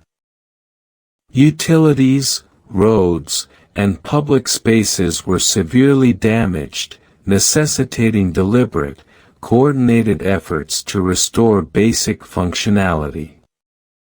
Engineers and planners worked alongside community members, identifying structurally sound buildings, assessing hazardous zones, and prioritizing reconstruction efforts. Streets once narrowed by barricades and rubble were gradually cleared, though the city's skeletal remains reminded all that the siege had fundamentally altered the spatial logic of neighborhoods. Reconstruction was iterative, deliberate, and fraught with uncertainty. As new pathways were established, remnants of destruction persisted, requiring adaptation and vigilance. Civilians returning to Marawi faced layers of challenge, psychological, logistical, and social. Displacement had fractured communities, dispersed families, and interrupted routines. The process of rebuilding networks, neighbors, schools, markets, and places of worship, required both patience and ingenuity. Families coordinated resource sharing, temporary housing, and communal labor to restore the rhythms of daily life. Children, whose schooling had been interrupted and whose play had been confined to hidden spaces, gradually reintegrated into shared spaces, often under the careful supervision of adults attuned to both lingering hazards and emerging opportunities. The city itself continued to exert a subtle, almost eerie influence. Streets, though cleared of barricades and rubble, retained traces of the conflict, scarred walls, pockmarked surfaces, and the faint odor of smoke or decay. These environmental residues shaped perception, guiding movement, informing judgment, and anchoring memory. Survivors interpreted the city's scars as both warning and guide, reading subtle cues to avoid hazards, anticipate structural weaknesses, or locate pathways through neighborhoods. The urban landscape, transformed by both human and environmental action, remained an active participant in the process of recovery, shaping perception, action, and adaptation. Social networks played a pivotal role in the rebuilding process. Families relied on neighbors, friends, and extended kin to reconstruct homes, distribute resources, and coordinate communal labor. Civic organizations, religious institutions, and humanitarian agencies contributed support, facilitating access to materials, medical care, and psychological counseling. The interplay of these networks reinforced resilience, enabling both practical reconstruction and emotional recovery. Communities adapted traditional social structures to the post-conflict context, creating hybrid forms of organization that combined familiar cultural practices with emergent strategies for survival and rebuilding. Psychological recovery unfolded alongside physical reconstruction. Survivors coped with persistent trauma, witnessing the scars of conflict in both their environment and in one another. Counseling, social support, and communal reflection provided avenues for processing grief, fear, and loss. Memory became both a guide and a burden. Recollection of the siege informed cautious behavior, reinforced vigilance, and shaped social norms, yet it also carried the weight of sorrow and moral reflection. The city itself, with its visible reminders of conflict, acted as a continual stimulus for both memory and meditation, influencing emotional rhythms and reflective practices. Educational and cultural reconstruction became critical in re-establishing continuity and resilience. Schools, partially damaged or repurposed during the siege, were gradually reopened or rebuilt, providing spaces for learning, social interaction, and the resumption of routine. Cultural institutions, libraries, mosques, community centers, served as focal points for reflection, shared memory, and the preservation of local identity. These spaces allowed communities to reinterpret and reintegrate their experiences, transforming trauma into collective resilience while maintaining awareness of past events. Infrastructure reconstruction extended to utilities and transportation. Power lines, water systems, and communication networks were repaired or re-established, enabling the gradual normalization of daily life.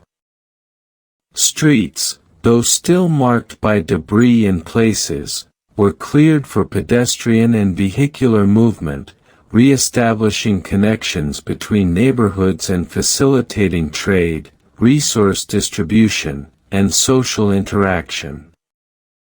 Reconstruction teams worked in tandem with local knowledge, integrating intimate awareness of the urban environment into practical engineering solutions. The city became simultaneously familiar and new, retaining the imprint of destruction while gradually regaining functional and social coherence. The lingering presence of risk influenced both perception and behavior. Some areas remain structurally unstable, while unexploded ordnance and hidden hazards required continued vigilance. Soldiers and engineers collaborated with civilians to identify and neutralize these threats, creating protocols that balanced safety with operational efficiency. Residents learned to navigate a landscape that was partially rebuilt, partially hazardous, and deeply intertwined with memory. The interplay between caution, adaptation, and environmental observation became central to the rhythms of daily life, blending survival skills honed during the siege with emerging patterns of social and spatial reconstruction. Economic recovery intertwined with psychological and social rebuilding.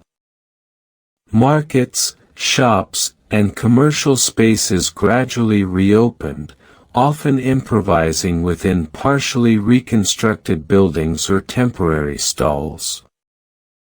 Trade networks adapted to new spatial configurations, leveraging both surviving infrastructure and emergent resource distribution systems.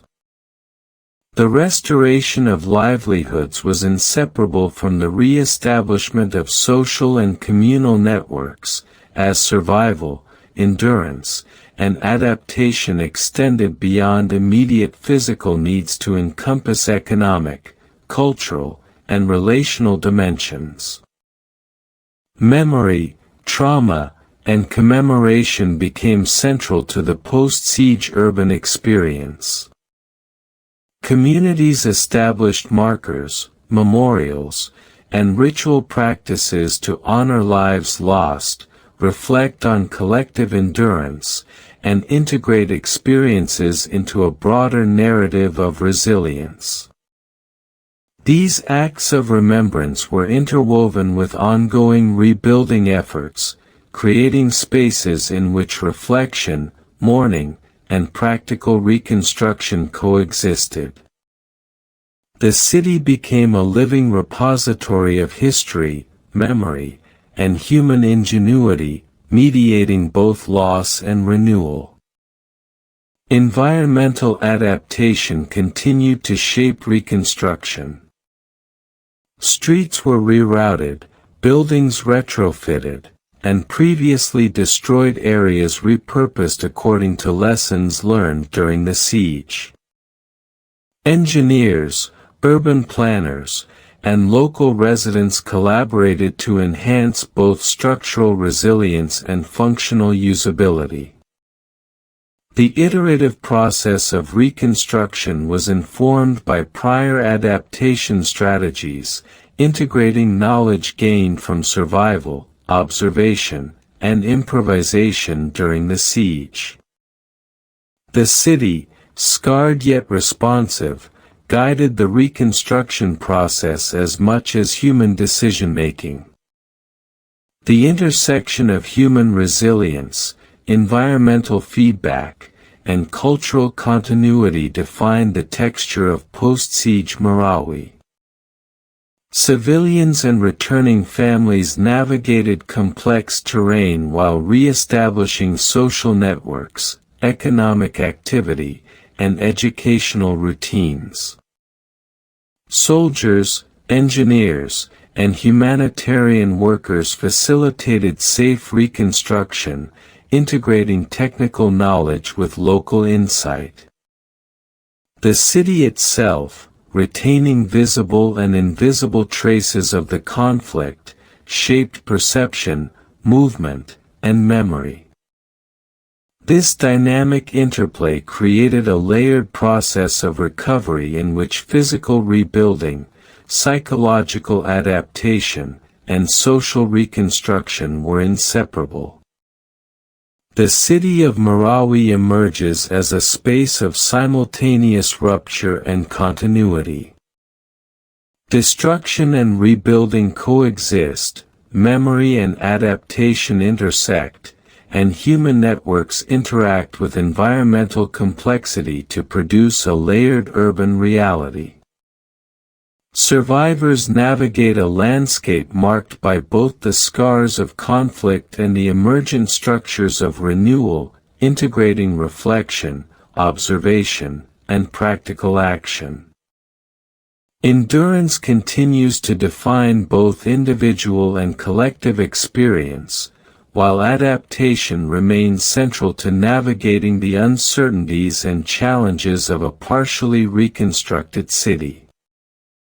With a meditation on continuity, the physical, social, and psychological rebuilding of Marawi is not simply a technical or logistical process but a deeply immersive engagement with memory, environment, and human ingenuity. The city, though scarred, becomes a site of reflection, adaptation, and emergent resilience. Reconstruction, both tangible and intangible, is iterative and continuous, echoing the experiences of survival, endurance, and adaptation developed throughout the siege. In Marawi, rebuilding is as much about sustaining memory and human networks as it is about restoring streets, buildings, and infrastructure. Marawi, long after the echoes of gunfire and the distant hum of armored vehicles, existed in a state that was both familiar and profoundly transformed, a city suspended between memory and ongoing life. The streets, scarred yet reclaimed, bore the weight of experience, of violence and endurance, of fleeting moments of human courage that had intersected with the immovable architecture of urban reality. To walk these streets was to encounter layers of history embedded in every wall, every alleyway, every shadow. Reflection became both a personal and collective act, a meditation on survival, loss, and the enduring human capacity for adaptation amidst extraordinary adversity. The legacy of the siege extended beyond the physical reconstruction of buildings and streets.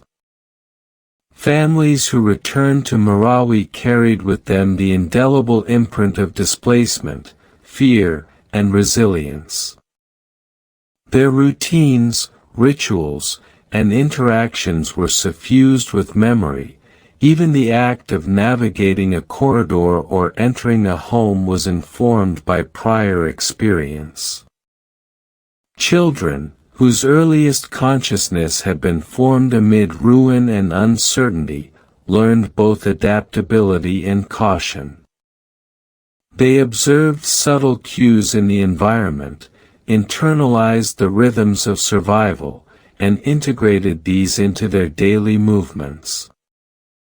The city itself, in its transformed state, became a living teacher, guiding perception, shaping behavior, and sustaining an awareness of both past danger and present potential. Collective memory emerged as a vital component of reflection. Survivors shared stories of courage, ingenuity, and endurance, creating an interwoven tapestry of experience that transcended individual narratives. These stories, retold across families, neighborhoods, and community gatherings, became both cathartic and instructive. They preserved knowledge of adaptive strategies, ethical dilemmas, and moments of moral ambiguity. In this way, reflection and legacy were not abstract concepts but practical guides for navigating a city that remained marked by the traces of conflict. The past informed the present, and through collective memory, it shaped the emergent possibilities of the future. Psychological reflection was intertwined with spatial awareness. Every scar in the city, collapsed wall, pockmarked building, partially cleared street, carried emotional weight, serving as a cue for recollection, vigilance, or meditation. Survivors moved through these spaces with heightened attention, interpreting environmental features both for practical navigation and for their resonance in memory. Streets became symbolic pathways, corridors of survival, arenas of ethical decision-making, and stages upon which human ingenuity and endurance had been enacted. Reflection was inseparable from the environment, and the city itself became an active participant in the process of legacy formation. The moral and ethical dimensions of the siege lingered in subtle, persistent ways.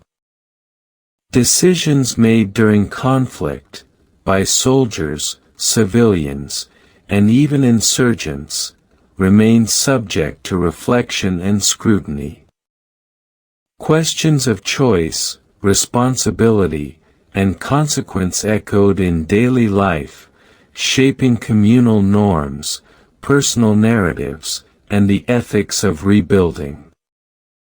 Survivors engaged in continuous moral meditation, interpreting past events, evaluating actions, and negotiating the complex interplay of survival, duty, and ethical responsibility. This reflective dimension of legacy was as critical as physical reconstruction, informing social cohesion, cultural continuity, and the shared understanding of human experience under extreme circumstances. Cultural resilience emerged as a central feature of the post-siege landscape. Religious observances, educational institutions, and community traditions were gradually reintegrated into urban life. Mosques, schools, markets, and communal spaces served as loci for collective memory, reflection, and adaptation. These spaces facilitated the intergenerational transmission of knowledge, stories, and strategies of endurance.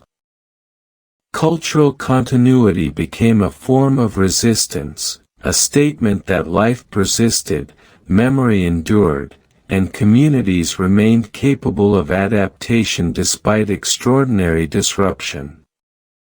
Economic and social networks were reconstructed alongside physical and cultural structures.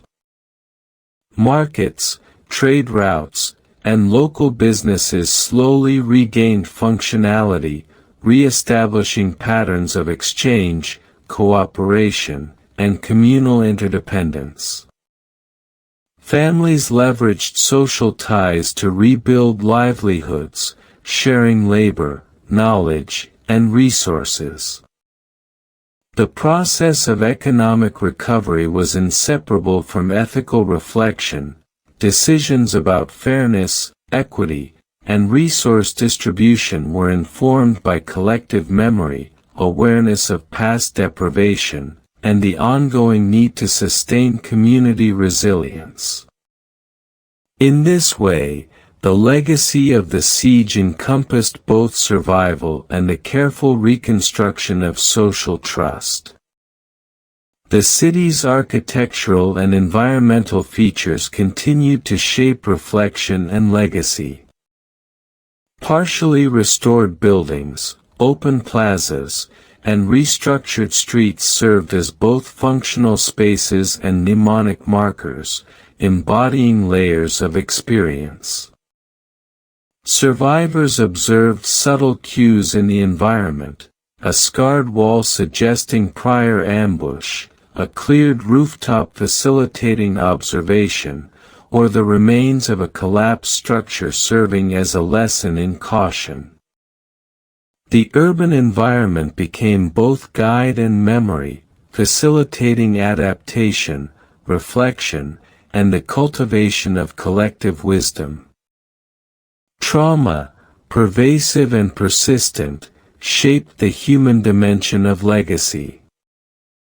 Survivors contended with grief, fear, and the psychological residues of prolonged siege. Counseling, communal dialogue, and shared ritual provided mechanisms for processing these experiences.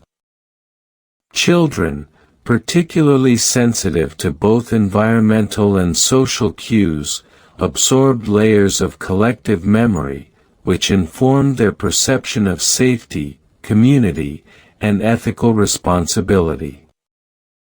Psychological endurance became as integral to legacy as physical rebuilding, creating a continuity between experience, reflection, and future adaptation. The process of commemoration intertwined with ongoing urban reconstruction. Memorials, plaques, and ritual spaces emerged in neighborhoods that had been central to the siege. These acts of remembrance were both reflective and practical. They encoded collective memory, marked lessons learned, and provided focal points for ethical and emotional engagement.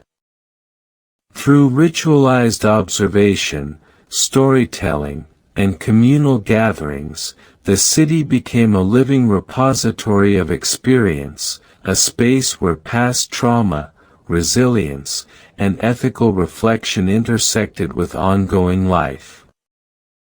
Stories of individual courage and ingenuity became part of the city's narrative fabric. Soldiers, civilians, and community leaders whose actions had altered the course of localized engagements were remembered through oral histories, communal narratives, and symbolic practices. These stories provided ethical exemplars, lessons in adaptation, and models for survival under extreme conditions. They reinforced the intertwined relationship between human action, environmental awareness, and reflective memory, demonstrating that legacy is constructed both through tangible deeds and through the stories that endure. The lingering eeriness of Marawi's post-siege environment contributed to the reflective experience. Streets, alleys, and partially restored buildings retained traces of conflict, which elicited both vigilance and meditation. Survivors experienced a continuous, subtle awareness of past danger, which informed movement, social interaction, and ethical judgment. The city's memory was embedded in its material presence. Every scar, every collapsed wall, and every cleared street acted as both a mnemonic device and an agent of reflection. In this way, the eeriness of Marawi's urban landscape became inseparable from the legacy of the siege, shaping cognition, behavior, and communal identity. Education played a critical role in transmitting reflection and legacy to subsequent generations. Schools, rebuilt or repaired after destruction, became spaces not only for conventional learning but also for the cultivation of ethical awareness, communal memory, and resilience. Teachers integrated lessons drawn from lived experience, emphasizing observation, adaptation, and ethical responsibility. Children engaged in reflective practices that connected historical experience with present challenges, internalizing knowledge that would guide future action. Through education, the legacy of the siege was preserved, interpreted, and reconstituted as a living component of communal life. The intersection of memory, adaptation, and reconstruction created a dynamic form of urban resilience. Survivors continuously negotiated between caution and engagement, between reflection and action, between memory and forward-looking adaptation.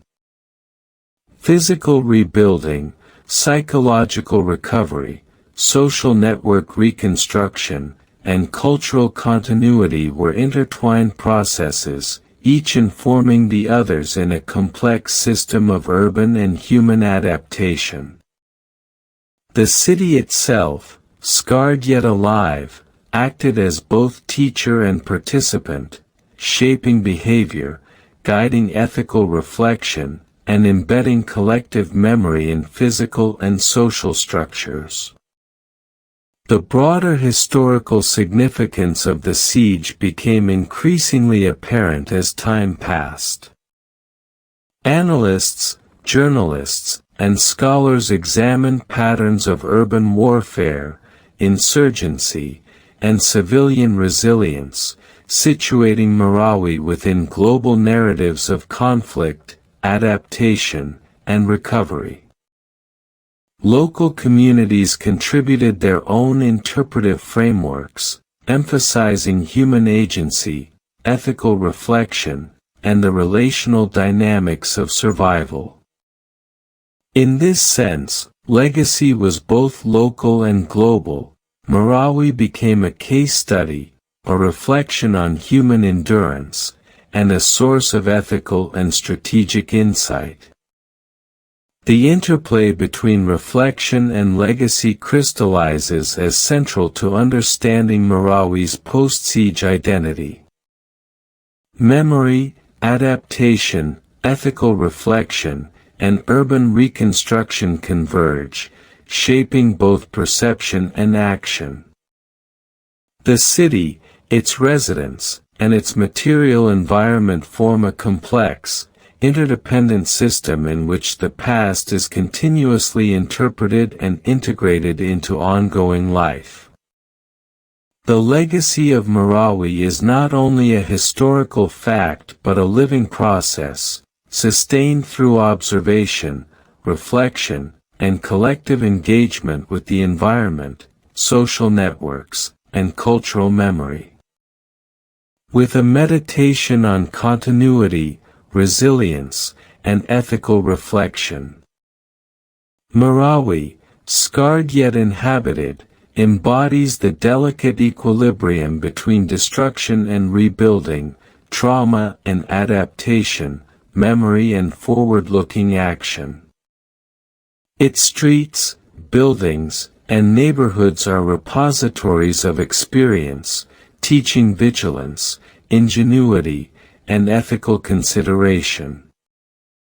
The legacy of the siege endures not merely in material reconstruction but in the ongoing reflection, memory, and moral engagement of those who inhabit and observe the city. In this sense, Marawi remains alive, haunted yet resilient, a place where history, human experience, and environmental reality converge in a continuous meditation on survival, endurance, and legacy. The city of Marawi now rests in a quietude that is neither complete nor absolute, a stillness layered with memory, adaptation, and enduring reflection.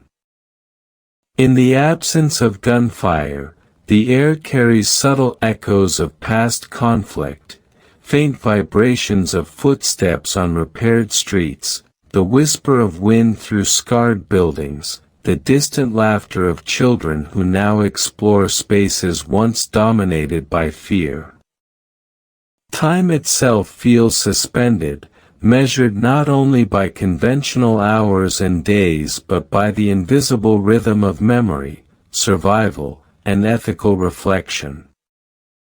The city breathes slowly, its pulse mediated by those who inhabit it and those who remember it.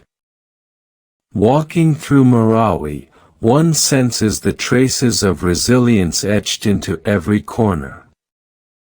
Streets cleared of rubble retain subtle marks of improvisation, barriers hastily constructed, hidden routes remembered by those who survived, scars on walls that signal both caution and continuity. Buildings, partially rebuilt or stabilized, carry their own narratives. Beams and foundations testify to ingenuity and adaptation, rooms bear the faint imprint of families' return, and open spaces evoke both absence and presence, a tangible tension between what was lost and what has been reclaimed.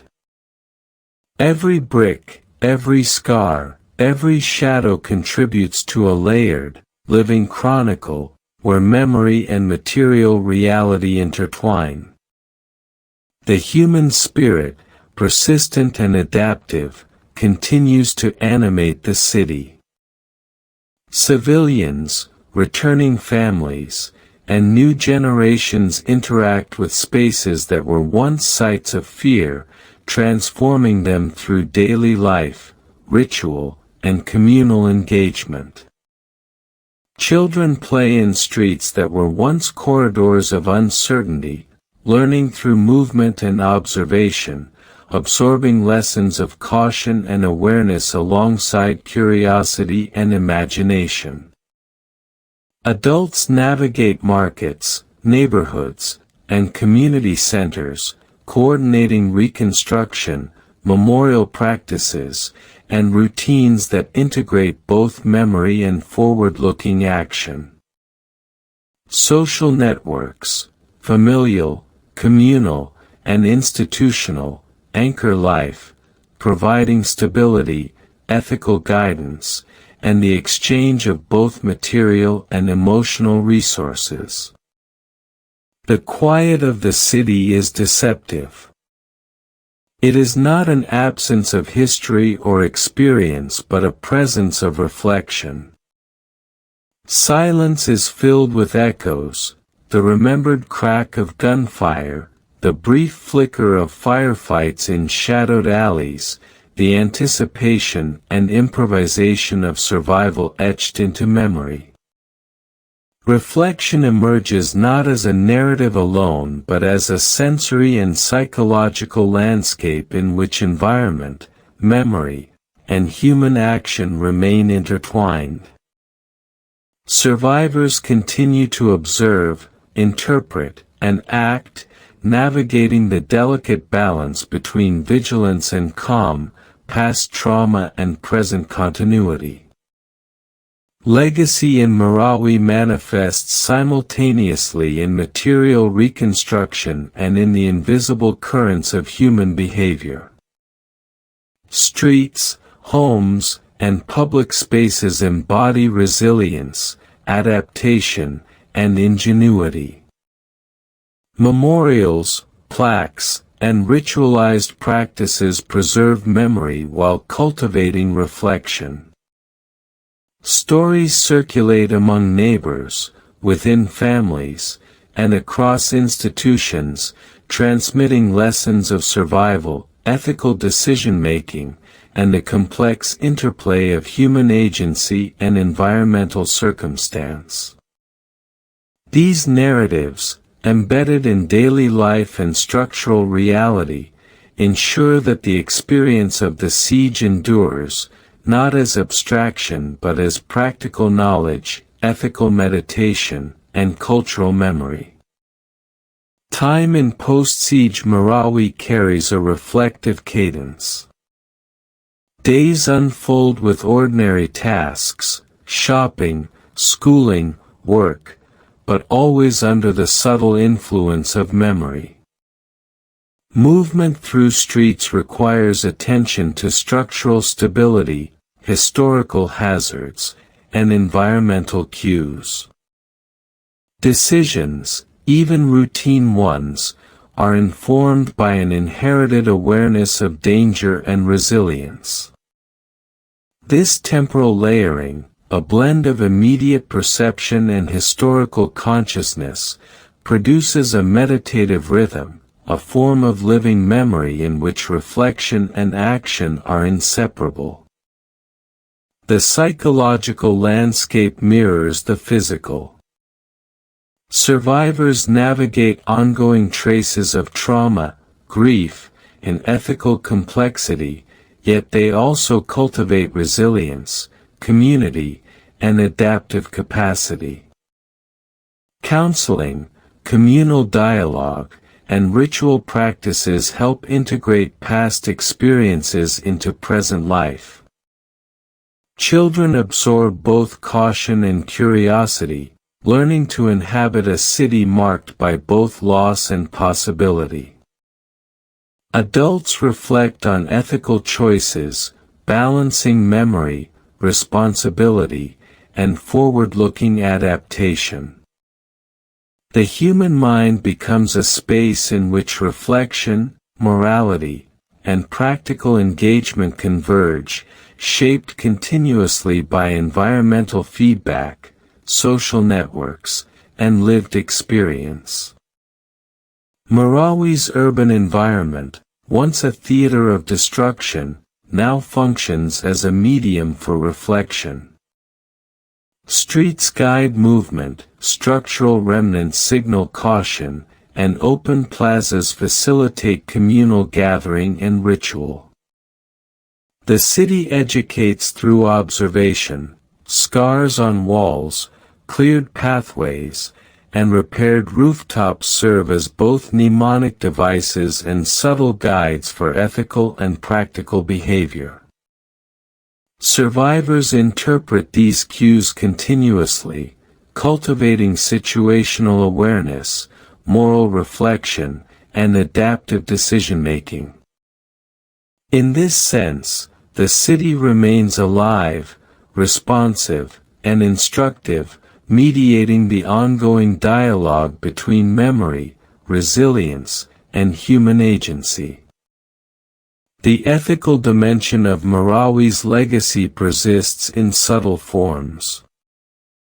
Decision-making, both historical and ongoing, is embedded in daily routines, communal interaction, and reconstruction practices. Survivors confront the consequences of past choices, negotiate ongoing moral dilemmas, and integrate lessons into social norms.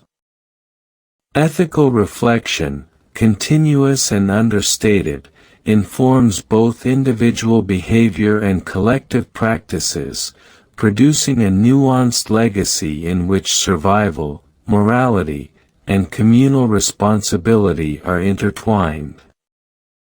Cultural continuity reinforces this reflective process. Religious observance, education, and community rituals anchor memory, ethical reflection, and social cohesion. Schools teach practical skills alongside lessons drawn from lived experience, integrating knowledge of risk, adaptation, and resilience. Places of worship and communal gathering facilitate mourning, ethical meditation, and the preservation of local identity. Cultural practices both honor the past and provide frameworks for ongoing life, ensuring that the siege's experience is neither forgotten nor purely traumatic but transformed into a living, adaptive legacy. Economic reconstruction mirrors this duality of memory and forward-looking adaptation. Markets, businesses, and trade networks reopen and reorganize, guided by prior experience and emerging needs. Families leverage social ties, coordinate labor, and distribute resources with awareness of scarcity, vulnerability, and communal responsibility. The economy, like the social and urban environment, is shaped by both historical memory and present exigency, reflecting a sophisticated interplay of adaptation, observation, and ethical judgment.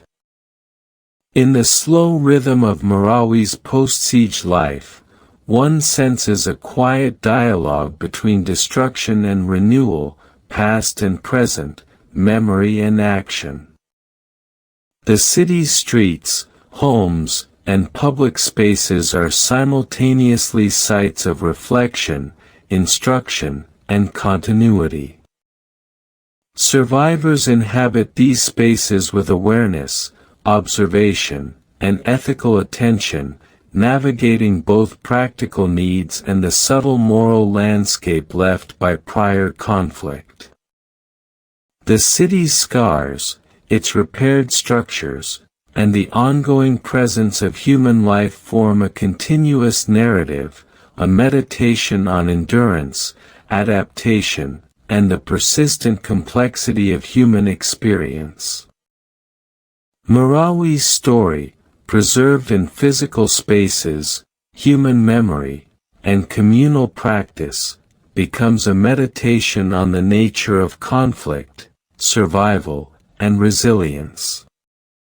Each alleyway, each rooftop, each repaired building functions as a repository of experience, guiding behavior, reflection, and social interaction.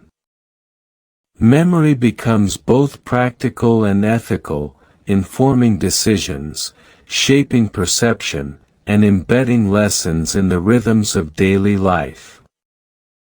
The city itself participates in this process, a silent witness, a teacher, and a mediator of legacy. The echoes of human courage, ingenuity, and endurance resonate long after the siege has ended.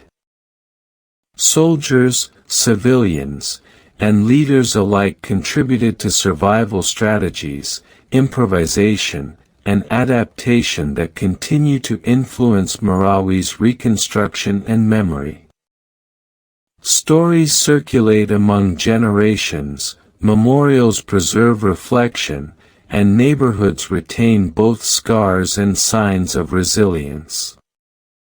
Through this interweaving of human action and environmental memory, the siege's legacy is integrated into the ongoing life of the city, producing a layered, immersive, and reflective narrative that is both historical and lived.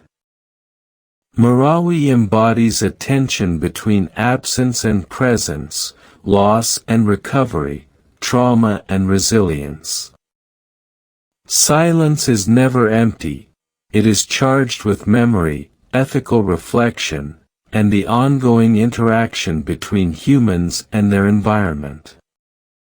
Survivors navigate streets with awareness, engage with communal networks with care, and integrate past experience into daily life with reflection. The city mediates their attention, guides their action, and preserves the stories of endurance and adaptation that constitute its living legacy. As night falls over Marawi, shadows stretch along streets and alleys, interweaving with the faint hum of daily activity. Light from repaired homes and gathering spaces illuminates fragments of memory and resilience, casting both darkness and guidance upon the urban landscape. The city exhales slowly, its pulse a subtle rhythm of human presence, observation, and reflection. In this quiet, one perceives the lasting imprint of the siege, the endurance of memory, the persistence of adaptation, and the emergence of a legacy that is at once ethical, social, and profoundly human. With a meditation on continuity, Marawi is a city of scars and renewal, memory and adaptation, reflection and lived experience. The siege has ended, but its lessons, echoes, and ethical complexities continue to shape the environment, the people, and the culture. Endurance and resilience persist, embedded in streets, homes, social networks, and individual memory.